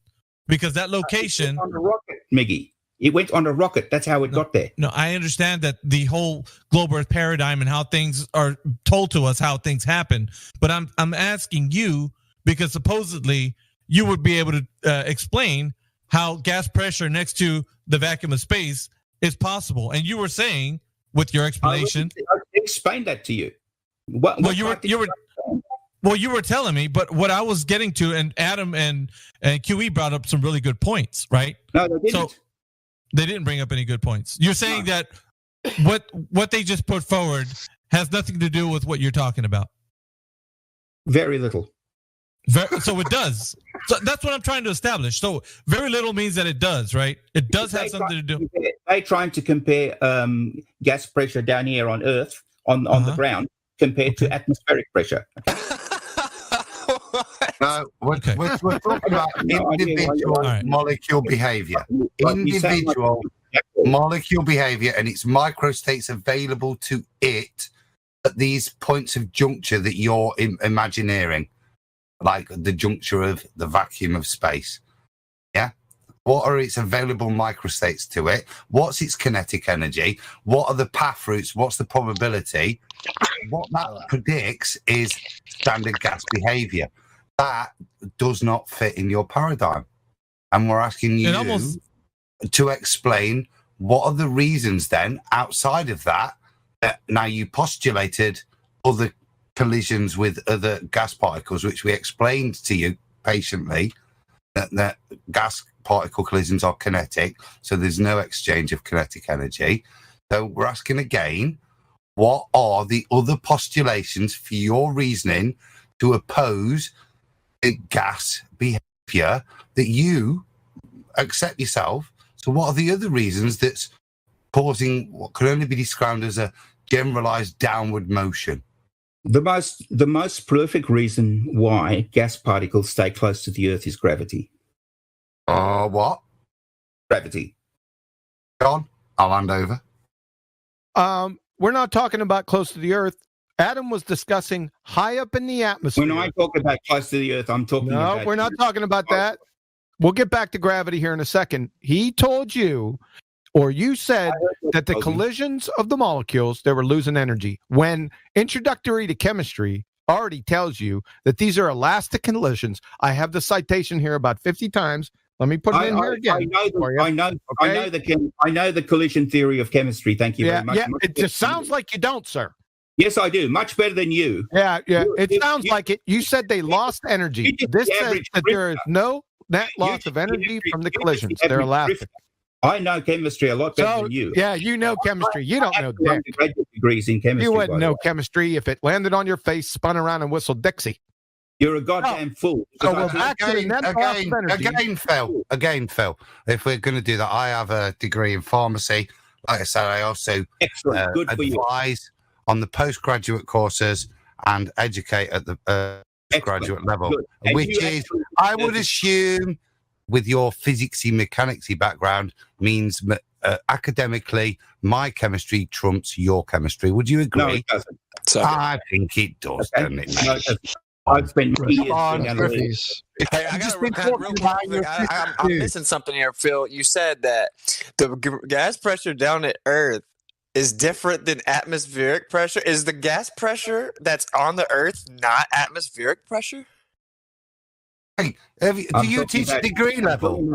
By the way, I'm not sure I'm talking to. Whoever just said that, they're above Phil's level as well. I'm talking about gas pressure in a container. You need a container for gas pressure. Container.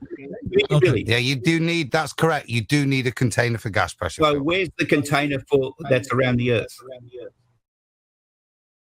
Oh, where's the container around the Earth? Well, that's your question, surely. That's the question That's the question we're trying to get you to ask yourself, Phil. That's the reality you've got to come to. And when you realise the implications, when you realise the fundamental implications of the statement you just made and how it applies to not us, but your paradigm, you'll be on your way, son, won't you? Hey. You said that there must be a container. You said that yourself. That's correct. Where is it? You want me to show it to prove the necessary antecedent? I want to know whether it's a necessary antecedent. You know it's there, Phil. Yeah. Where is your container? How far away? Where's your bumhole? You can't see it. You think that's clever, do you? No, You think you think you're being Phil. You think you're being clever, right? With your false power. You think you're being clever. You're not. That's why I was being what's called wheel in retort to point out the silliness of your question to me. That's why I retorted like that. You understand that? That's called intelligent humor. Is there a container or not? It was to show the silliness of your question. Yeah, there is a container. Yes. Good. All right, excellent. Now, how far away Sounds is like you were trying to prove some sort of a container yourself before, right? You were saying this word gravity. How far away is the edge? Reality. Oh. How far away is the edge of the universe, Phil? Where is the evidence for the container? The evidence is the gas pressure that we have here. Yeah. And how far away is this container? Well, we don't have that measured. So the measured somebody has their mic open right now. Has somebody test 1, 2. Has anybody ever measured the distance to this container? No. I don't remember anybody making a claim to how far. Nobody. Whatever the fuck. Nobody made a claim to that though. But there is a container because we have gas pressure. But but I heard a claim before about gas literally reversing itself and coming back down due to something called gravity. Where's the container between the top of the mountain and the bottom of the mountain? There's like two sides of that coin, Chocolate. He's saying that some is escaping, 90 tons is escaping, but some of it is actually getting kicked back. Some's leaving, some staying. So it's not. This explanation was there is some leaving. I told you you can accept it or not. Yeah, he did say that right.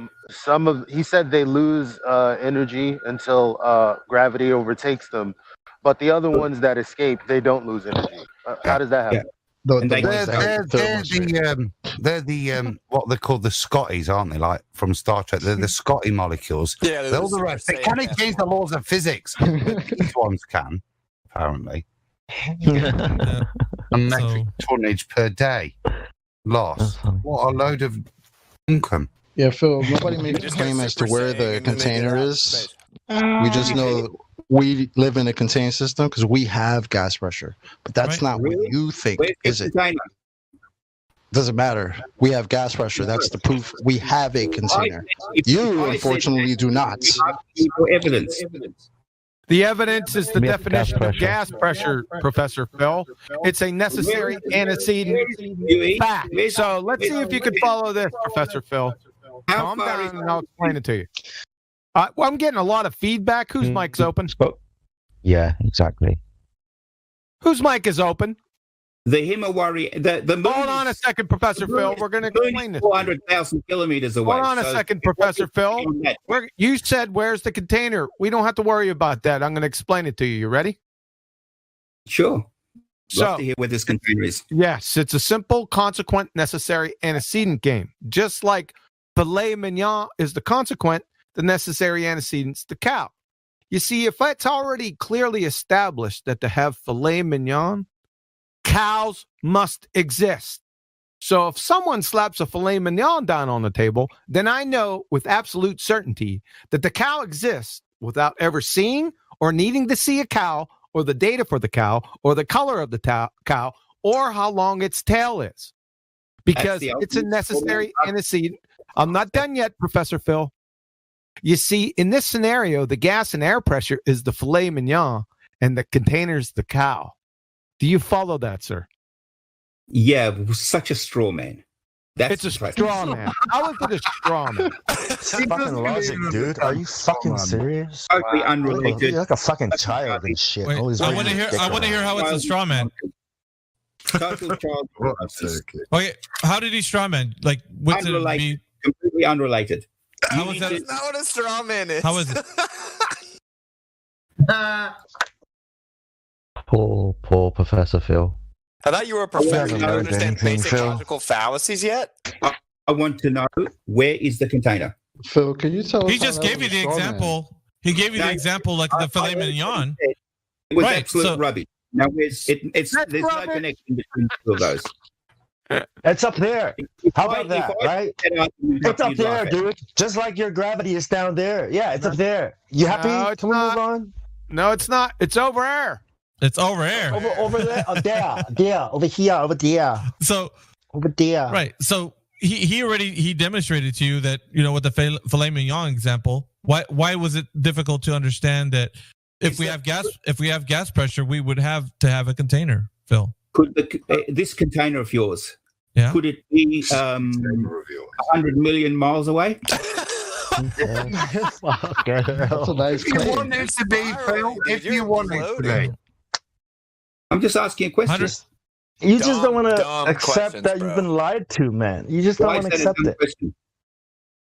Because you have no reasons to not believe NASA. Hold on. Where did you get that number from? My bad. Go ahead, bro. What is the necessary antecedent? Hey, Phil. What is the necessary antecedent to gas pressure? Certainly not a container. Cowbell. Wait, let me ask you. That's a professor, dude. Someone's going to need to get a refund on their tuition. This is crazy. What's the necessary antecedent to gas pressure? Yes. No. That's the gas. We need to get these sound bites, man. Hey, what would you give one of your students if they gave you that as an answer on one of their papers? Your mark. What do you give your student when they say, "What's the necessary antecedent to gas pressure?" And they say, "Gas." Would you laugh at them, Phil? All right. So what we're gonna do? So Adam, I think, can we let QE kind of go through this gas pressure, because he brought this up, so I'd like for him to go through it for the audience, because the audience needs to hear this. Professor Phil made a statement that certainly not a container, and gas contains gas, but people need to hear this. I don't know. QE, did you want to go through this? Yeah. Okay. All right. We can go through it. It's at 19 minutes after the hour. What we're going to do is we're just going to define what gas pressure is. So from the chemistry department at Elmhurst University, it says the pressure of a gas is the force that the gas exerts on the walls of its container. From NASA, gas pressure. The molecules are in constant random motion and frequently collide with each other and with the walls of a container. Because the molecules are in motion, a gas will expand to fill the container. Since density is defined to be the mass divided by the volume, density depends directly on the size of the container in which a fixed mass of gas is confined. The last two are the heartbreakers for you, because it comes right out and says exactly what the cause of gas pressure is. Kinetic molecular theory explained by Boyle's gas law. Observations about pressure may be explained using the following ideas. The rapid motion and collisions of the molecules with the walls of the container causes pressure. That's force on unit area. Pressure is proportional to the number of molecular collisions and the force of the collisions in a particular area. The more collisions of gas molecules with the walls, the higher the pressure. And lastly, Chem Libre text, gas pressure is caused by gas molecules hitting the walls of the container. With a smaller volume, the gas molecules will hit the walls more frequently, and so pressure increases. So when I say that to have gas pressure, the necessary antecedent is container, I mean that it's inside the definition of gas pressure. Thank you. Very nicely done. Thanks, Can you now go to the part that talks about the same thing with regards to atmospheric pressure, please? Oh, atmospheric pressure is different than gas pressure? Go ahead. Find some. Tell me where. I'm asking you, would there be a difference between gas pressure and atmospheric pressure? Yes. What's the difference between gas and atmo, which means air, which is gas?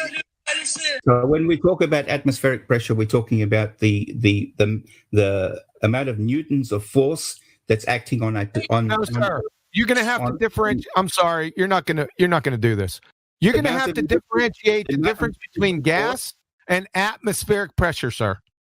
Do you know what the formula for gas and atmospheric pressure? You said they were different. That is a law of identity violation.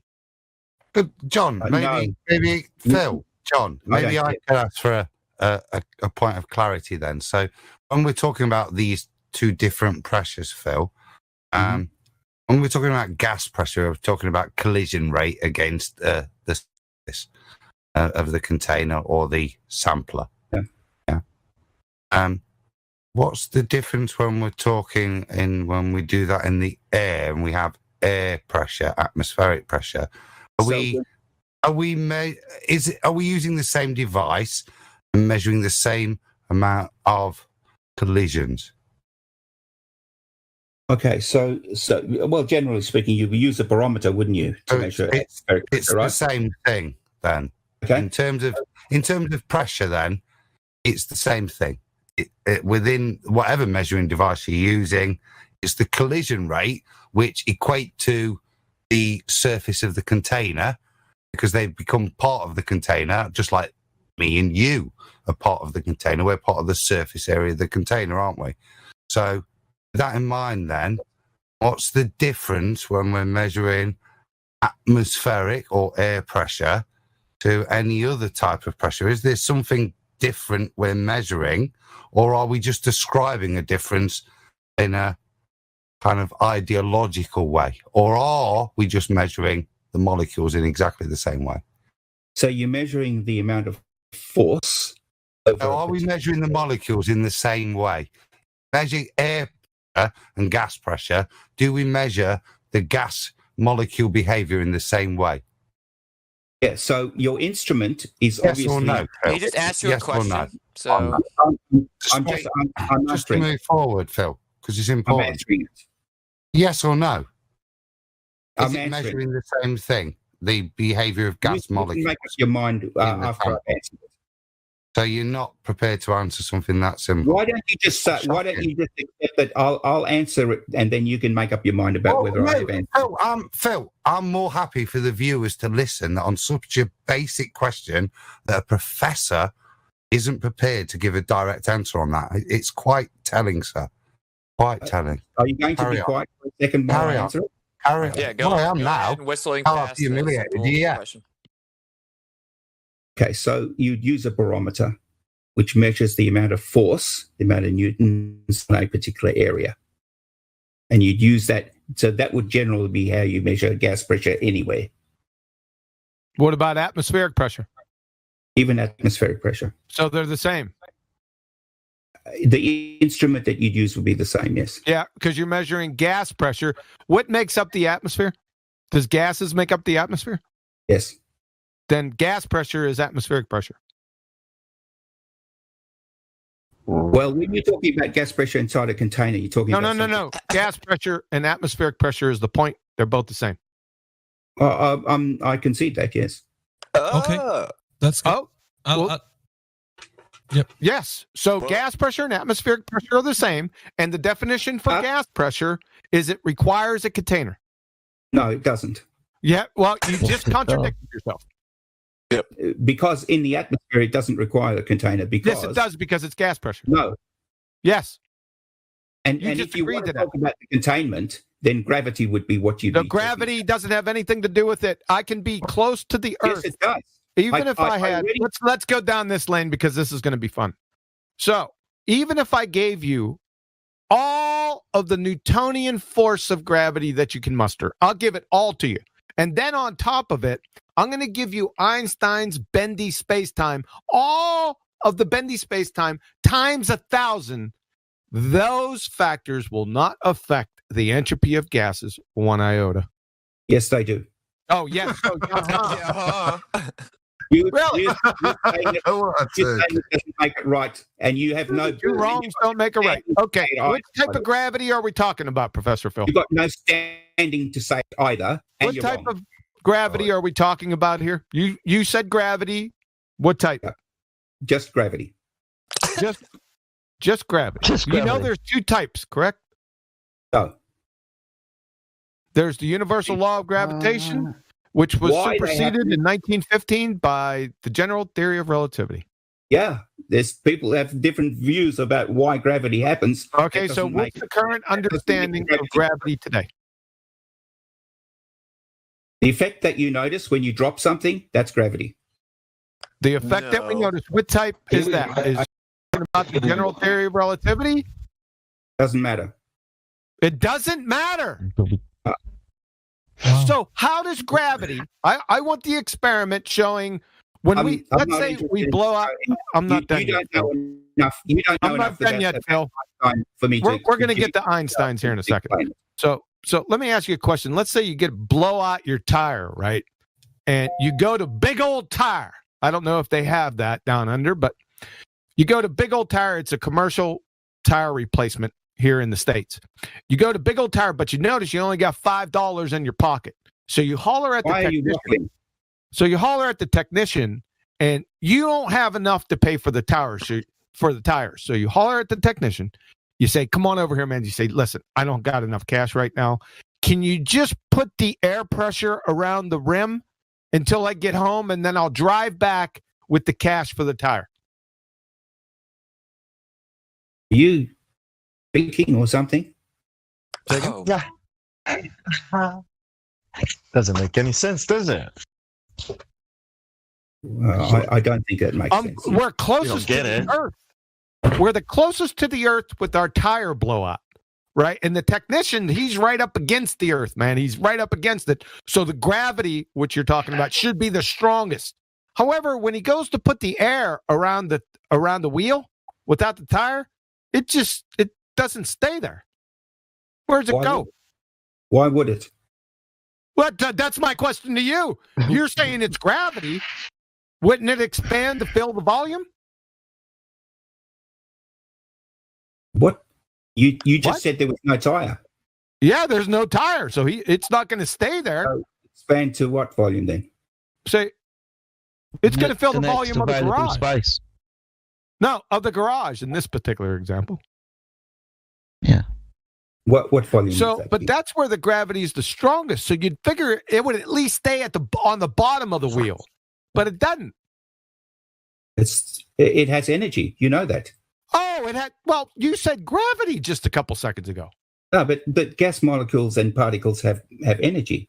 Oh, I know that. That wasn't in contention. Well, then do you see the problem? Yeah, I see the problem. Yeah, everyone sees the problem. We're not going to talk about how you should be institutionalized until later. We're talking about gas molecules, right, that are supposed to form around this tire because of gravity, at least at the bottom. I can understand the top getting away, but the bottom is the closest to the Earth where gravity is the strongest, but they don't stay there. But they have energy that can overcome that. Well, there you go. Thanks for proving my argument. There it is. Ding, ding, ding, ding. Welcome to Florida. Snaps in the back, Phil. Wow. You just got teabagged. And the bathroom's on the left, and DJ's on his way. Not sure. Wow. QE, thank you. QE got 2 concessions so far. That's great. Phil, I do like that. I like that. Yeah, go ahead. Floor is yours. All right, Phil. If I have a container and it has gas in it, right, on the Earth, and I pull the lid off, what happens? Mm-hmm. The gas will go out. Okay. Well, it depends on how much gas. Let's try again.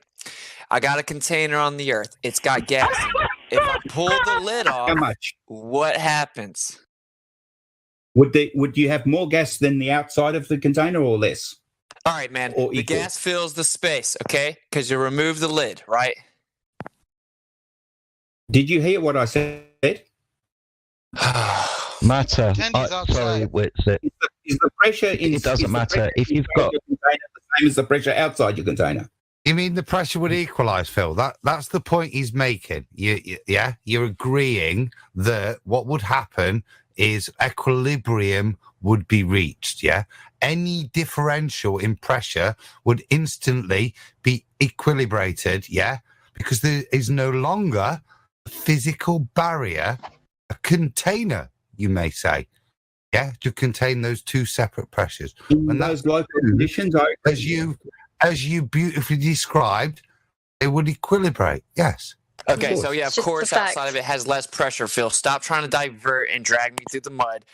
I'm gonna try again. Hey, Professor Phil, if you're a professor, you should be a little bit more coherent than this. Okay, so if we got a container on the surface of the Earth and it's filled with gas, and then I remove the lid, what happens? Mm-hmm. How much gas was in it? Oh my God. Is it true or is it not true that gases without a container or a broken container will find their equilibrium? Is that true or not? Well, locally, yes, I agree. The gas would escape if there was more of it than the outside. So we established that. Here's the follow-up. Okay, God, it's like pulling teeth, dude.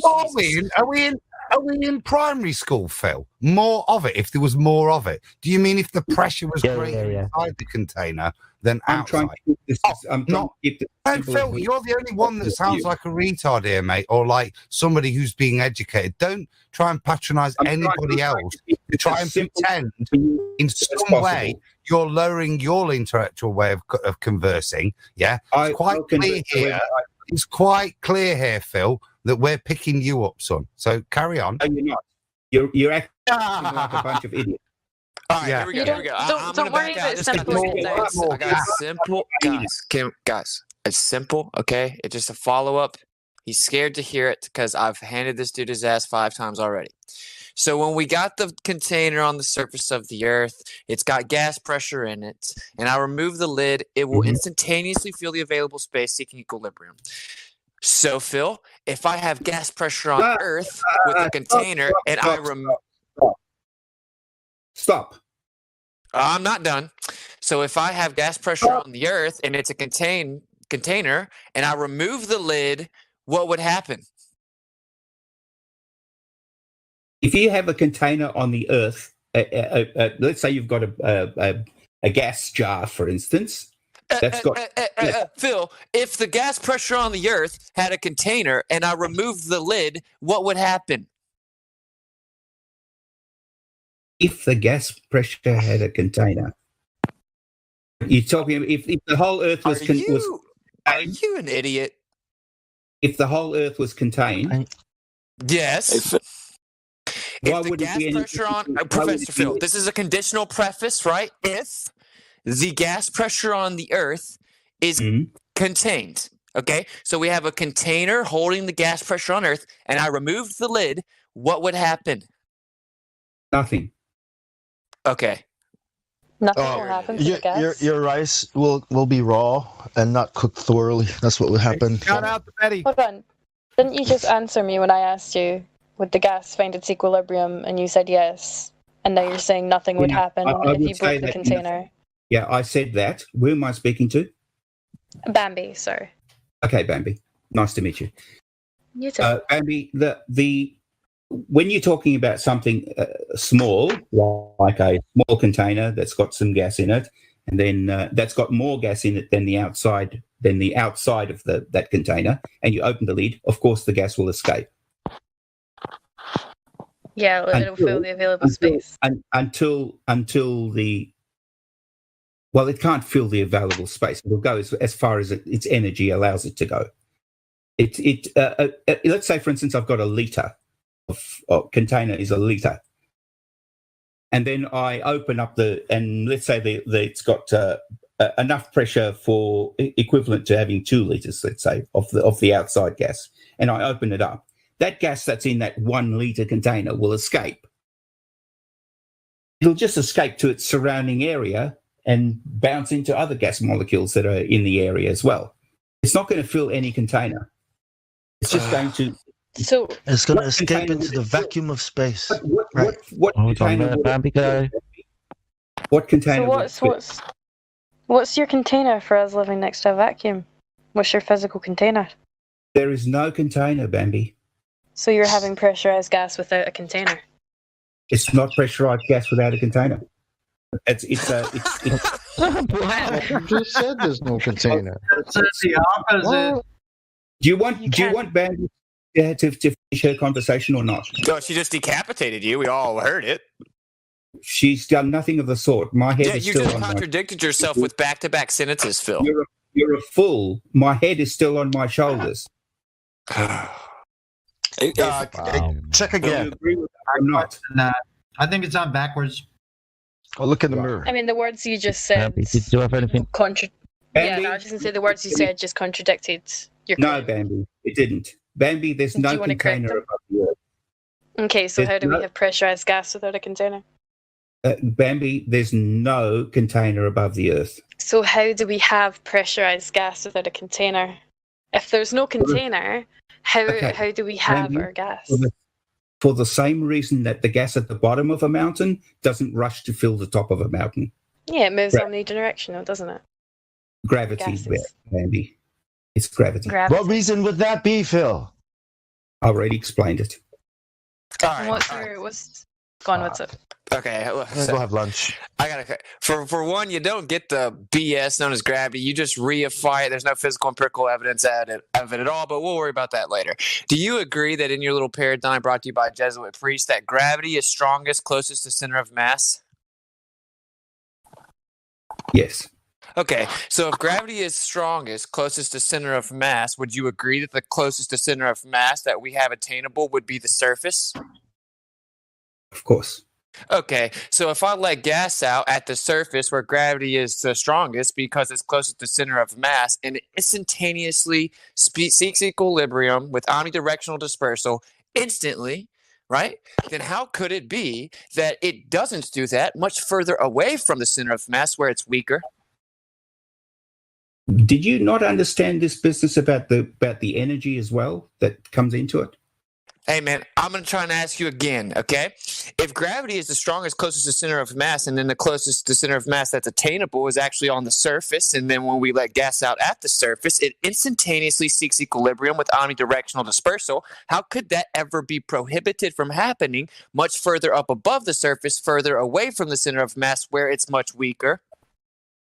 There's always a fight between gravity and energy. Do you think that just answered my question, Phil? Yes, I think it did. Okay, if you teach other people things, if you have sufficient intellect, that should pretty much solidify it for you. Actually, the velocity of the gas molecules is much higher up higher in the air, right? No, so you're saying that the gas particles move slower up higher in the atmosphere? 100%. Okay, so they move with the Earth. They move slower at the up higher, so then gravity's able to contain it. Is that your claim? You got it in one. Okay, then how do tons and tons of gas ever escape then if they're not going any faster? Because they are not every gas molecule doesn't have escape velocity. So some of the gas does, some of the gas doesn't. Gravity's we already been over. We already been over this, man. Fair enough. We've already been. Yeah, that's when Adam teabagged him. Oh, okay. No, but I'm curious to what Professor Phil. What's the necessary antecedent for gas pressure? We already been over this too. We did that too. Did you? Did he answer that? I'm not interested in listening to what. He said definitely not a container, and then QE read him about 30 citations and said it is a container. Out of Nathan Oakley's Bible. I'm not interested. Do you remember that? Nathan Oakley's, hold on. Adam, fucking hell, he's not even here. What? Nathan Oakley's Bible? No, these are citations for gas pressure and it being a container being the necessary antecedent. Necessary antecedent for gas pressure, like you said, is not just gas. You fucking imbecile. This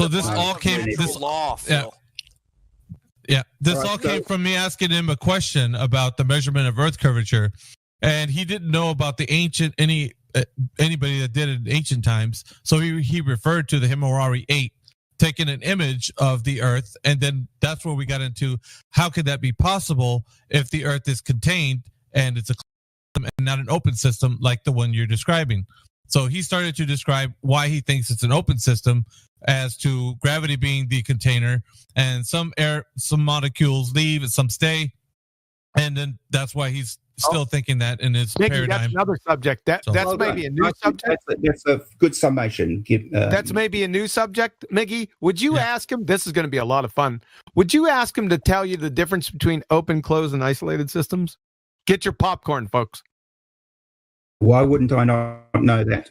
Oh, because I listened to you talk about open, closed systems. That's why I'm asking Miggy. Let's see if you change your story. When did you listen to me even mention a number of times on Jose GG Retard Show. Don't think so. So we would, To be fair, Phil, Professor Phil, we would say that the Earth is a closed system. Is that what you would claim as well? No. Or is it okay? So it's not a closed. What would you say it is? An open system. So have them define it, Meggie. Yep. So matter leaves the Earth and returns to the Earth, and so does energy. That's an open system? Yeah. What's a closed system? This is where matter can't leave the Earth, can't enter the Earth, but energy can. Isolated. This is where nothing can leave or enter. Outstanding. You change your story. At least you can learn. I should think so. They gave me a job as a professor. I think. Well, like I said, I have you cited in the toe tag that I did on you, where you said that was incorrect. You said it's not qualitative, it's quantitative. That is, if there's a little bit getting out, then it still can be a closed system. No, that's not what I mean. John. Yes.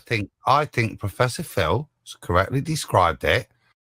He can be held to it, and it's a good point to move forward from for those clear definitions. Okay, they're going to be useful as we move forward. So let's carry on. I think that's a great set of defined, comprehensible definitions that he's provided. Okay. I agree, Adam. So is the Earth a closed or open system? I already told you it's open. So it's an open system with gas pressure. Yeah. But gas pressure, as we just went over about 20 minutes ago, has the necessary antecedent with a container in it. No. Oh, no. Nuh-uh. No. Yeah, that would be matter. Matter and energy can escape, right? With the open system, Professor Phil. The atmosphere, no. Right. If it's an open system, matter and energy can escape. Yes, and it does. Right. So why does it all escape? So how are we still breathing? As I told you, gravity. Well, there's that sounds like that sounds like you're amending. You're making like a kind of like a side note to what you're just. How is it an open system but with selective things that are held back? Why? You know what I mean? Like. Automatically makes, and matter leaves the Earth, and so does energy, and that automatically makes an open system. It's just on that alone. Right. So why is it all leaving then? Because if you're saying that maybe I told you why it doesn't leave. Right, I know, but so gravity is now making it a closed system by the way you're defining it. No, because gravity can't do it all. Gravity doesn't even understand your own religion. Gravity acts as the container in the atmosphere in your own paradigm, dude. Gravity doesn't stop us from putting a rocket into space. That's matter. Oh my God! Hey, Professor Phil, how many vectors does gravity have? Down. That's it. Towards the center of the Earth. A singular vector of down relative to the center of mass. Yeah, pretty much. No, there's no pretty much. There's no pretty much. Okay, so gravity has a singular vector of down relative to the center of mass, right? Gravity applies to all objects. All objects. Does gravity have a singular vector of down relative to the center of mass? Yes or no? The center of Earth. That's you need to qualify. Well, the center of mass, actually. So you don't understand your own religion again. Yes, the mass of Earth. You need to qualify that. Well, that's what we're talking about. Is the Earth, Professor Clown. So. How many vectors does gas pressure have? Hey. How many vectors does gas have? Hey, listen, if you don't retract that last statement, I will not talk to you again. How many vectors does gas have? Okay, I'll retract the statement that you're a professor. How many vectors does gas have? Otherwise, I don't talk to you anymore. Okay, I won't call you Professor Clown anymore because you're a gammon and you're filling. So gravity has a singular vector of down relative to the center. Dude, you're trying to run away because you can't answer the question. No, and you're looking for an out right now. I retract all the statements. I'm so sorry I hurt your feelings. I didn't mean to be disrespectful. So, does gravity have a singular vector of down relative to the center of mass, yes or no? The center of mass of Earth. Yes. Is the answer yes? Of Earth, yes. Okay. Does gravity have a singular vector of down relative to the center of mass of Earth? Yes. Okay. How many vectors does gas have? Infinite. Oh, so it has infinite vectors. Depends so if on gravity has a singular vector. What? Yes. Okay, gravity has a singular vector of down relative to the center of mass of Earth, but gas has infinite vectors. How could a singular vector be sufficient containment of infinite vectors? Okay, so each particular molecule or particle has mass, and mass is in the influence of the gravitational field, which Earth has, will head towards the center of Earth. Phil, so are you saying? What about the gas molecules? You're saying that's the default. That gas behavior is not as described. That no longer is gas behavior random and in all direction based on the angle of last collision. He's saying that additionally to that is subject to an additional downward 9.8 acceleration. Is that your claim, Phil? Correct, exactly. You got it. Can you demonstrate that, please? Yeah, for one, you can't. Yeah. But I got a question. Why can't I what demonstrate about the it? gas molecule that Why goes did you straight say up, that? Phil? Stop. Why did you say I can't demonstrate it? You can't demonstrate. Show us gas coming back. Can you? I said, can Offer a you physical demonstration of gas pressure without a container? Of course. Hey, that's Easy. my question. Waits for it. Motherfucker. Easy. Here comes the reification of the atmosphere. It always comes back down to it.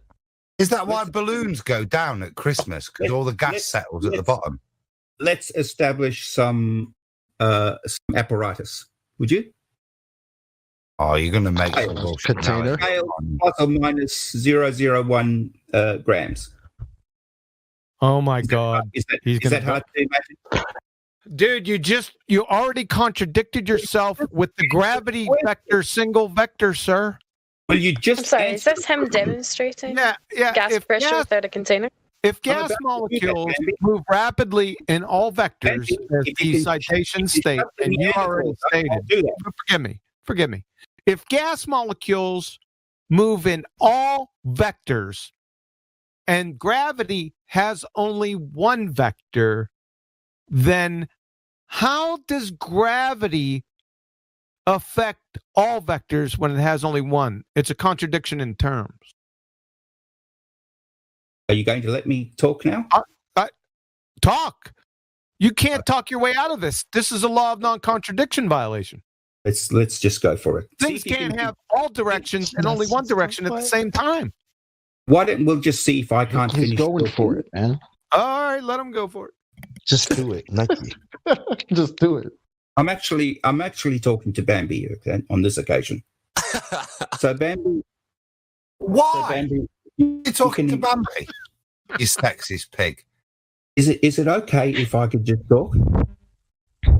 I just want to know why you're only sitting on the edge of our seat, waiting for your demonstration that you keep running away from. We're all Bambi. So what's your demonstration for gas pressure without a container? See if you can just keep them quiet, by the way. All right. Every one of us is doe-eyed, waiting for you to make a salient point. There we go again. Right. Let him go. Let him say his thing. Okay. Go on, Phil. So Bambi, if you have a set of scales, let's say plus or minus 0.001 grams, you just put it flat on the floor or a table or wherever you are, and then you get a beaker of SF6 sulfur hexafluoride gas. I'm just gonna grab that from the store down the street real quick. Hold up. It's a man-made gas, isn't it? Yes, that's a man-made gas. Why don't you use natural gas? I'm sorry. That's man-made gas. That's one of the top 10 greenhouse gases. Why aren't you using like oxygen, nitrogen, helium, hydrogen? Those ones. But isn't it also contained within a beaker? How are you showing gas containment without take away the beaker? Is what I want from you. Yeah, why are we going to set up? Why are we going to set up an artificial disequilibrium before we start? Why are we going to preload a container, admittedly open at the top? Why are we going to preload that and pretend its atmosphere? Why don't we just discuss it as it is? So we create a new medium which is more dense than the thing we're about to put into it.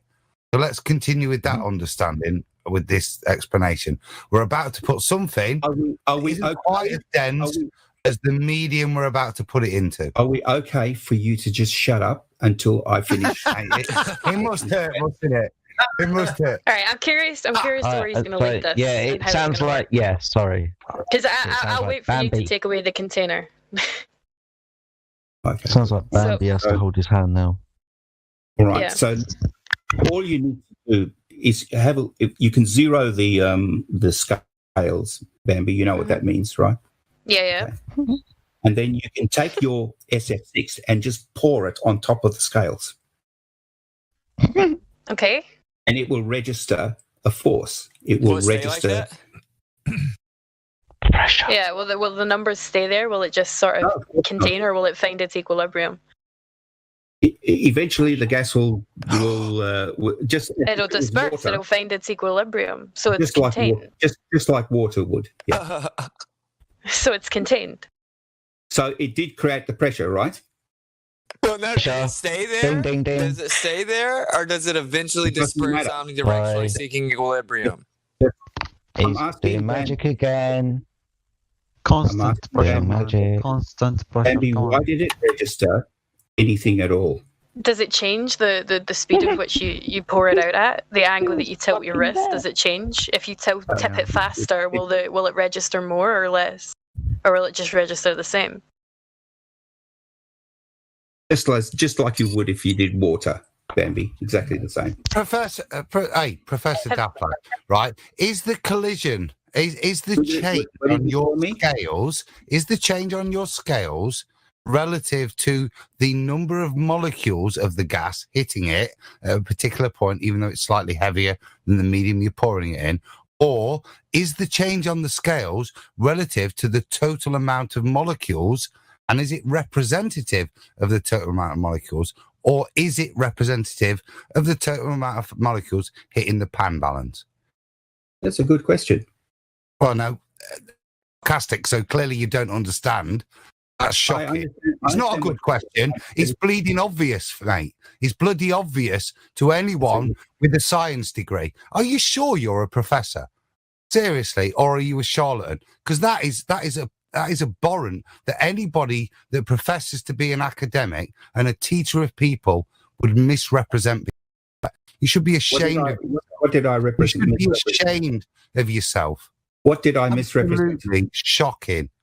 What did I misrepresent? You tell me, Daphne. Go on, make your point. Well, yeah, the bit that I'm curious about is just pouring it out. Andy, what do you think caused the needle? Snake oil salesman, mate. Yeah, does the number? Yeah, does the number stay the same, or does it find its equilibrium?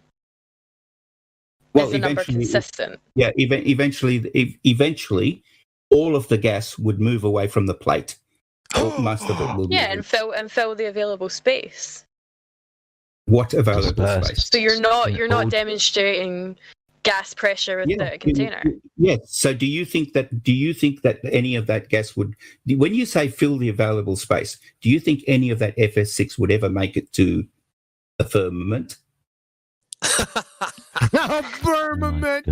It'll get up high because it's one of the. Hold on. It'll get up pretty high because it's one of the top 10 greenhouse gases. Let me ask you a question, sir. What did you bring the sulfur hexafluoride into the experiment with? Why not? What did you bring it in with? Because the reason I brought it in is because it's so dense. What did you bring it in with? Imbecile.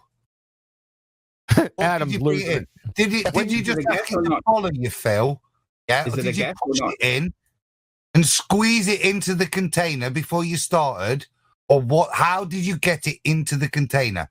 Hey, were you squishing it in?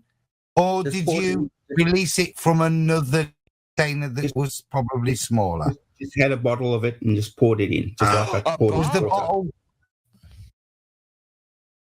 A bottle? I'm failing to see where the demonstration for gas pressure without a container is. I'm failing to see it. I'm sorry. I'll show you what he's done. So this is where the magic is. This is where the magic is. Because it's dense, he's got a surface he's poured the gas onto. The gas has pressed down, he's registered a force. Mm-hmm. Perfect. That's it. So gas pressure. He got it's it not in one. Gravity. It's just gravity. What do you think? You're just aren't you just measuring weight? No, it's not gravity. It's the relationship between sulfur hexafluoride and atmospheric gas. Because it's denser than the atmosphere around it. Because gravity causes that to happen. Bambi made this reify your claims, right? You have to actually specify with empirical evidence. You don't just reify and then beg the question. You know that, right? No, Bambi addressed this point at the beginning of Phil's waffle here, yeah? Well, let me make the point. Professor Phil. He said, if you pour it faster, will it give more of an effect on the scale? Yeah, and that's the point. That what Phil's trying to do is pretend that force. He's now trying to equate falling force of something which is heavier than the medium you pour it into, the impact it has on the balance. Yeah, and as it was said at the beginning, if you pour that thing more or tilt it at a greater angle, will that change the reading on the scale? Phil? It'll just make the reading go faster, yes. So is the reading, what's the reading relevant to? Number of collision impacts through gas behavior as it falls through a medium. As it falls through a medium that's less dense than it is. Yeah, that's the best it is, isn't it? It's not certainly not a measure of weight or mass, is it? It's an impact level, isn't it? And if anything, the only thing it could show you would be rate of fall as a correlation to reading on the scale, and you might be able to show a differential with different gases there, but that's not showing you anything other than gas behavior, isn't it? It would be exactly the same as if slightly less dense medium than the previously pre-selected gas. If, for example, Phil, you took the same jar of helium and poured that, what effect would that have on your scales? The helium would rise. It probably. So what effect would that have on your scales, Phil? It wouldn't. What other gases would have an effect? So we're not demonstrating mass, though. Carbon dioxide. Hey Phil, I have a question. Any gas that has that's more than 29 grams per mole would have an effect. Can I ask you a question? If I have like a closed container of sulfur hexafluoride gas, like I just have like a container of oxygen, just like you have another container of gas. If I have a container of sulfur hexafluoride, is there any downward effect on the gas in the container? Or does it move omnidirectionally in the container? Because I feel like this is the point that also happens with the other gas, like helium, is that as soon as you expose it to the, like whatever equilibrium it's in, that would be the atmosphere, gas pressure, that means relative density is affecting your, like what direction it moves in, right? Which is why the helium has no effect. So if it was in the container, would there be any down vector at all? I mean, there would be a random one from the collisions, but without the relative density, would it fall to the bottom because it's so dense? I get your question. That would depend. I'm just trying to understand this, right? I got your question. You want the answer? Okay. Well, obviously, Phil. Oh God. It's all right. On you go. Okay. So that would depend entirely on whether the SF6 in the bottle that you're talking about was under pressure or not. If it was under pressure, then the amount of gas that's over and above the pressure from on the outside would escape, and the rest of it would stay where it is. So I specifically said a closed container. Just like if I have an oxygen tank that I can turn open and close. If it doesn't open and close, there's nothing to escape, right? There's nothing to escape. If you open the container and it was not under pressure, I didn't say. No, wait, hold on. I know you're trying to answer my question, but my question wasn't if I open the container. My question was, what happens in a closed container of sulfur hexafluoride? What happens to the molecules inside it? Not if I open it. What happens if it's closed? Is it completely full right to the top? Is there any space in it at all? I don't know. I'm asking you if I have a container, like it's a tank of like I have a tank of helium. If I fill that with sulfur hexafluoride and I leave it upwards, what happens? Does it all collect at the bottom or something? If that tank doesn't have any pressure and there's some space inside it, then it's a container, right? There's space inside it. Okay, so at the surface, it puts two molecules in, right? Let's keep it simple for you, daft lad. He puts two molecules in the container of sulfur hexafluoride, right? What happens to them? Do eventually they settle and due to gravitational entropy settle at the bottom of the container after X amount of time? If there wasn't any heat, yes, they would settle. No, everything else is contained, Phil. What happens? But there's always heat, isn't there? We cool it down. The temperature stays the same. You're claiming that there is a force that is having a negative effect on the kinetic energy of these gas molecules. This force you proclaim is gravity. Because if we put two molecules in, A, will they decay at the same rate, Phil?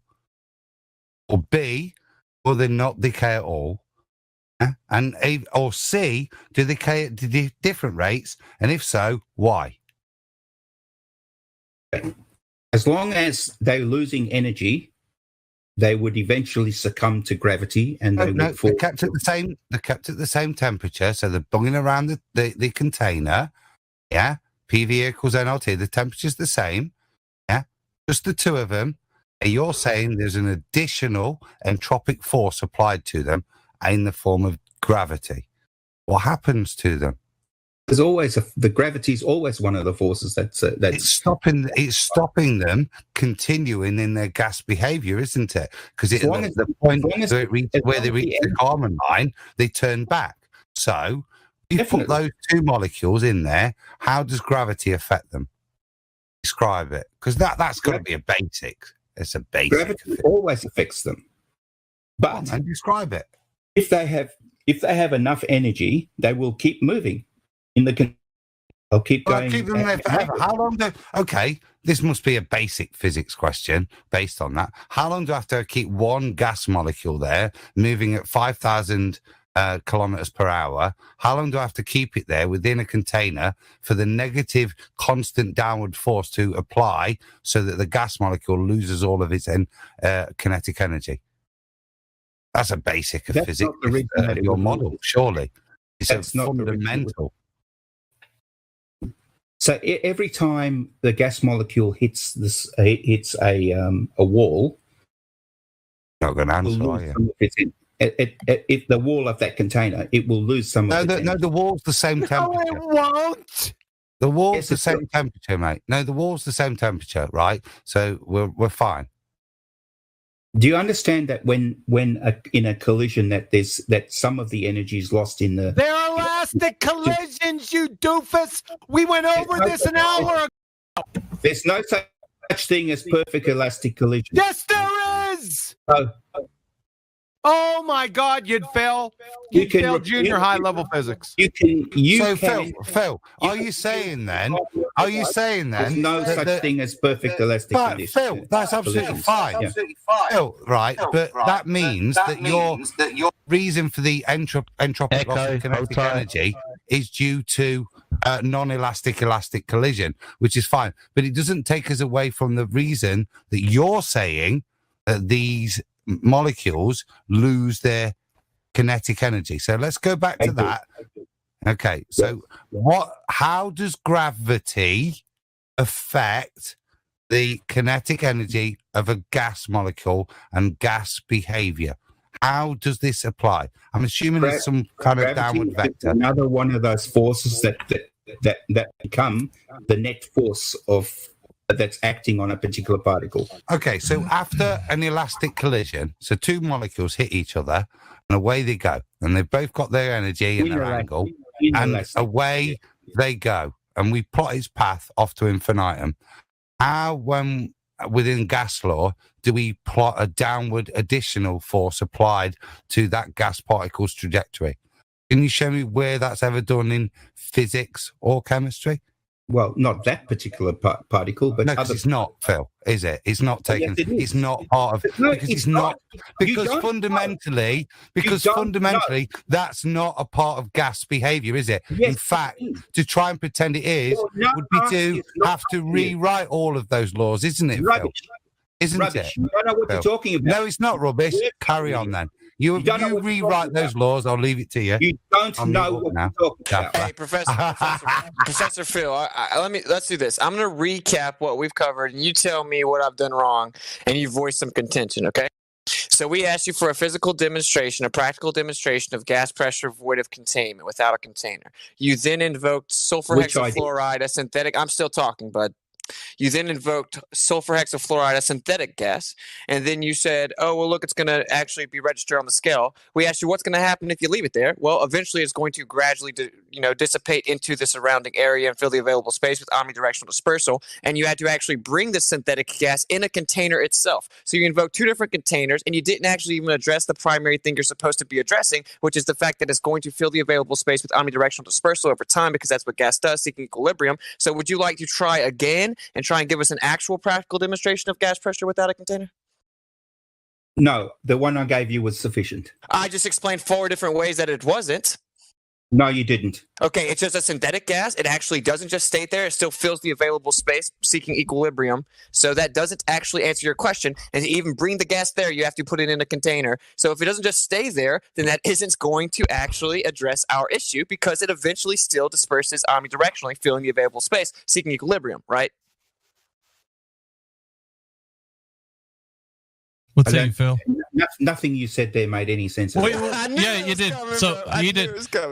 Yeah, so it sounded like you just hand waved what Witsa just said, Phil. You bet. Why? You bet. Why did you address it? Because he said something did you hear what he said? Yeah, he said something very damning to what your argument was, and I'd like to. Why was it? Why don't you have? I want to hear your response. Like, that's what I'm here for. I'm trying to listen to what you got to say. Like, you need to respond to what he said. That this is important. But so Phil, can you repeat what Witsa said so we know you understood it? When I told you about SF6, I told you it would behave just like water would. Yeah, but did you hear what he said? Yeah, what did I say? That's what I'm saying. Can you repeat what he was saying to you so we know you understood it? You started off saying it was a synthetic gas, as if that makes a difference. And what else did he say? It does, because it's not naturally occurring, but move on. What was the primary point? So what? What was the primary point, Phil? Okay, the next thing you said was that I had to bring it there in a container. Yes. Okay. Which of course I would. Could you bring it there without the container? No. Okay, so that doesn't demonstrate gas without a container. So then what was the next point? Okay, so I brought it. I bring it to the scene in a beaker. You know what a beaker is?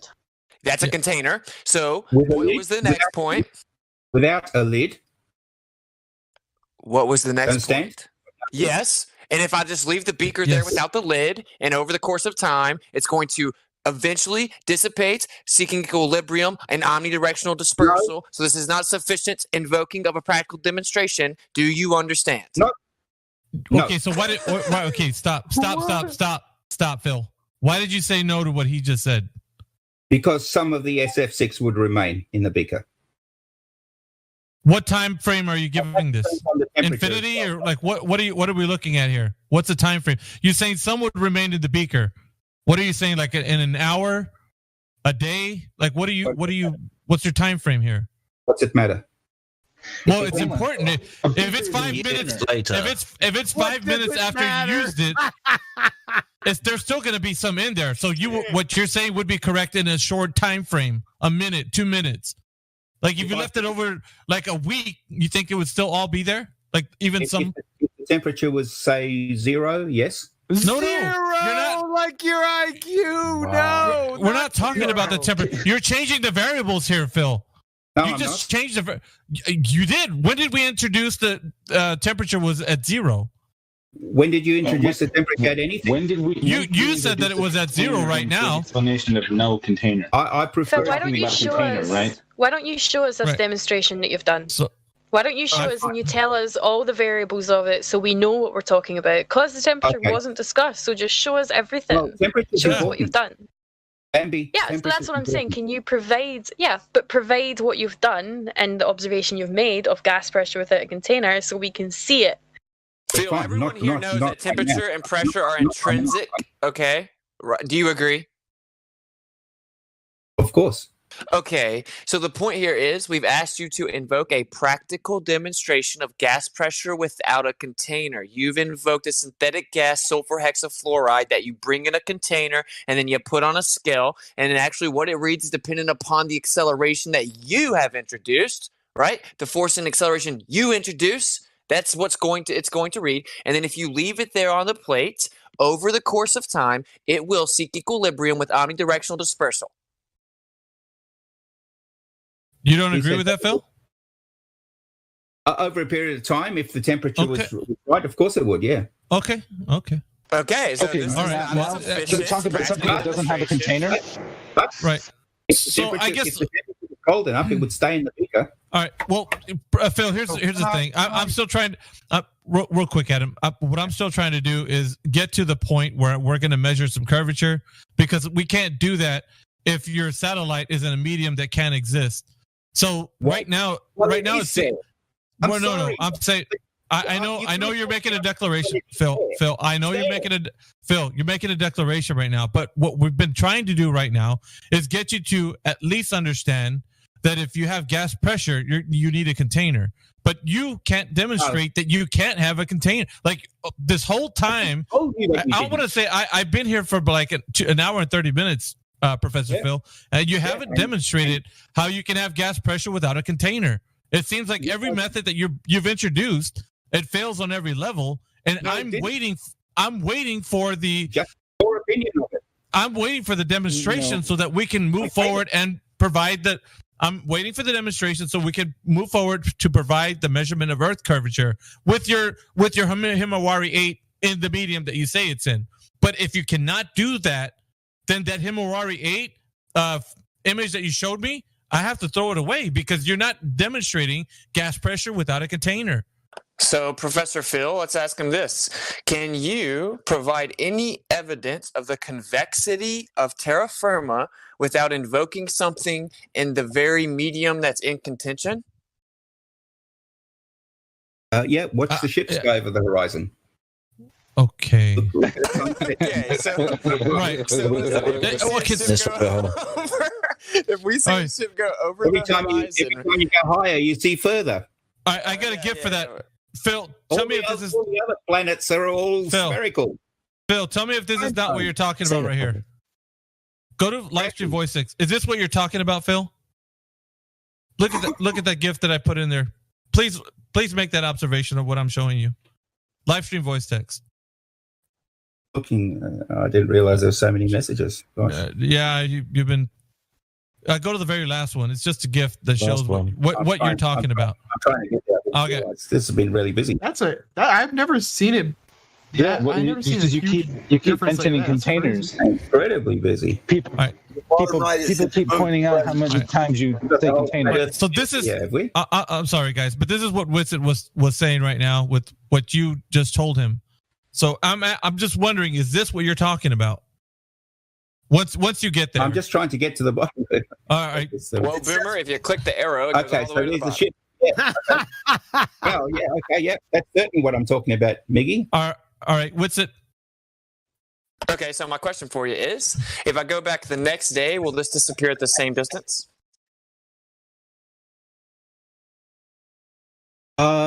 It might vary slightly depending on your atmospheric conditions. No. Wait. No.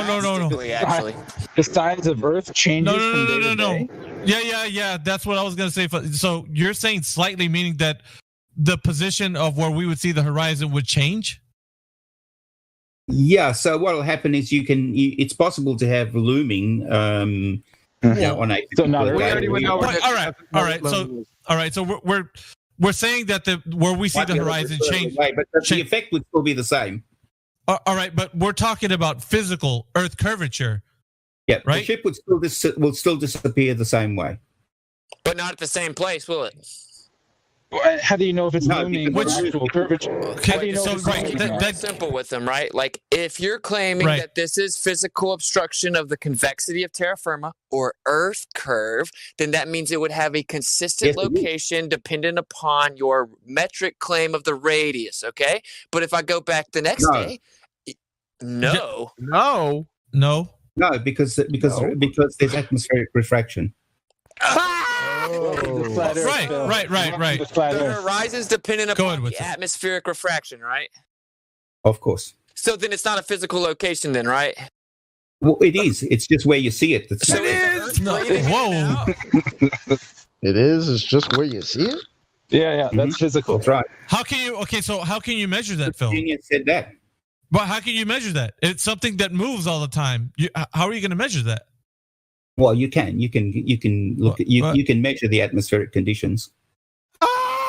Okay, so that means it requires a presupposition of a physical location, and then you take an approximation and just assume and reify the very thing that's in question. So calm down there, Mr. Professor. Professor, is there a difference in an apparent and actual location? Sorry? Is there a difference in an apparent and an actual location? Well, apparent just means where you apparently think it is. Apparently, the actual location is where it actually is. Okay, so is what we're seeing the apparent or actual? You're still looking at the same object. Hey, we're talking about the horizon. Is it apparent or actual? Okay, so where you see the horizon is in this particular instant where it's pretty clear. Then the horizon would be just slightly different to where it actually is. Okay, so it's apparent then, right? that would be apparent. Slightly. So are you saying the horizon? Wait, Professor Phil, you're saying the horizon's different from the Earth curvature? No. So what's different is not the horizon. It's the horizon is still the horizon. It's just in a different place. What? Welcome to Flat Earth. Snacks are in the back, bathrooms on the left, DJ's on the way. I don't think so. This image alone, this GIF alone that you're watching. You didn't listen to me. Is I said, welcome to Flat Earth. You need that the Earth is welcome to Flat Earth, sir. And you invoked refraction. Did you know that you invoked terrestrial refraction? What do you need to calculate for terrestrial refraction, sir? Oh, I know. Temperature gradient. Nope. Yes, it does. Okay. What else do you need? Well, you need to have a different. You need to have a temperature gradient, or Professor Phil, how often do you? No, hold on a second. No, Professor in Phil. Geometry. No, in geometry, you don't use atmospheric refraction. No. Hold on. What do you need to measure terrestrial refraction? Well, you need to know where the exact distance is to the thing that you're looking at, and then you can using your optics you can find out what your apparent distance is, and from that you can calculate. Are you going to use in the formula? That's what he's asking. You can calculate the atmospheric conditions. Radius. Well, begins with R. What about it? You talking about the radius? Used to calculate your terrestrial refraction. What constant value within your formula for terrestrial refraction do you need? Well, if you're talking about the Earth, you're talking about the radius of the Earth.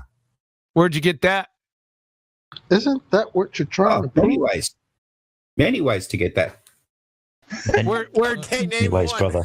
Many ways. Yeah. Well, the best way, obviously, is the Cartosat 3 or the Himawari 8. No, are you saying that we can measure the radius from space? Wait, you can't use your satellites, Phil. Remember, you can't use your satellites. You can't use your satellites because you said that we haven't gotten to proving that medium is actually there. Mickey, I don't. They proved the radius before they got to space. To prove the radius, I do. I do. I care very much because this is something that you're actually supposed to tell somebody is actually there. I'm not going to tell somebody something's there when I don't even know it's there because I can't provide evidence to have gas pressure without a container, Phil. So, Miggy, let me explain to you how this works over here. See this image that you put up? It's actually very, very good. I love it. I'll put it again. We love it too because it proves that the horizon is nothing more than an apparent location that constantly fluctuates hour to hour, day to day based on atmospheric conditions. But I'm not done talking. But yeah, you claim that there's a physical obstruction. Shut up, dude. You claim there's a physical obstruction that's consistent based on the convexity rate that is necessitated by the radius. So whenever it fluctuates, as soon as it moves, it disproves the notion that it's a physical location. So once again, welcome to Flat Earth. So, Miggy, this particular image that you've put up here is really, really good. Okay, and let me explain why. Because you don't have to do a lot to work out that Earth is a sphere just looking at this image. So one of the things you can do, Miggy, is over. Can you get the radius from this picture? Can this picture provide a radius? Because we're talking about the radius. Yeah, we're talking about the radius, sir. If you just where was the radius from this picture? Who and by what method was the radius value established? I'm about to tell you how to do that. No. Okay. Who and when was the radius value established for the Earth? Gosh, can you just be quiet? No, you need to answer this question. So you gotta let him beg the question first. No, we're not letting them do that. You have to understand that we're trying to establish the verification process of the radius. You can't even go to your little natural law-defying medium without the radius because you can't even attain gravitational orbit or escape velocity without the R value. So you're reifying and begging the question. The very thing in contention is the R value. How do you establish the radius, Phil? So Miggy, that gift that you got is brilliant. I'm going to ignore everything, just all of the questions. I'm going to ignore. Let me just explain. We don't want to hear it anymore, unless you're going to tell us where the radius. Why can't you debate the college dropout, Phil? I'm confused. Are you actually the Queen Daddy God? You're going to use your explanation to find radius by something in the space that you needed the radius to know before they went to space, right? How did NASA know what the radius was before they launched freaking satellites? I'm going to explain to Mickey how this image that Mickey's put up. Mickey knows about that. He's the one who posted it. You're the only one here who doesn't understand. I know, but you may not realize some of the stuff. You're self-projecting. I'd like to explain it to him. You're spiraling. I'd love to know how it's a gamma spiral. You can't talk to the college dropout. I know that the rest of you don't want me to go there, but no, we want you to answer the question. Mickey, I know you care about what you. Mickey doesn't care. I asked him; he could care less. Yeah. So I'm going to explain to you and the audience. You're not going to. This is a brilliant GIF. Okay. And the reason is. Can you get the radius value from that GIF? It's brilliant and all, and I get it. But can you get the radius value? You can get the radius value from that GIF. Yes. How? I would love to see. Oh, please enlighten us. Well, exactly what I was trying to do this whole time. All right. The radius. You're going to prove the radius right now. Everyone, quiet. He's about to tell us about the radius from this GIF. Oh, yeah. Go. Okay, so one of the things you can do is you can plot the distance that the ship moves against the height that this ship moves away. Okay, so as the distance that the ship moves against the height that it moves away. So all we need to do is work out. All we need to do is figure out how fast that ship is moving, because that'll tell us how far away it is at each given point when we're looking at the distance above the horizon. Yeah, but it changes hour to hour, though. If we plot the distance above the horizon against the distance that the ship moves away, we can then plot that against so that we get a curve. But it changes the next hour, though. No, the ship is a constant velocity across that. No. But where it disappears, it changes, though. The ship's moving at a constant velocity across the water. The horizon changes. Yeah. I'm talking about on the same day, on this image that you're looking at. It changes in the same day. The horizon's not going to change in the few minutes that this ship's going away. No, it's a few minutes. All right. Actually, yes, it could. It absolutely could change in a few minutes. Yep. It will be insignificant even if it could. Oh, so that's a subjective interpretation of what's significant. I'm trying. None of you actually care. You started this. What if a big don't actually care, do you? You started saying that optics couldn't define location. I told you I'm going to explain to you how to do the radius. Again, to back it up. I told you how I'm going to get you to. I'm going to explain how you can use this image have to reposition. To work out the radius. The only way you can reposition it is refraction and R. How do you? I'm not talking about that. That's not from what this I'm image. talking about. How do you know how far away the boat is in this image? By looking at this image, how can you tell how far away the boat is? Are you kidding? All right. So this is by looking at an image. So this is what we have to listen carefully. Oh God! Right. So if only there was like a demarcation point in the ocean, like an oil rig or something, where you could get an accurate reading. No, you can, because they are sea lanes. Okay. Right there, specific. And this guy, man, this fucking guy. On a ship this size, don't just go anywhere. All right, they follow specific sea lanes. And from this picture, how did you determine the distance? Just from this picture, how did you determine the distance? You can go to a normal nautical map and work out where the sea lanes are. You'll be able to work out how far. No. From this picture, you said from a picture you can determine the radius. Yeah, you said from this picture, this gift. I'll use this picture and where it is, and a topographical map, and a calculator, and a whole bunch of other stuff. Right? Because I actually do care what I believe in is true, so I would go the extra mile to do it. Okay, so but you just said But you just said you can do it with this picture. Yes, that doesn't make a lot of sense. So how did you? So we're in this picture. Where did you determine the distance? Shut up! I'll explain it. No, you won't. So the distance.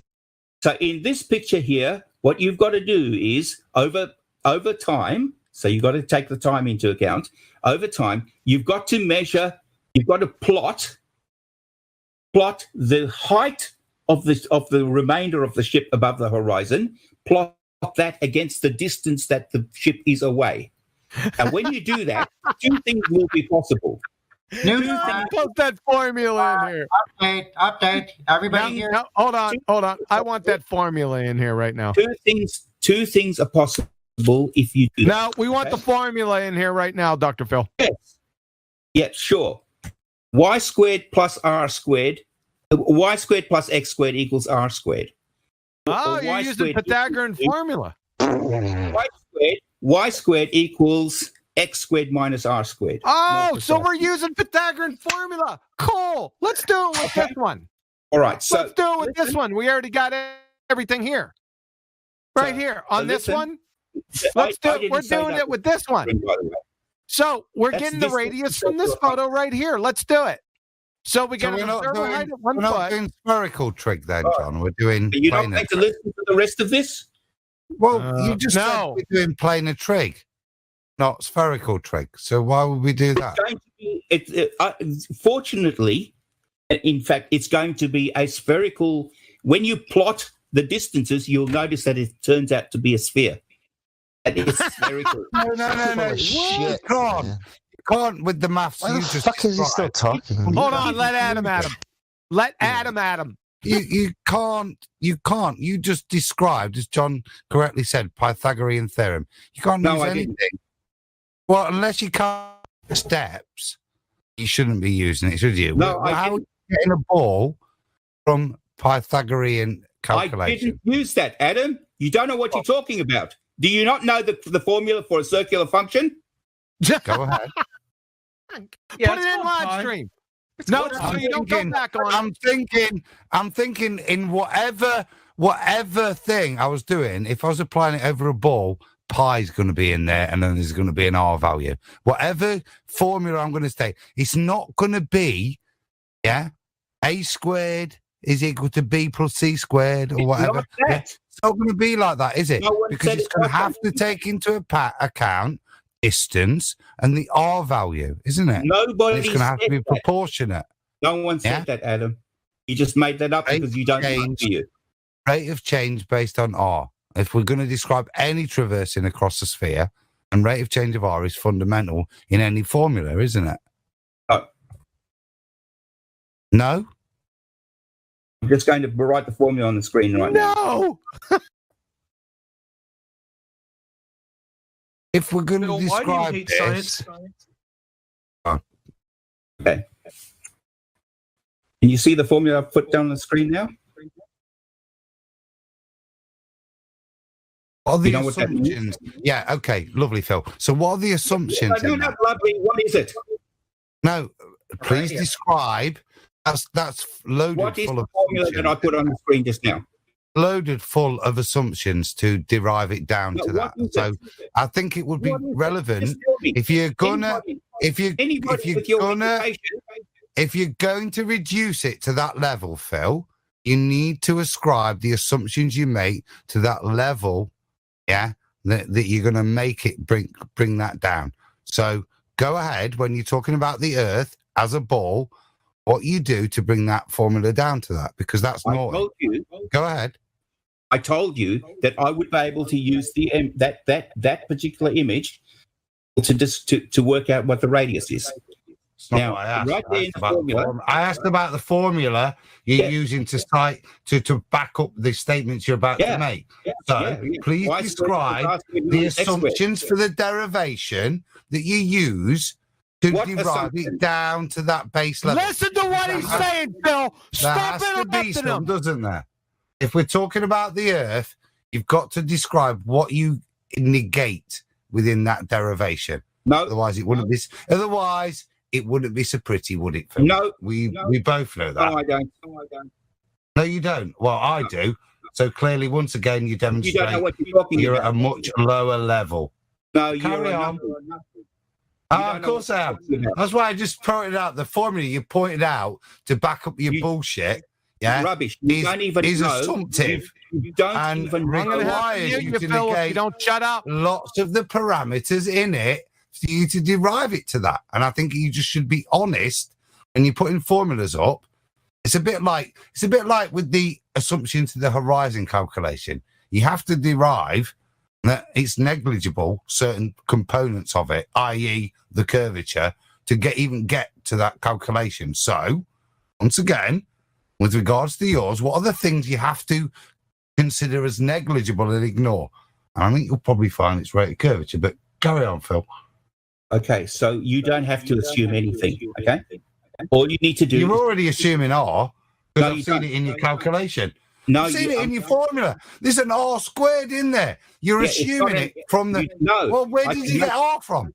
Where did you get R from? I can make that the subject. No, you can't. It's already in your form. It's not R equals, is it? You're not that sharp, in your equation. You can't make it the subject to make R equals for you. No. Go back to the initial waffle you were starting. It's in there. Where did you get the R from? You don't need to get the R. You calculate the R. You don't need to get the R. You just assume the R then. No, you don't have to assume it. Not at all. No, you don't need to get it. You don't need to assume it. Exactly. What does it come from? Archangel Michael? Does he bring it? Where do you get the R from? I'm just about to show you. That would be Gabriel. Pictures. No, Michael. It's well below Gabriel. Come on, where do you get the R from in your formula? Show you. Is it optics? Are you going to put a picture up? Hey, show me a picture of something after all we've just been through. I know that boat miles away and I can't see the bottom 10 foot of it. Is that what you're going to show me now? Have a look at this. Prove your R. I've written down. I can see He-Man. That says it all. What is it? What does it say about the formula? I've written down. Where? You can't see it. 36 minutes after the hour. You're using Pythagorean formula. That's not Pythagoras' formula, by the way. Oh my God. So, like I asked them, Phil, if you're applying that formula to the Earth, you've rearranged it. Well done. Well done. Very good. Bag of shite. Okay. It's Pythagorean formula. It doesn't really matter. He just swapped his functions around. Scroll up a little bit, look. Yeah, I know. I seen what he did. Yeah, I see it. Now, sometimes just saying I don't know is the best thing to do. Now, do you know where we get y squared from? Y squared is the height. Do you know where we get x squared from? X squared is the distance away from you. Oh, I already did that on the Black Swan. R, Phil? What's R? That's what he's solving for. Exactly. At least there's one. So I already did that on the Black Swan. Guess what I got? Yeah, actually, going back to the point that optically you're going to use X and Y to solve for R, even though what we've just been through. What have we been through? That's a problem. With the Pythagorean, yeah. It's not Pythagoras, by the way. You can use Pythagorean formula on that, but you've got not Pythagoras' formula on a sphere, haven't you? You've got to place that triangle on the sphere. It's not a triangle. You've got to assume that the XY coordinate differences and any difference in there is caused by a change in the Y coordinate, isn't it? Yeah, based on curvature. So that's just absolutely shocking. You pull that out. There's some kind of evidence. That formula that you think that is any way supporting, it's just bullshit maths, mate. That's shocking. Should be ashamed of yourself. Is that not the formula for the function of a circle? Yes or no? Do you understand that Pythagorean formula is a squared plus b squared equals c squared? I'll leave you to it for you. I know what Pythagorean formula is. That's not. That's it. No, it's not. You just have different variables: R, Y, and X. No, it's not, Huey. I thought you would have known better, dude. I thought everyone could see it. I thought Pythagoras didn't even exist. You guys, we should listen. We really need to listen to him, okay? Because he drives a really nice car. So I really think we need to listen to what he has to say. His car is amazing. He's a professor. He professes things. Are you still not able to get pretty girls even with a nice car? A squared plus b squared equals c squared is not Pythagorean. What? Yes, that is Pythagoras, but not this one. You can replace the variables and just it's still going to say. This is a different formula altogether. This is a circular function. What's this guy, Mickey? This is a circular. It's not measuring. This isn't measurement of Earth curvature. No. I feel like we've been spinning our wheels here trying to figure out measurement of Earth curvature. I've just given it to you. This is how you work it out. Yeah. You gave me the formula. Well done. Like when are we going to go out into reality and measure this curvature? Yeah. Remember that image I showed you of that boat? How can we figure out a measurement? Oh, don't worry. I'll work out how we can work out what that sea line is. Do you know how this should? Do you know? Hold on a second. Let's get back to the original. Do you know how the radius of the Earth was first established and who did it? I don't care, but yes, Aristophanes and also. I'm sorry. Earlier today, you 10 minutes ago, you said you really care. You know, he said he cares about what he believes. Hang on, Quantum's on a point. I'm not a historian. I'm a physicist. Yeah. Okay. You're a physicist. If you're a physicist, I'm fucking Mahatma Gandhi. Fucking. I don't care. Aristophanes, do you have primary documentation? I told you. I already. That's the historical information comes from Aristophanes. No, there is no primary documentation. So I just corrected your history. It wasn't Aristophanes, and no matter how you can overtalk me, that's okay because I'm just going to say the same thing with you muted. It's also Eratosthenes. Oh, who was that? They did different things, you moron. Also, apart from that, there's many other mathematicians. No. Who established the radius of the Earth for absolute positive sure, and we have primary documentation of it? Spell his name. Does it start with an A or an E? You keep saying Aristophanes or whatever. No, it wasn't Eratosthenes. No. Well, he doesn't know his own religion. And how did Al-Biruni or Eratosthenes account for refraction? Hold on a second. Who's giving him clues? Wow. No, obviously. All right, I'm done. You take it. This is what I'm talking about. You need to shut the fuck up, right? But you can't do it. You just can't do it. Can't help yourself. So I'm out. Have a good one. Phil, do you know how they supposedly got the radius, yes or no? I'm not a historian, but I know that Aristophanes used the sticks.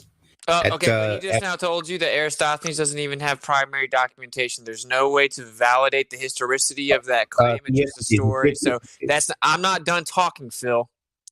So for one, there's no primary documentation. There's no way to validate the historicity of that claim. In addition, according to your little religion brought to you by Jesuit priests, that's not even the person that actually established the radius. Did you not know that? You can go and do this experiment yourself. Okay, it's not an experiment. And in addition to that, we are not talking about what you think. We're talking about what your little religion claims. Now, they don't claim that Aristophanes actually came up with the radius. Did you not know that? You can go and do this yourself. Are you like a robot? What's the difference between coming up with the radius and circumference? First of all, that Aristophanes experiment would work the same. What is the difference between? What's the difference between coming up with the radius or circumference?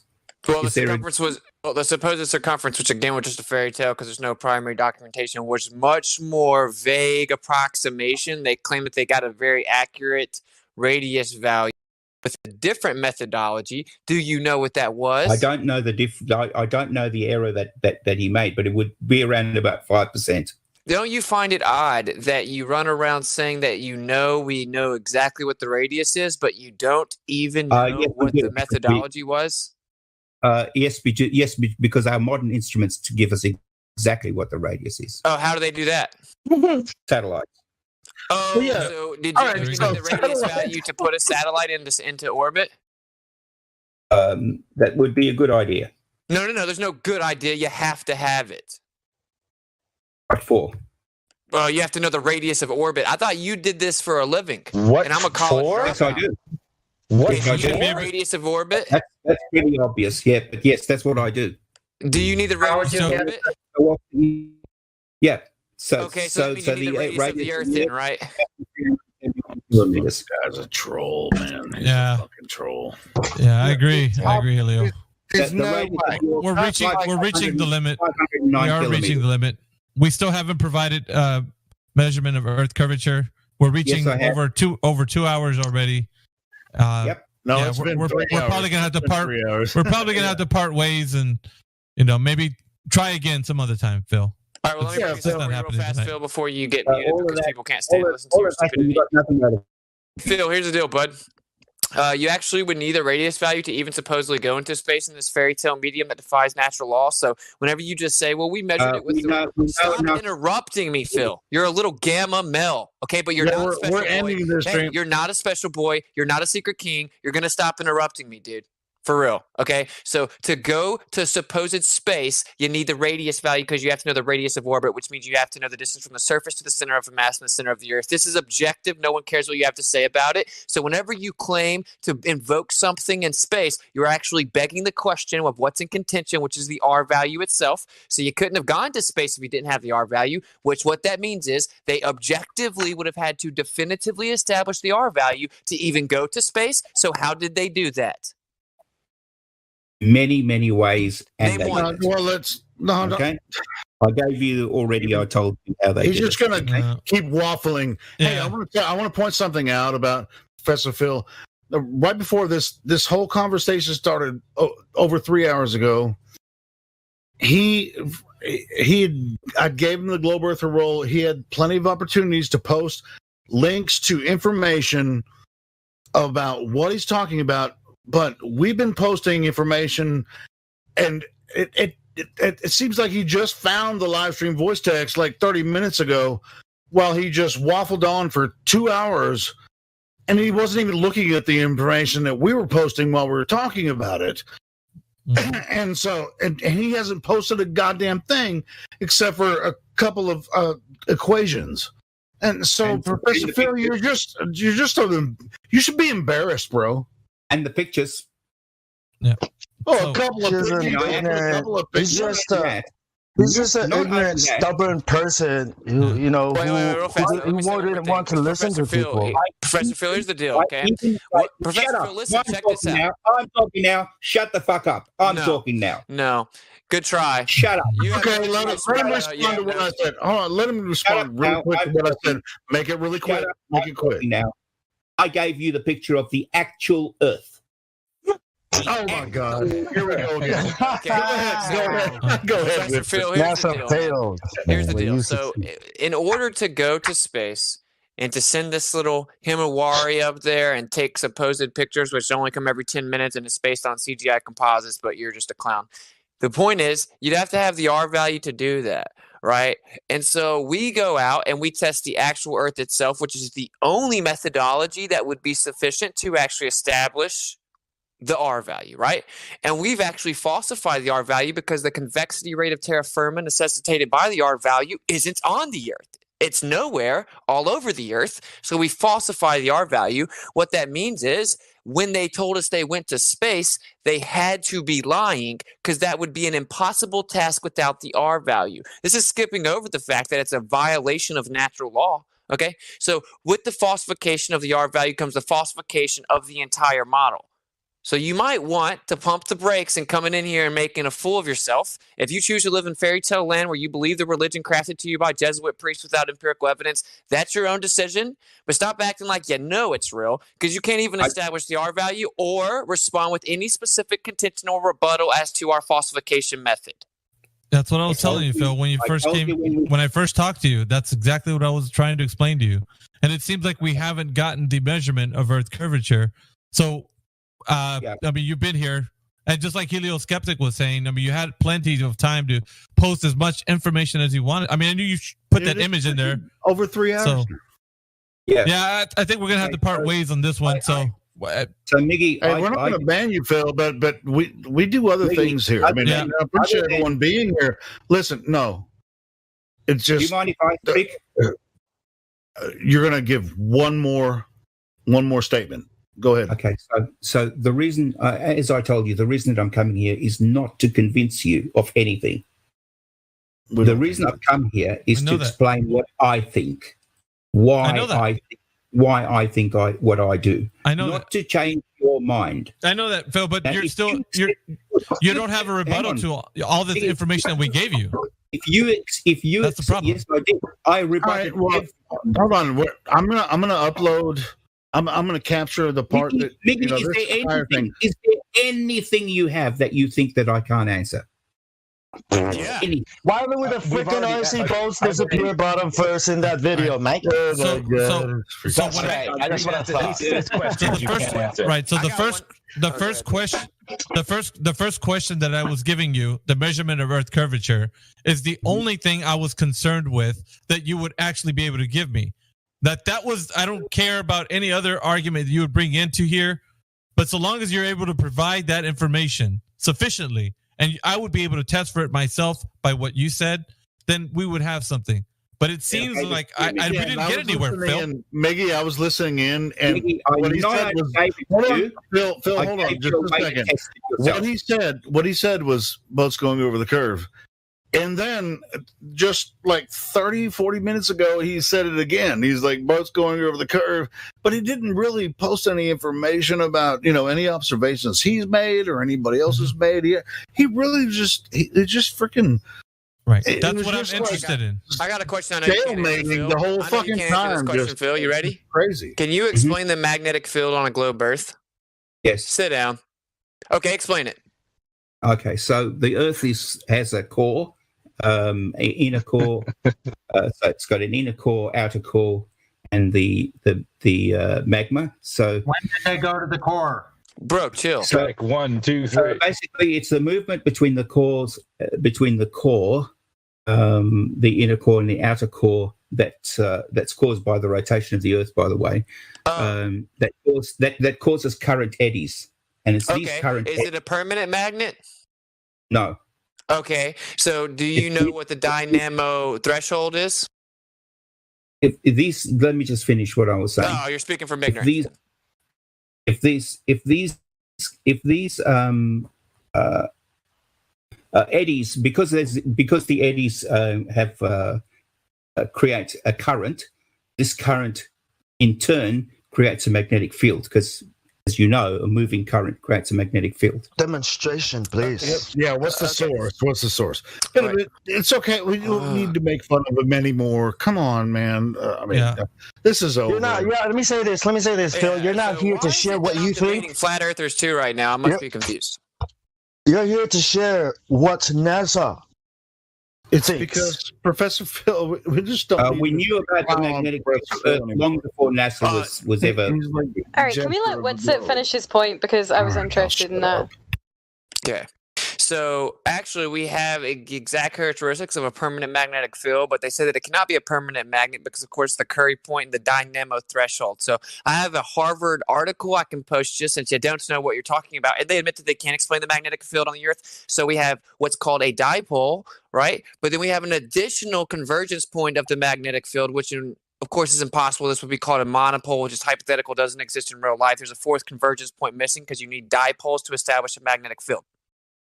This is well known within the top. Listen, this is well known by the subject matter experts in your own paradigm, but you have no idea what you're talking about. They admit they can't explain the magnetic field yet on the globe Earth. No, they don't. I will send you a Harvard paper that says that you're an idiot. Go for it. I'll call that guy an idiot. You'll call the subject matter experts at Harvard, but you don't even know what the dynamo threshold is? See if you can get some of my friends at MIT to say that. What's the dynamo threshold? How the hell should I know? Can you prove a monopole? There's no such thing. Exactly. Do you know the problem with that? We have a third independent convergence point on the globe Earth. Did you not know that? However small the magnet is, it will have two poles. Yes, that's right. There's no way to have a magnetic field without a dipole. Okay, we have two poles, but then we have a third convergence point without the dipole, which means there would be a quadrupole. So they're trying to explain it. No, bullshit. No, nuh-uh. That's right. Nuh-uh. That's fear. No. Oh no, that's cactus. No. Show me objectively, just to wrap this up, objectively, here's the deal. The subject matter experts that try to explain the magnetic field using dynamo models, there's about 6 or 7 theoretical models that they're currently flirting with to try to figure out which one they're going to pick, because they cannot explain the dynamo threshold, the characteristics of a permanent magnetic field, while, of course, it can't be a permanent magnet because of the Curry points. And so we have the dynamo threshold problem, we have the monopole problem, and the very top people in this field admit that it's a problem explaining it into the globular Earth, but you just seem to have the confidence and arrogance of consensus that it must be figured out because you don't understand your own religion, right? And I'm a college dropout. I must not know what I'm talking about. The point is they're trying to explain a monopole, which is hypothetical, doesn't exist in the real world. No, the point is it's a question you couldn't answer. It was a question he couldn't answer, which is the whole point of that, right? You asked a question, he couldn't answer it, right? And by the way, I've spent the last 45 minutes listening to him try to explain gas pressure without a container, and all you do is ramble on about bottles, beakers, containers, and fish tanks. My answer. All right, so I guess is this for what right now, Panda server is like? Phil, you could probably just maybe go on mute so we can start talking to other people. Yeah, coming on. So yep, we're gonna move on. So Phil, time. You could probably come back some other time or put yourself on mute, whatever you want to do. But we're gonna actually start talking to other people. Watching 24/7 Flat Earth Discord live. Right. In that conversation. I jumped in when you guys were initially talking about the gravity. You have been listening to excerpts from the 24/7 Flat Earth Discord live YouTube channel. If you would like to join the discussion, simply type in your address bar discord.gg/flatearth. Thanks so much for listening.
Hey everybody, tonight we're debating flat Earth versus globe Earth, and we're starting right now.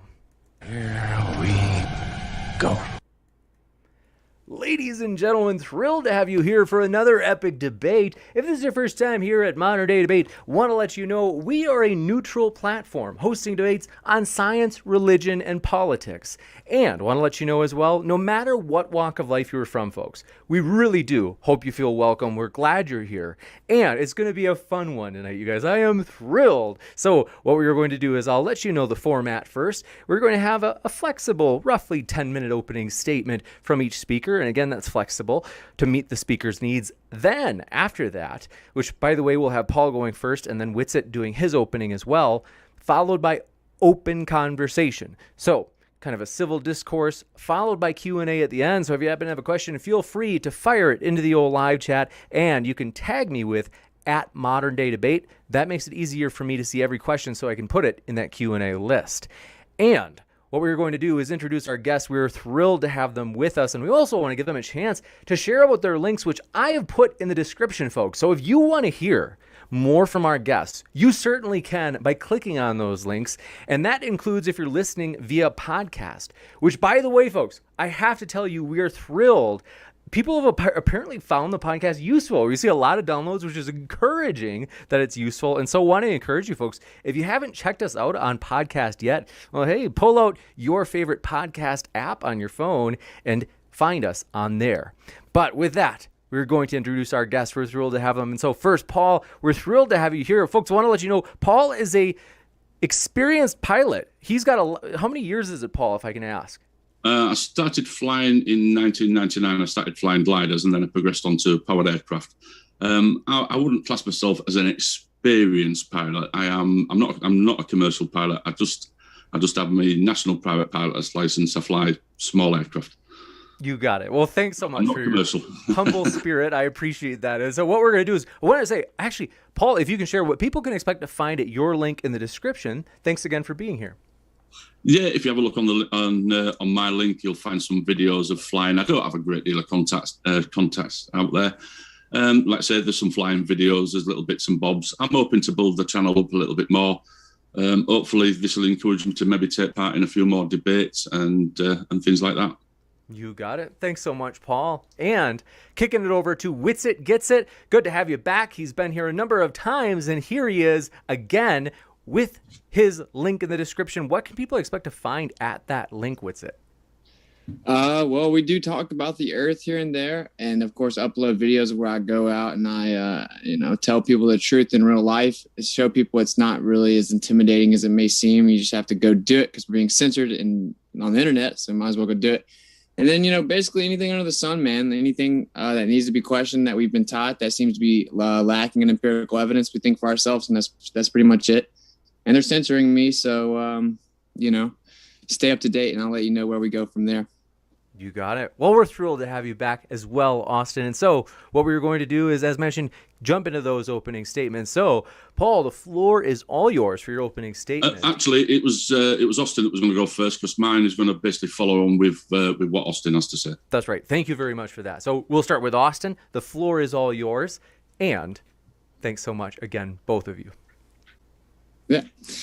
Okay. I'm on tour telling everyone around the nation that they've been lied to about the Earth. It's called the Clown World Tour. So I don't have a presentation per se for you, but of course, being a pilot is really of no value when it comes to or pertinent to this discussion. This is one for, of course, you cannot see the curvature admittedly from one of the main scientific communicators, Neil deGrasse Tyson, from over 128,000 feet where Felix Baumgartner jumped. Commercial flight flies a fourth of that altitude. You admitted you weren't a commercial flight, so you weren't even flying our pilot, so you weren't even flying that high. I used to work at an airport, a private airport, know hundreds of pilots on a first name basis. Every single time I asked them, do they account for curvature? They chuckle, say, of course. And the horizon's always horizontal, and that's how you actually acclimate your flight. Nothing about a plane or flying one has anything to do with a presupposed convexity of terra firma. Of course, it's literally called a plane because it flies over a plane and assumes a flat, non-rotating surface, as in every single patent of a plane ever assumes that. Pilots are trained on a target generation facility, which assumes a flat, non-rotating surface, and it negates the gravity vector. So really, bluntly, being a pilot in no way does anything but gives firsthand testimony to physical evidence of the Earth being flat. This is because the efficacy of the use case of flying a plane is actually physical evidence whenever it is successful, because it assumes a flat, non-rotating surface. You have to account for convexity and terra firma. You have to account for movement. You'd have to account for this mystical Coriolis that's pseudo-scientific nonsense. And none of that's the case. So yeah, it's pretty much like I always say, the globe Earth actually has the burden of proof, right? So they're making a positive claim of where we live, contrary to all empirical evidence. So when I say the Earth's stationary, I have literally all empirical evidence to back that up. You actually claim something antithetical to all empirical evidence as that we're moving. So you have the evidence, or you have the burden of proof, right? Because you're making the claim antithetical to empirical evidence. It's the same thing with the movement. It's the same thing with the convexity rate. It's the same thing with space being a vacuum that we can go to. So objectively, in an intellectual forum, the globe Earth proponent has the burden of proof. And there is no physical empirical evidence of even the potentiality of any of these things. Water bending convexly around the exterior of a spinning object in a vacuum with pressure adjacent to a near perfect vacuum, void of physical containment. Water bending convexly in and of itself is an impossibility because of fluid statics. So where the debate goes from here will be kind of, it'll be on the globe proponent because, again, they have the burden of proof. So that's pretty much it. I guess in conclusion, I will say presuppositions and reifications don't mean anything. Telling you a creative fairy tale as to how it could work or how you think it works doesn't mean anything. So like, oh, we don't feel it moving, but this is why. Well, that's just a pseudoscientific presupposition, a begging the question fallacy. Reification fallacies are insufficient when discussing something as big as a definitive natural claim. You're making definitive claims about the natural world. We need natural empirical evidence. So yeah, that's about it. The Earth's provably a geocentric stationary plane until proven otherwise. You got it. Thank you very much. Witsit gets it. We'll kick it over to Paul for his opening as well. Thanks so much, Paul. The floor is all yours. Yeah, thanks, Austin, for that. I do agree with you that flying a plane doesn't make any difference to the. It'll all work on a flat surface and it'll work on a globe surface as well. I just need to put my headset in because I just want to do a little presentation. And sometimes when I share my screen, I lose the volume, so I won't be able to hear you. So I'll just put my headset in and then I can still hear you. Right, can you hear me still? Right, lovely. Right, I just need to go to share screen.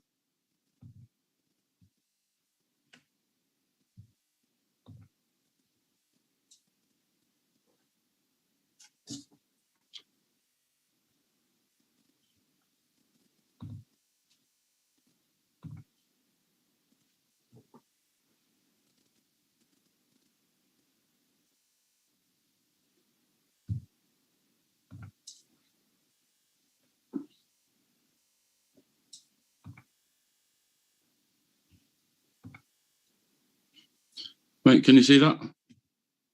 I think, let's see, the window that we're seeing is the Zoom window. I think you might have clicked on the auxiliary Zoom window instead of the PowerPoint. Right. Or it might be your browser, actually.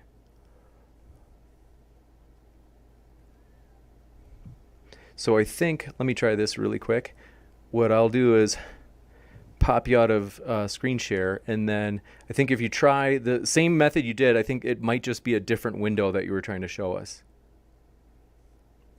Right, so I click on the share screen, yes? Mm-hmm, yep.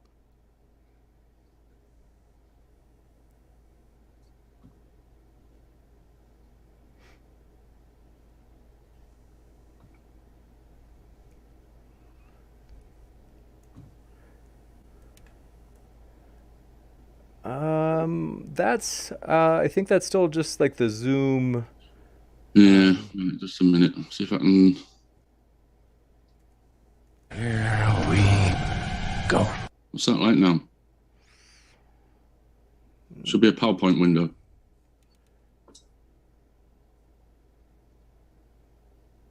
Not quite yet. Right, just a minute. We close that. Right. So I clicked on share screen.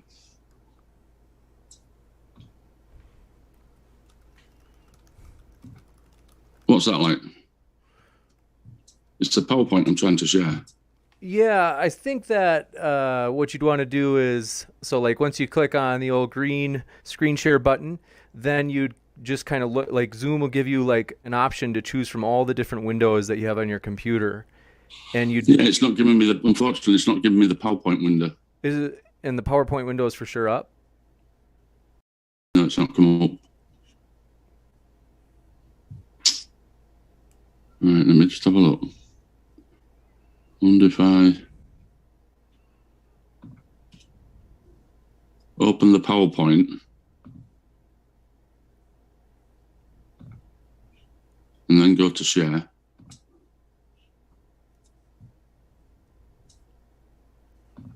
Right, so that now should come up with the PowerPoint, yeah? Yes, absolutely. All right, brilliant. We got there eventually. Yep. Right, so as Austin said in his opening statement, he doesn't feel that he holds the burden of proof.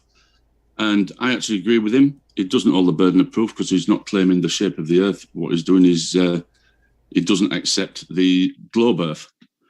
And I've also noticed in a few of his debates, he said that he would like one single piece of evidence that follows the scientific method. So what is the scientific method?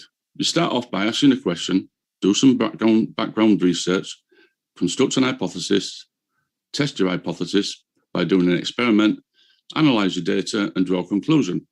Report your results. Was your hypothesis correct? So we're going to shoot back in time a couple of thousand years, and I know you've heard this one before, Whitsit. Ask a question. Aristophanes, whilst working as a librarian, learned that during the summer solstice, the sun cast no shadow in Cyrene, but in Alexandria, at the same time, the sun did cast a shadow. Why? Do background research. Aristophanes knew the distance from Alexandria to Cyrene to be 500 miles or 800 kilometers. Aristophanes measured the difference in the angles of and the shadows in Alexandria and Cyrene. Construct an hypothesis. With the information he had collected, Aristophanes, using simple geometry, hypothesized the Earth was a globe. Test this hypothesis. Let's shoot forward now 1,000+ years. At this time in Europe, shipbuilding had come a long way. Navigation needed to improve as ships travel further away from land. You can never cross the ocean unless you have the courage to lose the sight of the shore, said the Italian explorer Christopher Columbus. Latitude and longitude. By using latitude and longitude lines on a globe, we can split the globe into sections that can give positions on any part of that globe. Latitude lines go from the equator north and south in degrees. The equator is 0 degrees latitude. So this is the equator, you can see my mouth. And the latitude lines run south and north in degrees. Longitudes move west to east from the prime meridian, which is in Greenwich, England. And that is the 0 degrees latitude. So you've got 0 degrees latitude and from the equator moving upwards. These degrees can be broken down even further. So we can have degrees, minutes and seconds. For example, 41 degrees north, 24 minutes and 12 seconds. East, 2 degrees, 10 minutes, 26 seconds will put you in Barcelona. Find latitude and longitudes. Sailors find their latitude by using celestial objects such as the North Star. Finding longitude was more difficult. To find longitude, you need to know the time in Greenwich and the time where you are. We know the sun moves across the sky at 15 degrees per hour. If it's midday in Greenwich and only 1000 hours at your location, you are 30 degrees west of Greenwich. If it's 1400 hours at your location, you are 30 degrees east of Greenwich. This was a problem for sailors, as they didn't have an accurate way of telling the time. Along came John Harrison, who invented the marine chronometer, solving this problem of finding longitude. And just for the UK viewers, if you look at the picture to the right, and you remember watching Only Fools and Horses, this was the watch that they found, which made them millionaires. Analyze the data.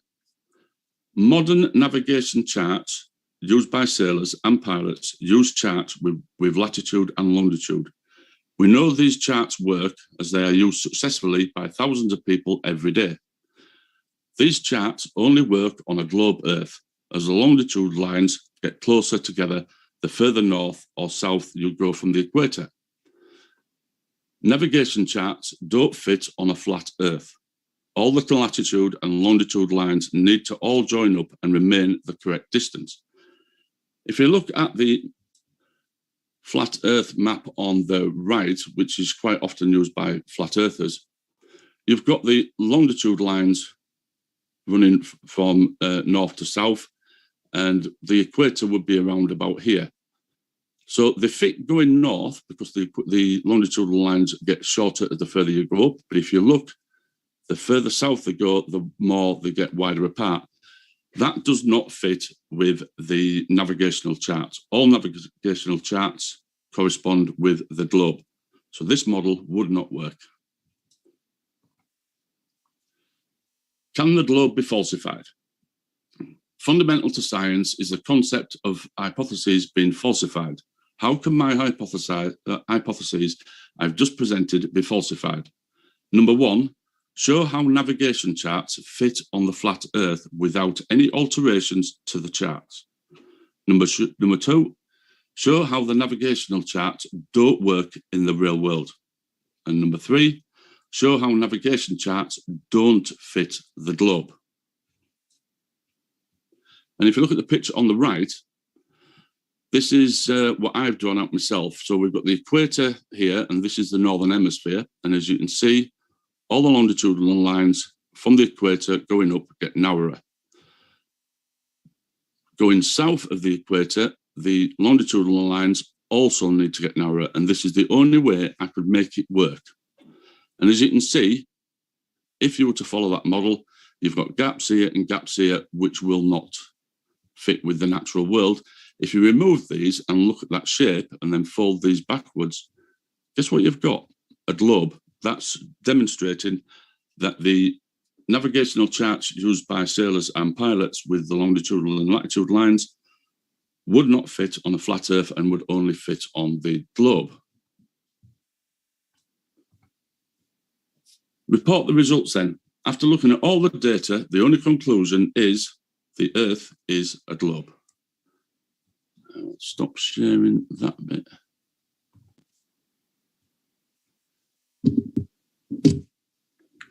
Thank you very much. And also want to remind you folks, forgot to mention it earlier, we are pumped as in the next month, we are scheduling it for sometime in March. Matt Dillahunty will be returning to debate Samuel Nassan on whether or not Jesus fulfilled prophecy. You don't want to miss that, folks. Hit that subscribe button if you haven't already, and be sure to hit that notification bell so you get all notifications, because you won't want to miss that one live, and that's coming up in March as mentioned. So with that, gentlemen, thanks very much for your openings, and what we're going to do is open it up to open conversation. The floor is all yours. All right, so I'll just go ahead and start. So your first point slide, you said Austin likes to talk about science, and I like to see one piece of scientific evidence for the globe. And yeah, that's correct. I do say that. And science is not some subjective thing that you can type it on a PowerPoint and change the definition of it, right? It's called the Socratic method. We have agreed upon defined terms so that we actually are, productive. And science has a very, definable parameter to it, right? So you have your naturally occurring observable phenomena. That's your first step. So if you don't have that, you're not even in the ballpark of science, bro. Yeah, Austin, I'm not here to actually debate you on science. I've basically done the PowerPoint, putting out a presentation to why I think that the Earth is a globe. Okay. I've demonstrated, I believe, why I believe that it's a globe. can you debunk what I've just said? Can you make the navigational charts fit on a flat surface? Sure. Well, for one, I was going to go through your PowerPoints one by one, but we can skip around. And you just basically conceded you believe the Earth's a globe. Yeah, well, I did too, bro. I was taught the Earth's a globe. This isn't a belief. It's about empirical verifiability and falsifiability. You touched on that. Something must be falsifiable in order to even be considered to be viable. Right. But if you want to talk about the navigation chart, sure, whatever. They use Cartesian coordinate systems, and every map that exists is flat, and they all go based off of Polaris and then the sky. In fact, longitude and latitude are derivative of the motion, the cyclical nature of the sky. The sky moves. The Earth doesn't move. You just say that the sky isn't moving, the Earth is moving, and that it's a ball. Then you take the Cartesian coordinates at a z-axis with the presupposition of sphericity, and then you map it out. And so in addition to that, there is no such thing as land layout in a globe projection that isn't disproportionate. So, basically implicit in your claim is that traveling using a globe is real efficient, and that's patently false. And there is no such thing as a globe projection that isn't disproportionate. And whenever they actually navigate, they assume Cartesian coordinates with X and Y coordinates to their local positioning system. So, that's just, once again, I prefaced by saying just presupposing the Earth's a ball and then telling me, look, we traveled and we mapped it down on a theoretical ball doesn't actually do anything but beg the question. Well, no, because if you look at any navigational charts, I explained before, when you look at the longitudinal lines on these charts, they correspond exactly with the globe. Because the globe, sir, was designed based on that. Right. So, of course it does. Yeah, so they follow exactly what's on the globe. These do. If you lay all these charts out flat, if you had a big enough space to lay all these charts out, that is the shape that they will follow. Is that where we live? Do we live on that? Well, if it's flat, yes, that's what we'd have to live on. That's inaccurate.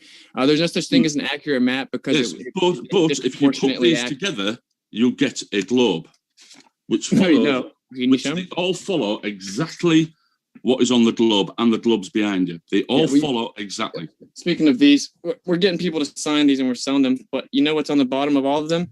Not for educational purposes. This is not an accurate representation of reality whatsoever, and it's actually admitted by the people that produce them, manufacture them. You wouldn't use these for navigation. No, you wouldn't never use them up then. No, you wouldn't use them for navigation. I hear you. Because the detail is too small. I mean, you look at this here. You've got the UK there. How the hell could you use that for navigation? No, sir. That's not why they're not good. They're not accurate. They're admittedly disproportionate. What these say. When I look at this and I look at the longitudinal lines on here, they match up. Do you know why? Go on. Okay, well, I'll tell you why they match up. Because again, longitude and latitude are derivative of, meaning derived from the sky's movement. So they took the movement, then the sky, locations relative to their positioning throughout different times of the year with the sky, and then they reverse engineered a model assuming the globe Earth, and then mapped out the longitude and latitudinal lines with an assumed z-axis. So then to take the model mapped around it and say, it works. Of course it works. It was made after the fact, reverse engineering, derivative of the sky cyclical nature. So this is a presupposition. This is a begging the question fallacy. But if all navigational charts, like I said, like this one, for instance, I can't open it because it's massive, but all these navigational charts correspond to what is on this globe. And like I've just said, if you lay all these charts out on the ground and you correspond all the longitudinal and latitudinal lines together so they are all touching, you will get that shape. That shape is the flat shape of a globe, because like I said, if you fold these back in, guess what you've got? You've got yourself the globe. Is bending that piece of paper somehow giving me empirical evidence that the Earth's a ball, sir? Because they say 70% of it's water and water finds its level. We've measured the Earth. It's not a globe. If this is accurate and you could successfully navigate around the globe with this. That's flat, bro. Yes, I know it is. And that's what it'll look like if you join them all together, which corresponds to this. And that's because there's no such thing as a completely accurate map. If you lay them all flat, they will all join up. When you get to the southern hemisphere, it will look like that. Is the globe map accurate? Is the what? As in the globe map accurate? The globe, you mean? Or the navigation? Yeah, is the globe accurate? Is the land layout on the globe accurate? It's an accurate representation of the Earth, but you wouldn't use it for navigation. No. but I'm asking you a pointed question, right? Is the land layout on a globe accurate? Yes. It's objectively not, sir. It's not even close to being accurate. You can go to actualsize.com. It will show you the true sizes of the continents as you drag them over. So there's a disproportionate nature of land layout inherent with any map in the world, including there is errors in all maps, but the errors isn't that bad that you can't navigate by it. That's what I'm saying. There is errors, but it still perfectly works fine for navigation. And a flat map doesn't work. Is that what you're saying? No, the flat map doesn't work. That's what I'm saying. It does work. Okay, so this proves nothing. This goes in the basket of works on both models. So it doesn't work on both models because on the flat model, the Earth must look like that. It must do. It can only look 1/2. Wait, do you know? It must look like that. Wait, do you know where the Earth ends? Where does the Earth end? We're not even allowed to go past the 60th south latitude. How can I accurate layout of proportionate land masses if I don't know the actual proximity of the Earth? How do you mean we can't go past this? It's illegal to privately and freely explore past the 60th south latitude because all the world's major nations got together and said that it is, sir. Yes, it is. No, it's not. Okay, well, in 2014, you can book a trip to Antarctica now. That is not what I said. I said freely and privately explore it, bro. Not like go on a tour because I called and got approved and paid $20,000 to go see one little section. They told me that's a joke. Yeah, I mean, for a start off, it's very cold. It would be a very dangerous place just to turn up on a whim and start wandering about. Bro, I can climb Mount Everest. It's also one of the last places on the Earth that has been virtually untouched by man. So no, they don't want thousands of people just turning up there. But you can go past. Well, for a start off, each year, I think it's done each year. They do a race round the Antarctic. Yeah, sailboat. All about it. I've done the math on all of them. Have you looked into it? So where are they going then? The route? So where I have seen the route. Yeah, the route doesn't go around an ice cap, bro. It comes down and comes back up north. So that's non sequitur to proving the Earth's a ball. So we can try again. It's illegal to privately and freely explore past the 60th south latitude. It's called the Antarctic Treaty, and subsequent legislation has been signed. What?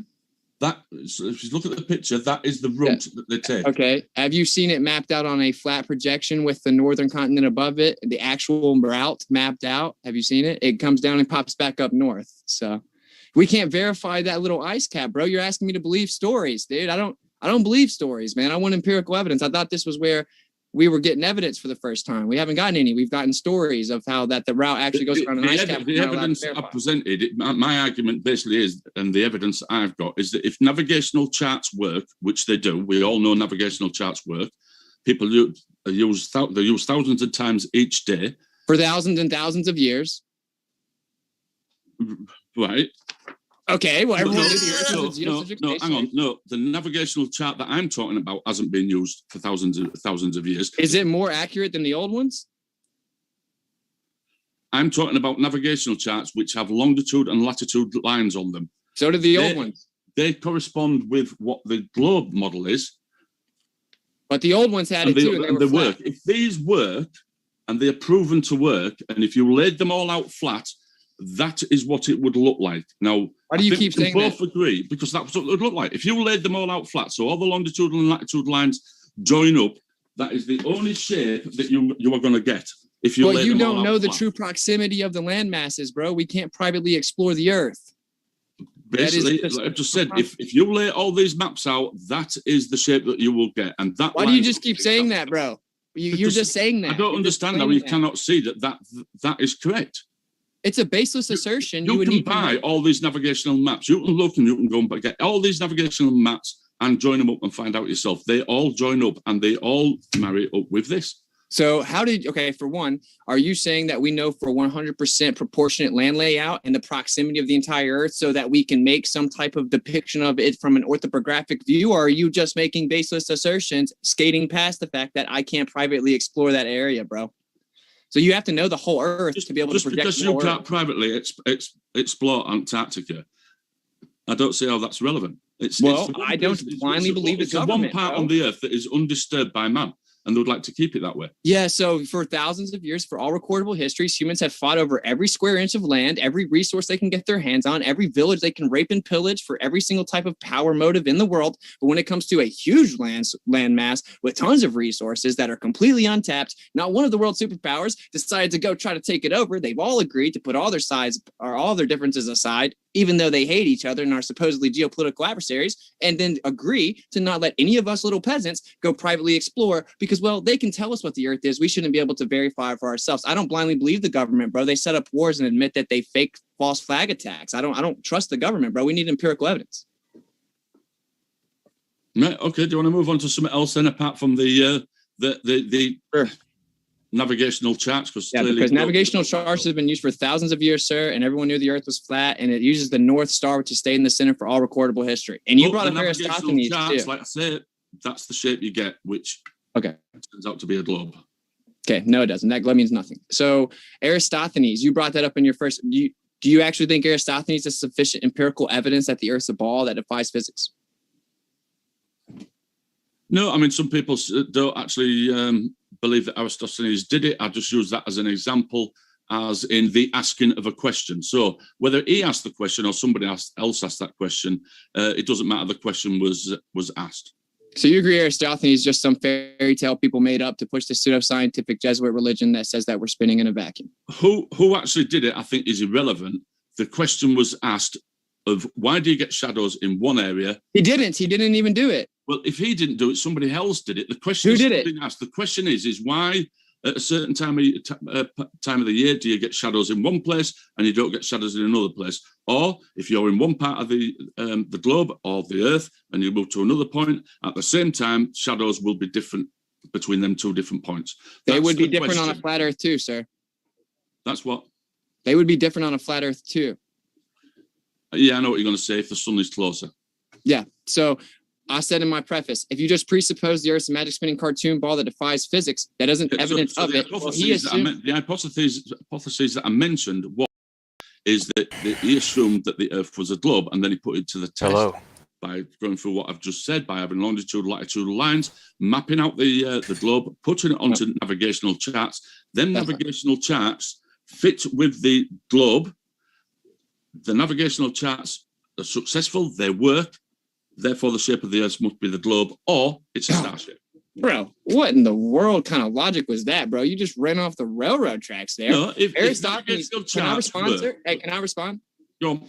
Aristophanes wasn't even a real person for all I know. There's no primary documentation of this at all. There's not even primary documentation. You're telling me a fairy tale, sir. And then you keep on saying, but he did this and it proved it was a globe, but it's literally a fairy tale. Then when I press you on that, it doesn't matter if he did it, someone else did it. He assumed a distant sun and parallel rays.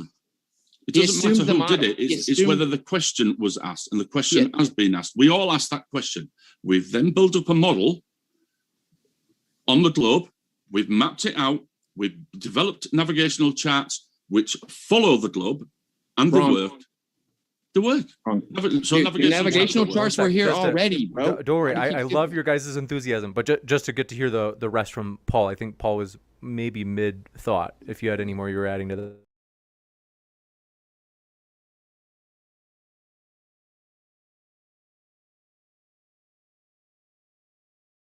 Bring it back. Bring it back.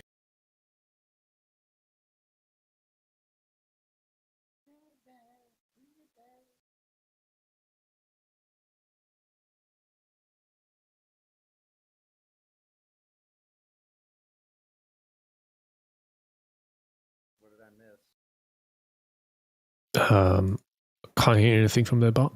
It's quiet.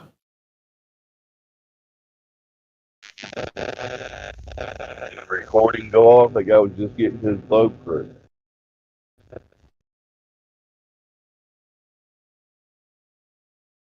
Who talked? Am I talking? Is this real? Yeah. Well, you're real. Was in the drain today while I'm operating a motor vehicle. Oh, okay. Are we done with the recording? Who was playing that? Don't Mess with Crazy, otherwise known as Lulu, or you want to put it back on? If no one wants to talk, I guess we can just play it. I guess whatever. Doesn't matter for me. Does anybody here think they live on a spinning ball in a vacuum? Want to tell us about it? If not, it is a silly notion to think you live on a spinning ball. In fact, clearly what people think. That's just my opinion. Well, not really. You know what I mean.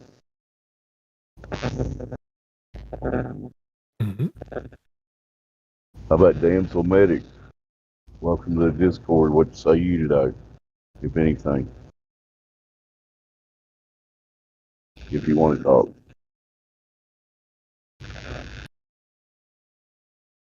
Guess he's AFK. Anyway, this is 24/7 Flat Earth Discord Live, the best place on Earth to talk about Earth. We can go back to the recording if you wish.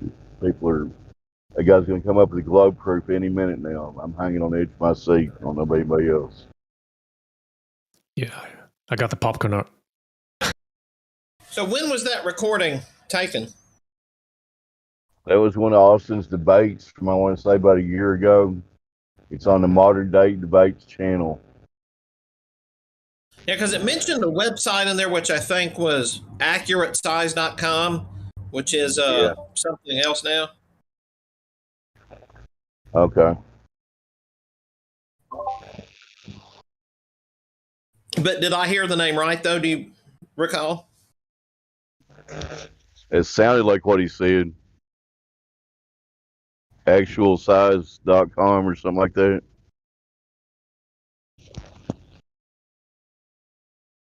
Let me But try. How do they know the actual size?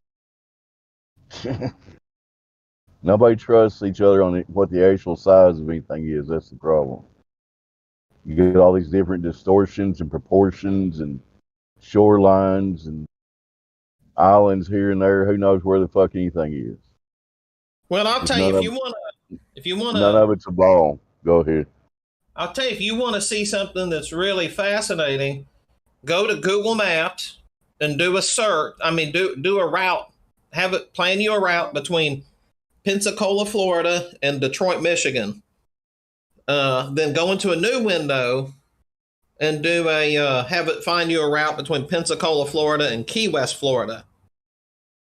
You have to see that one for yourself, and tell me that any map is accurate. Once you see that, tell me if any map ever is accurate.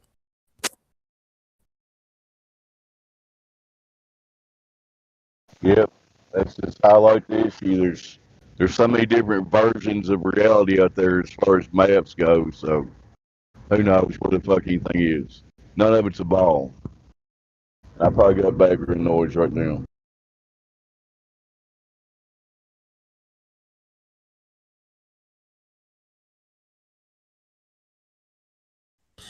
As I like to say, no map is correct, or all maps are wrong. However, some maps are useful.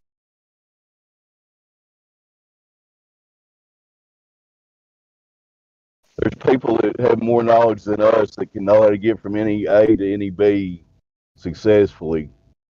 But, who knows if we'll ever get the exploration necessary to gain that knowledge. That's all I can say about maps, There's got to be certain hidden areas that we're not allowed to see right now. Just speculation.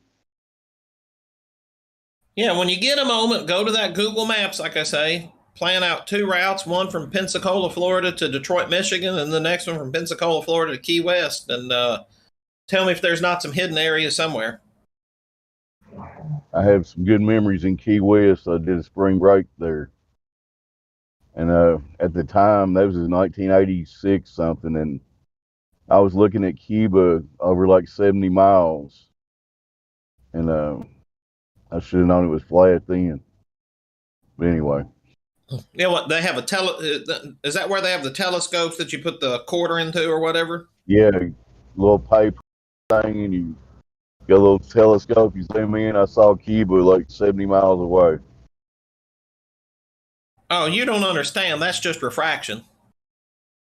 Yeah, it was refracting the island right up in front of my face, wasn't it? It's a gravitational refraction. It's a special kind of refraction that lifts things up perfectly, right. make it appear like it's flat, just to trick your eyes.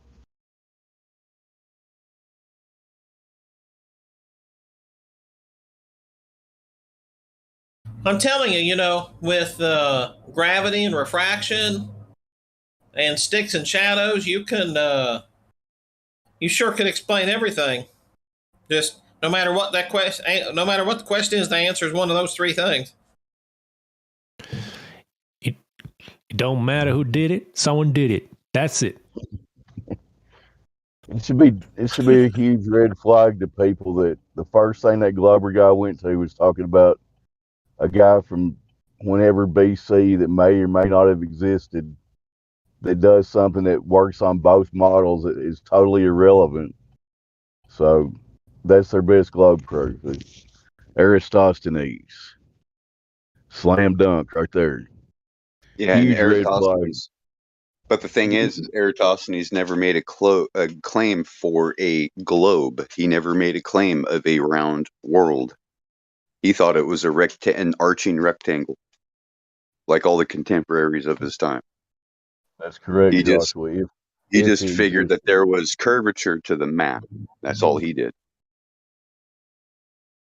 I didn't realize that he thought it was not a squishy water ball.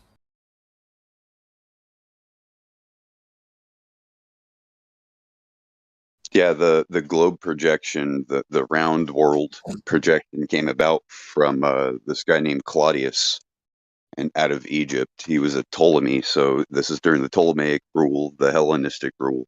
So they were like Greeks. They weren't even really Roman or Egyptians. But the thing is this took place 100 AD when he corrected the work of. He said he corrected the work of Marinus of Tyre, which is the how day's journey from port to port, right? So it was an aqua map, and then Eratosthenes did a land survey supposedly that said, hey, it's more of an arching rectangle and all this stuff. And then Claudius decided to come up with this globe projection, and everyone ran with it from there, since it was 100 years after the death of Christ.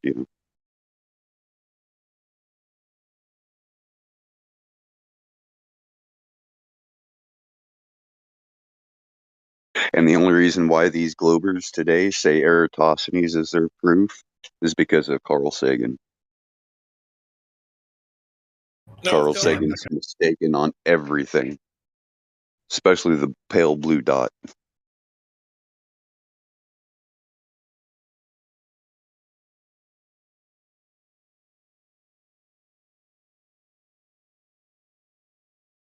Yeah, and it's obvious to me that since I know a lot about not a lot, but I know a decent amount about optics, it's obvious to me that the more likely explanation is not that there is a curvature to the ground, but that the light is coming through a quote unquote lens. And so I would imagine you could do some interesting experiments where you curved some kind of tube or something like Sagan did, and then the second one put a lens below the light source and have the without any curve, and you'd get the exact same readings between the two.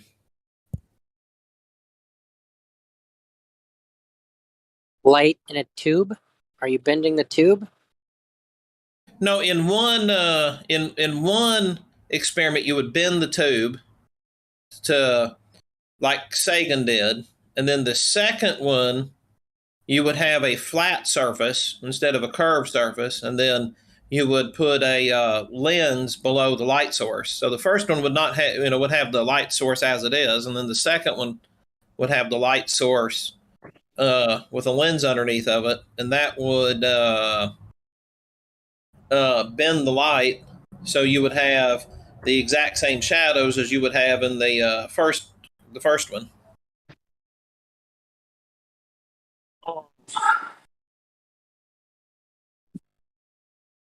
That would be a really interesting experiment to perform.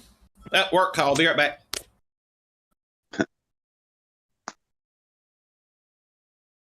I don't know if I'm dumb or he didn't explain that good enough for me.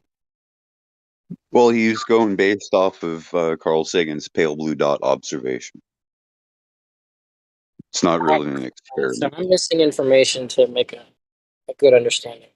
Well, the whole reason why these Globers today and these professors want to quote and say Eratosthenes is where they get their proof, and the first one that did any measurements is because of Carl Sagan. Carl Sagan is the one that created that myth. Because Eratosthenes did not think it was a ball.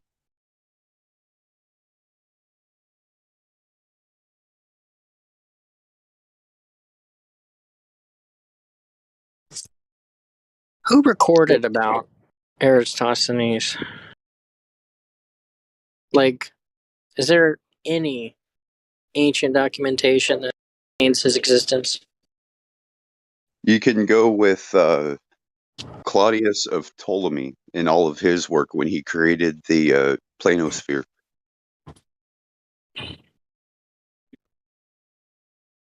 Claudius of Ptolemy, 100 AD, Alexandria.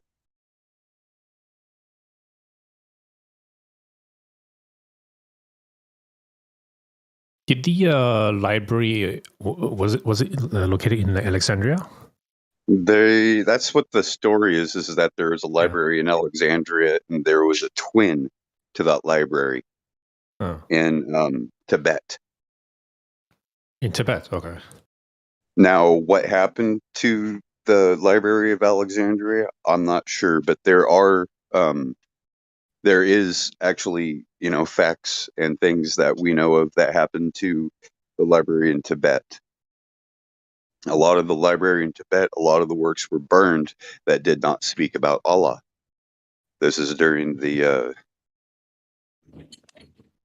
reign of Muhammad and his jihad to, do away with anything that doesn't talk about God.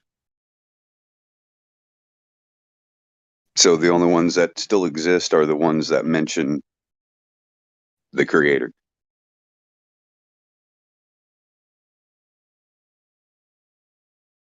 It's kind of like today in the modern idol smashing, and I don't disagree with that. I think all the idols need to be smashed.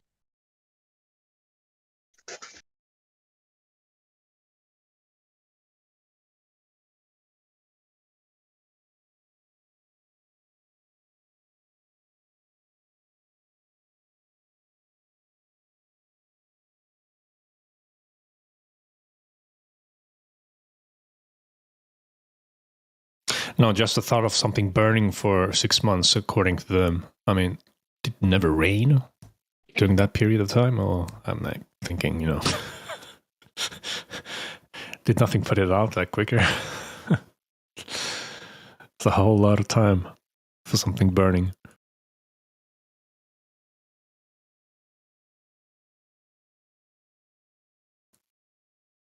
But yeah, anyway, it's just stories. Nothing can confirm, to be honest. I'm sorry, I had dogs losing their mind because another dog was outside the gate. Well, there is something that's burnt that has been burning for like a year and a half now. What is that? Sam, shut up! I mean, if we talk about books. Oh no, not books. I was talking about a giant pile of tires. Oh, well, yeah. Well, sort of a different story.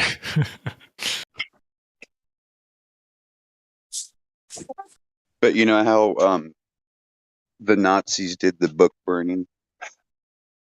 Everybody thinks it was the Nazis. The Nazis had nothing to do with that. It was the Reich. Does anyone know what the Reich is? The upper echelon? Yeah, it's Roman Empire. Yeah, Roman imperial rule. Right.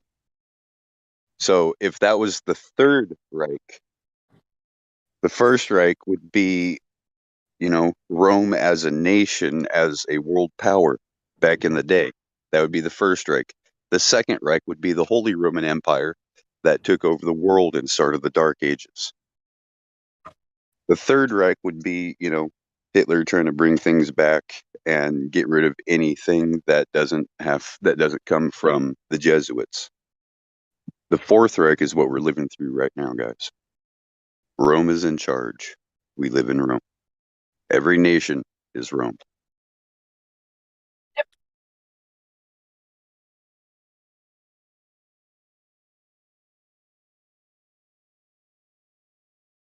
And remember, Rome went from burning heliocentrists to praising them and champion heliocentrism.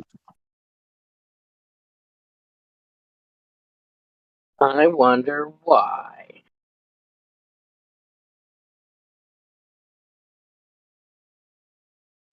Because they didn't want to lose those patrons. How does any of that information help us today at all? Just wondering. Well, it does give us. When people sit there and say, you know, well, the only reason why you guys are flat earthers is because of some rap video or some shit like that, or because of Eric Today or some bullshit like that. No, actually, it's not. You know, maybe I've dug into the history of it and the deception and how it came about. Maybe now I'm throwing wrenches. Oh. You don't believe in religion because there's no way there could be a God because infinite space created everything. I mean, Not knowing the religion created the emptiness of infinite space. I mean, I think it's a good point, you know, talking about the ancient civilizations because, you know, it's a good reference as well in a way.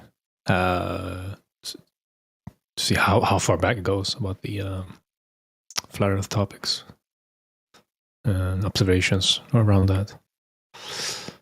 So why disregarded that? It's valuable information, in my opinion, to be honest, that you can make some connection with. Or because we know that today this modern mythology is out there, and it's maybe 100 years old, maybe 150 years old at the most. That part of history is well hidden, so we cannot know the ones that perpetrated it or why they did it, right? So we cannot know why they lied. We just know that they are. Right? Yeah.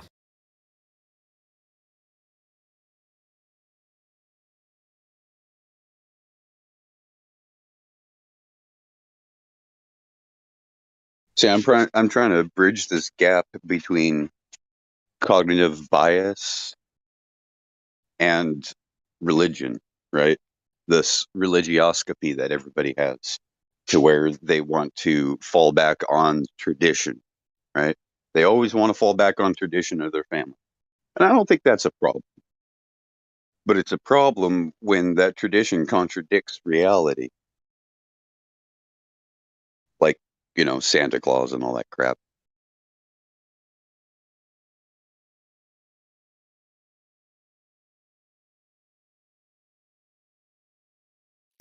Yeah, that's where science has lost its way somewhere at some point. And they introduced the pseudoscience, all that gibberish, without being able to validate it in the right way, scientific method way. Yep.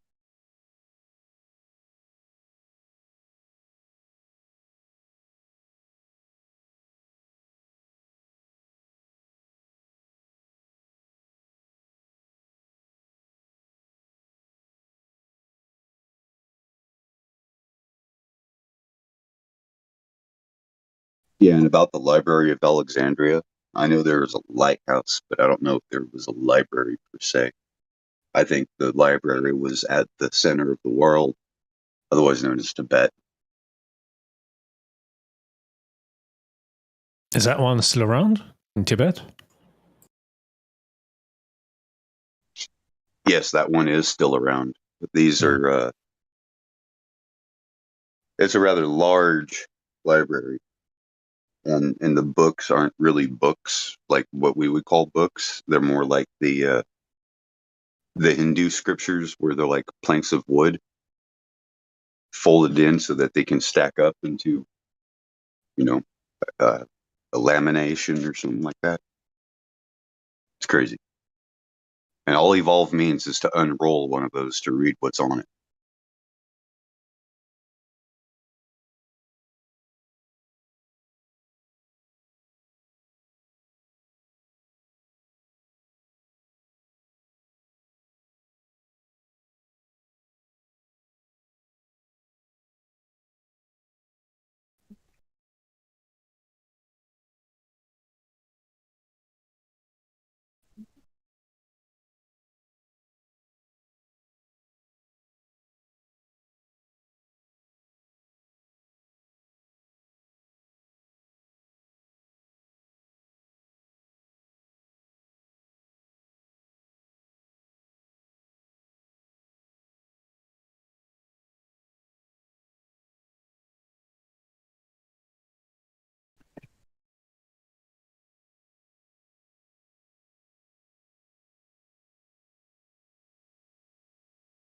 Good evening, family.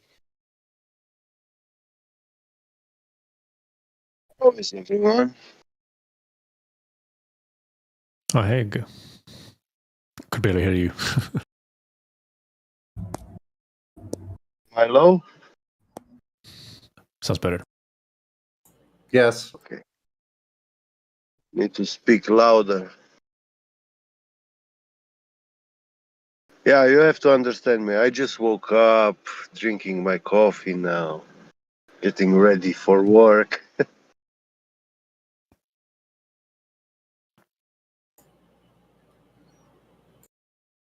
Oh, yeah.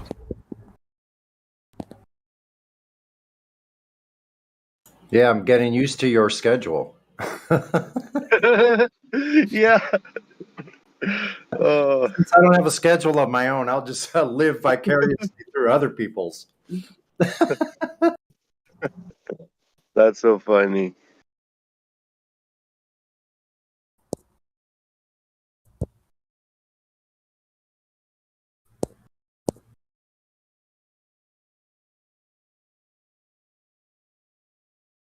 I lie a lambada earth,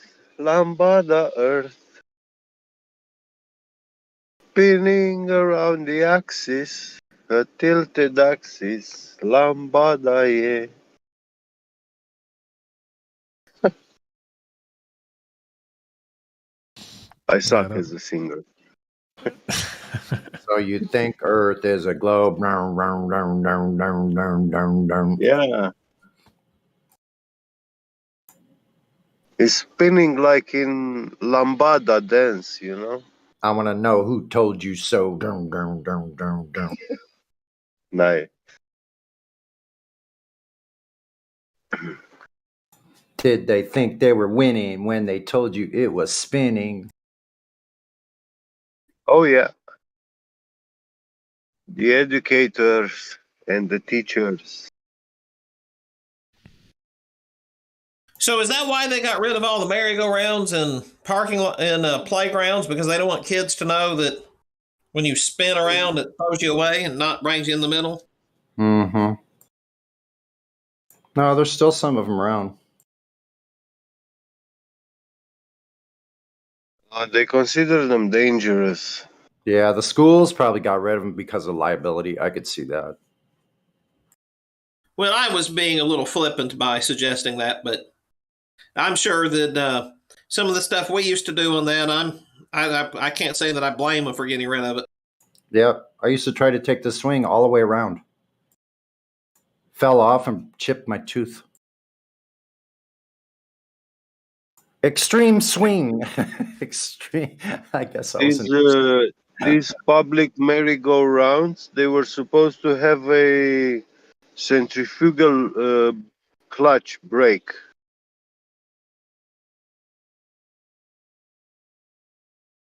So what would that do when it went so fast it would start to break? Brake, yeah. It wouldn't allow it to spin faster than what you set it. The other death machine that we loved as a kid, of course, was the teeter-totter. We had almost like It was almost like a death wish to get on that.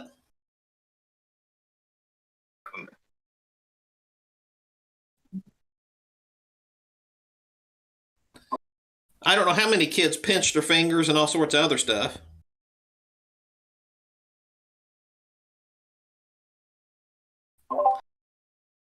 Yeah, we used to, because the one at the school I went to, they had like 3 little things so you could move it.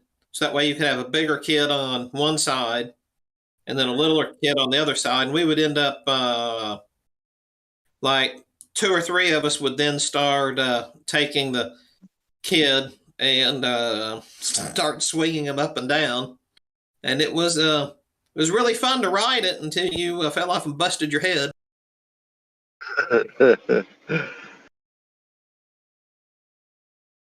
Well, sounds like after the first fall you were fixed for life.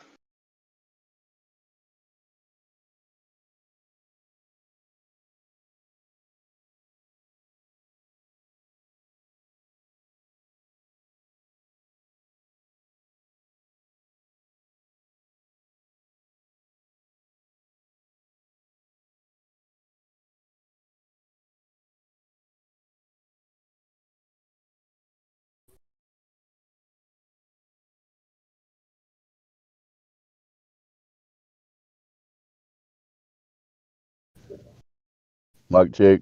I got background noise. Oh, you're good, Dave. Cool. You sound good. Thanks. Just doing a quick radio check for anybody out listening on YouTube or anybody can hear me right now.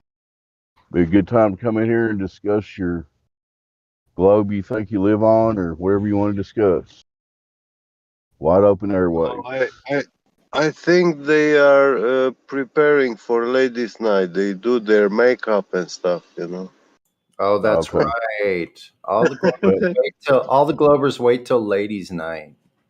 We'll go ahead and plug that right now. About 4 hours from now at 5 p.m. my time, Eastern Standard Time. The ladies take over the airwaves. Us men shut up. The testosterone is gone. Unless you're a new member, you can still speak with the ladies. If you're a new flat earther, that's fine. If we haven't spoke to you before, if you're a Glober, the ladies want to speak to you. Only the ladies will be handling all the calls and the conversation. Yeah. Thanks, Dave. That's a good point to make. Give a little preliminary information about what ladies' night is. Now with sports, here's Sonny. Sports. Now with sports. It's just sunny over in the West Coast. The weather is really warm. It's going to be about 75 degrees today. No rain in sight anywhere. I said sports and you're doing weather. Oh, I said sport. I thought you said weather. How did sports? I know I'm doing the sports. I'm starting with the weather. Yeah. And then the zodiac. Terrible at sports. It's a line drive into the outfield, left outside. It's going way out. Look, it cracked the glass dome and let the entire ocean into the stadium. Last night in the NBA, 5 millionaires beat 5 other millionaires, and nobody really cares. But some people bet on it, so I guess they care. Back to you, Sonny. Yeah, I'm totally disconnected from anything social media-wise. News, nope. Completely disconnected here. I think I haven't watched news in 2.5 years. So, are you antisocial? I'm not antisocial. I'm just anti-idiocy. So that limits my availability to humans. Because most of them are just... No, man, if you don't communicate on platforms, then you are antisocial. Yeah, I'm going to get a demerit. They're probably going to say if you don't socialize more on these media, media stations, whatever, we're going to limit your income. Yeah, So we'll make you a negative credit score. we'll make you a negative integer. I got to admit, I forced myself to watch about maybe like a half hour of mainstream stuff every like 4 or 5 days just to see what they're telling people, but I can only stomach it for so long. You know. Me too.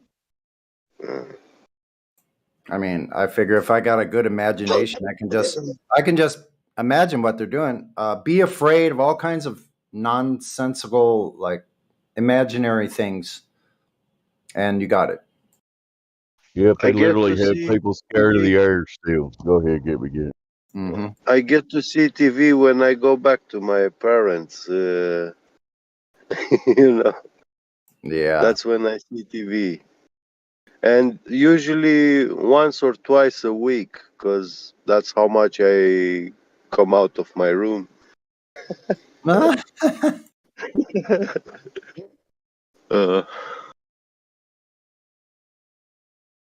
Joking.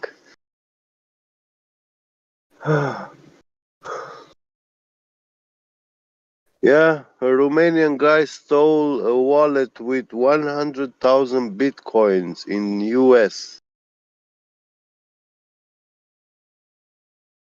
And they caught him. I was gonna say if you get busted. Yeah. Yeah, that's like 3.8 trillion euros. Wow, I just looked at my ping rate. 22 milliseconds. Has anyone seen it that low before? I've seen it as low as 60s.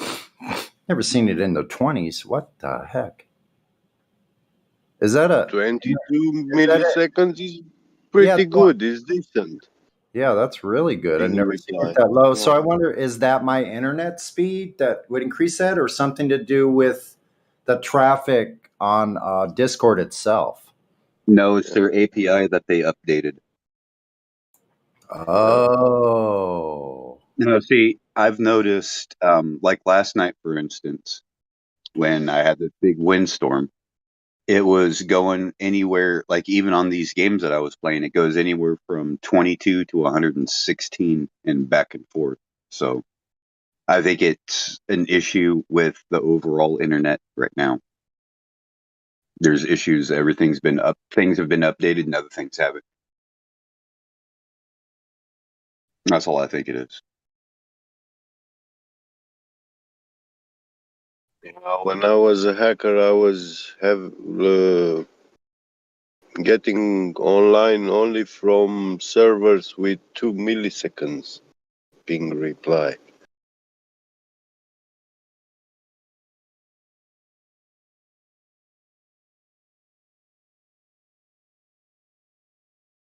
Or else they will catch you faster. Oh, those have a very high traffic line. We used to call them T1 in those times. But now they are. Did your did his connection get bad all of a sudden, or was it just me? Whose connection? Yeah, yours is really sounding weird. Get. I don't know why. Try it again. For me. Oh, now I you're need okay. to restart. Yeah, No, it's I need to restart my phone. I'm having some issues. The phone is lagging, not the line. Yeah. So, question about the API, Joshua. You seem to know a lot about this. I know it's the application. There's so much I've forgotten, but the application programming interface. So, how does that affect the actual operation of the application? The API is the portal. The API is what communicates with the software, with the server. Right. So they just if the API, if the structure of the API has been updated, like say TCP connections to where it'll allow IPv6 as and IPv4, so that you can have the new range of IP addresses that are not yet implemented. It's like getting phased in right now. But basically, it just allows for better connectivity. The more that they update it, but they have to make sure all of the other technology is there. Yeah, I'm reading about it right now. I used to know about this stuff when I was in school 20 years ago, but basically the API, there's an individual token given out from the API, and that allows you access to your account, right? So it's on a token basis. I got a little blip, a little text from let me see, I won't put too much in there, but this is from IBM.com about API. So here we go. So how does that like computer geek stuff he just said work on a globe? Does it? Doesn't.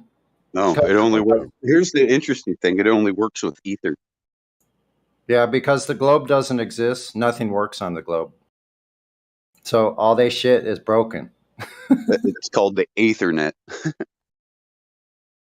Their mind is broken. Their globe is broken. All their technology is broken. Yeah, isn't that interesting? Like in the 60s, they were calling it the Ethernet then, weren't they? Interesting.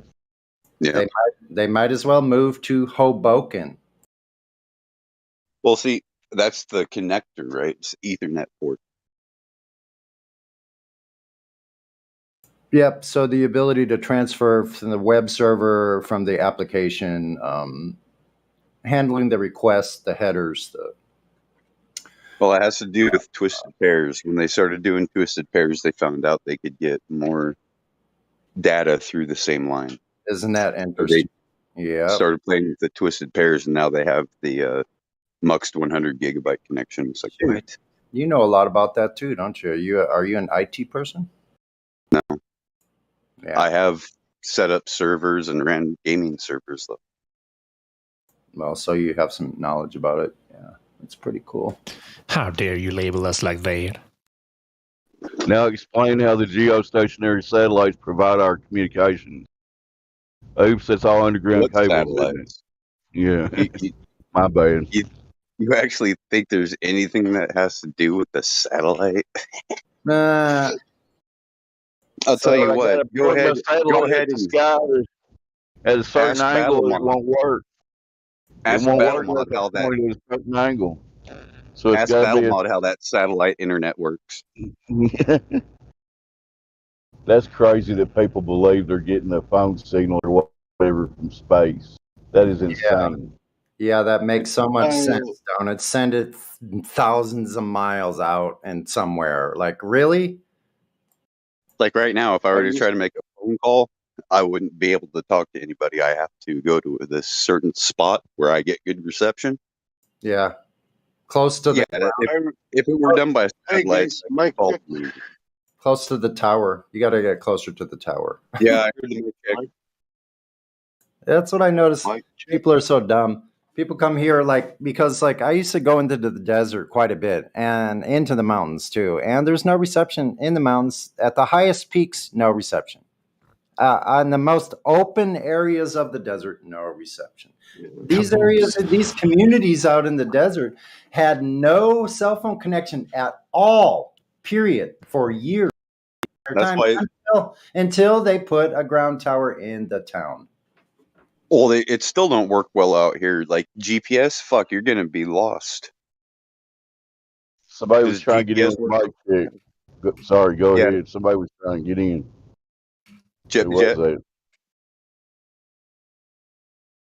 Who said mic check? It was I did. I reconnected. Is my line better now? Yeah, better. Yeah, you're good. Thank you. Yeah, and as I restarted my phone, I opened Discord back, and guess what? I get DMs loading from Professor Phil. Oh, lucky you. Yeah. You should be honored. Oh my god. Every week I get a couple of messages from him. Now all I hear when I hear the word Professor Phil is that toilet flushing at the end of Kiwi's video. Well, why is he DMing you, Git Piget? I can read He's the a little DM DMs. skank now. He's saying rubbish. Atmospheric pressure has nothing to do with a container. Atmospheric pressure is not the same as local gas pressure in a container. The pressure at 100 kilometer is a constant 0.000145 psi. This is effectively a vacuum, and it gets less the higher you go. So clearly there is no container causing the 14.7 psi on the ground. Yeah. You do not seem to be a fool, so why is this so hard for you to understand? Don't pretend you don't see this. Does he ever get tired of being wrong? I mean, is he got tenure or something? If he's got tenure, I'm going to make a complaint because he's a misogynist. He should not be a professor. He should not be teaching any child. In fact, he is a dangerous predator. I've heard reports of him being in the DMs of minors. Yeah. What the fuck is your problem, Professor Phil, you sycophant? He's a pervert. Pedophile. He's a Fabian from He's not a Australia. professor, but he's a nunt. I called him out on his Freemason connections. Just for anybody that... Go ahead, Sonny. Yeah, the first couple of conversations I had with him, I called him out for being a Fabianist. No, a Jacobian. Who are those people? The Australian Freemason group. I think they're called Jacobians. Okay. It's actually it's a London group, but I was told by people in the know that in Australia, that's the group that is running everything. I was just going to say real quick, in case there's somebody listening that may think his argument had any validity, it doesn't. We're talking about gas pressure, not the gas pressure gradient that he's describing. As it gets lighter, as it goes up, to have a gradient or any pressure at all, you must have containment as far as we know. Y'all go ahead. Yep. Must have a sealed containment for any gradient. You guys continue to ridicule Professor Phil. I don't care now. I just wanted to refute his argument. I'm not sure about those kind of low kind of pressures. 0.0001. That's like the 10,000th of a psi. To measure that kind of pressure, you need like ultra sensitive equipment.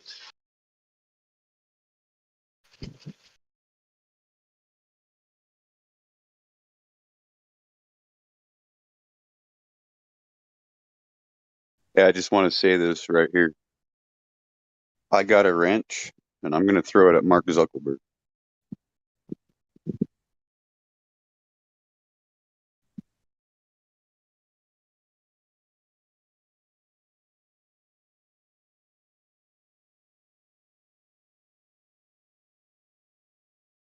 I'll have to go back and find that.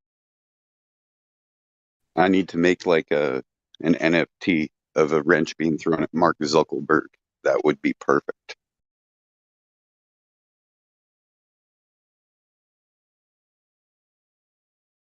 You know, like those Super Mario characters, those guys that pop up out of the manholes and throw the wrenches at you in Super Mario Brothers 3. I love it. Yeah. You're talking about an American hero that invented Facebook, Josh. Shame on you. That's what I want to do when I grow up. He's a zero. I'll take him down to the fucking woodshed, beat his ass. Let him call me daddy. And then I'll say, no, I ain't your daddy. Hey, hey, Josh. Hey, rookie. Hey, Josh, what are you doing? It's like super, super dry. I know it's probably really dry, like it's down in the 20s. Just keep spraying mist around or what? Like, for my garden? No, I already told you, get a cup of water, a glass of water, stick it in your tent. Yeah. That's 30. That'll regulate it at 30. That's what I need. What about humidifier? That wouldn't work on that situation. The problem is it puts too much humidity. You want about 30. You don't want anything over than 30 because you can start getting mold, especially in the stage it's at right now. Well, they say 30 to 40, so probably under 40 is probably okay, right? Yeah, with the humidifier, you're going to be looking at like 60 to 70. Yeah, I have one for my room, and I thought about using it because when it gets below 30%, I can wake up with my nose so dry. You know what I'm talking about. So sometimes just try taking like a glass of water and sticking it in the tent. Make sure it don't fall down like a bowl or something. No, I have a little tray I can put in there. It's a little low tray, so it's wide but short, so I can put that so it won't spill. So I can just pour some more wine. Yeah, I'll put that back in. That should be good enough. And if it's not, get like a piece of jute twine or something like that, or rope. Yeah. Not like plastic, but like some sort of a twine type rope. Yeah. And have that sticking up out of it, and that will wick the moisture into the air. Just think, Sonny, if you're on a spinning globe, it would spill. Yeah. But since you're not, it's not going to. Everything would be spilling. Like it would be like. Could you imagine the winds if the Earth was spinning? Oh my God! Or the waves. Think about the waves. That'd be a hell of a weather report. You have 1,500-foot waves coming to the local coastline. Yeah, that reminds me of that Hollywood film where they go on that one fucking planet, and they're like, "Is that a mountain? No, that's a wave." I know, right? Oh, we're out there. Yeah, what's that called? It's called Tide. Interstellar or some shit. There's one where they go to an island where there's waves, actually waves. Oh, wait a minute. Was that Interstellar? I think so. No, I think it was Tide. I think it's a movie called Tides. Could be wrong. I could well be wrong. Forgot what that one was called. I don't know. It's Hollywood Bakery. Yeah.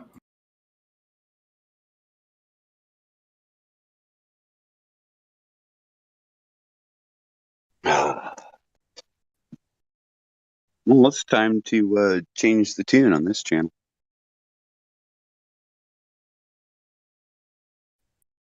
My channel in my head, not this channel. I'm gonna smoke something.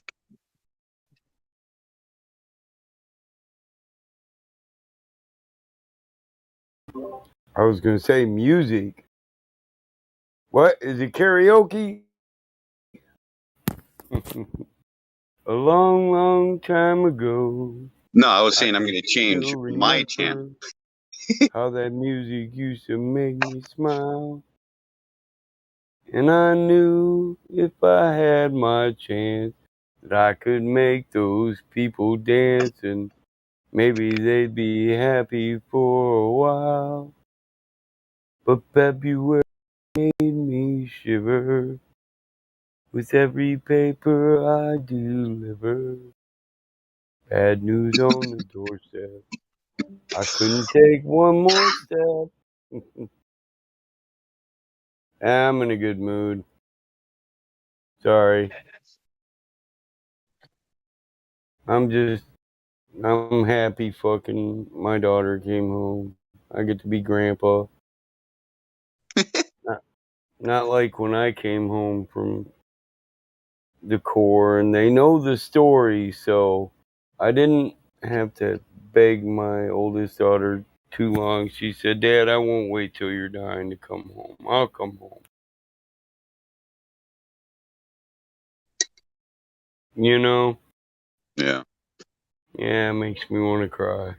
I ain't gonna lie. I woke up this morning, shoveled shit, shoveled some snow, fixed the girl's 4-wheel drive. She made me... That girl's just like me, man. I said, "I'll buy you a new truck." She said, "No. I like that Harley truck right there. I can get it for $7,000, but it needs a transmission, Dad. It's got a brand new motor in it. You got to do the tranny." Kid just like me. I'll take the $20,000 truck that needs repairs, for a discounted price, because my old man's fucking mechanic. And feels more like it did when I was a kid, you know. Just I'm grandpa now. She said, I said, nobody can touch my grandpa's Liberty coins, right? Got these big piggy banks full of them. And she pointed out, one of them's got a hole in it where you can reach your hand in there. And my grandpa used to reach in there every time you come in and give you a silver dollar, you know. So she's like, you gotta start giving them out. I'm like, hey, I got this big jar full of Sacagaweas. Fuck that. I'll be giving those motherfuckers out. Right. If I'm gonna give them a Liberty coin, you know, I'll crack all of them open and I'll build sets. Because I know I got some fucking money in these coins, but I want them to be here when my grandchildren take over this farm. Give you some Sacagaweas. That's about it. Yeah, I mean, we don't need it, man. If they need some fucking money to spend, Grandpa will give them some greenbacks, you know? Yeah. Yeah, here's mean, a C note. Right. We don't wait on the ice cream truck. We're way out in the country, so I got ice cream, you know? You know what I mean? Yeah. You ain't got to go to dairy. What are you talking about? You're fucking up if you if you don't have a creamery. Right. Oh, well, no, I don't. Actually, I don't make my own ice cream. But, Rebecca does that. Rebecca does a lot of stuff. Yeah. She's an older Amish woman. I crack on her, but sometimes. But actually, she's 62, and she was my grandma's friend, so she knows how to make all that shit my grandma used to make, so. Well, I was saying for your personal family, like, you know, I'm pretty sure you have an ice cream recipe from your grandmother. You know? I do, and the funny thing is, the Amish woman cracks. I mean, we do got the stuff. If you're saying creamery, like all the equipment to make my own, I got that stuff. Stuff in the cider mill. I'm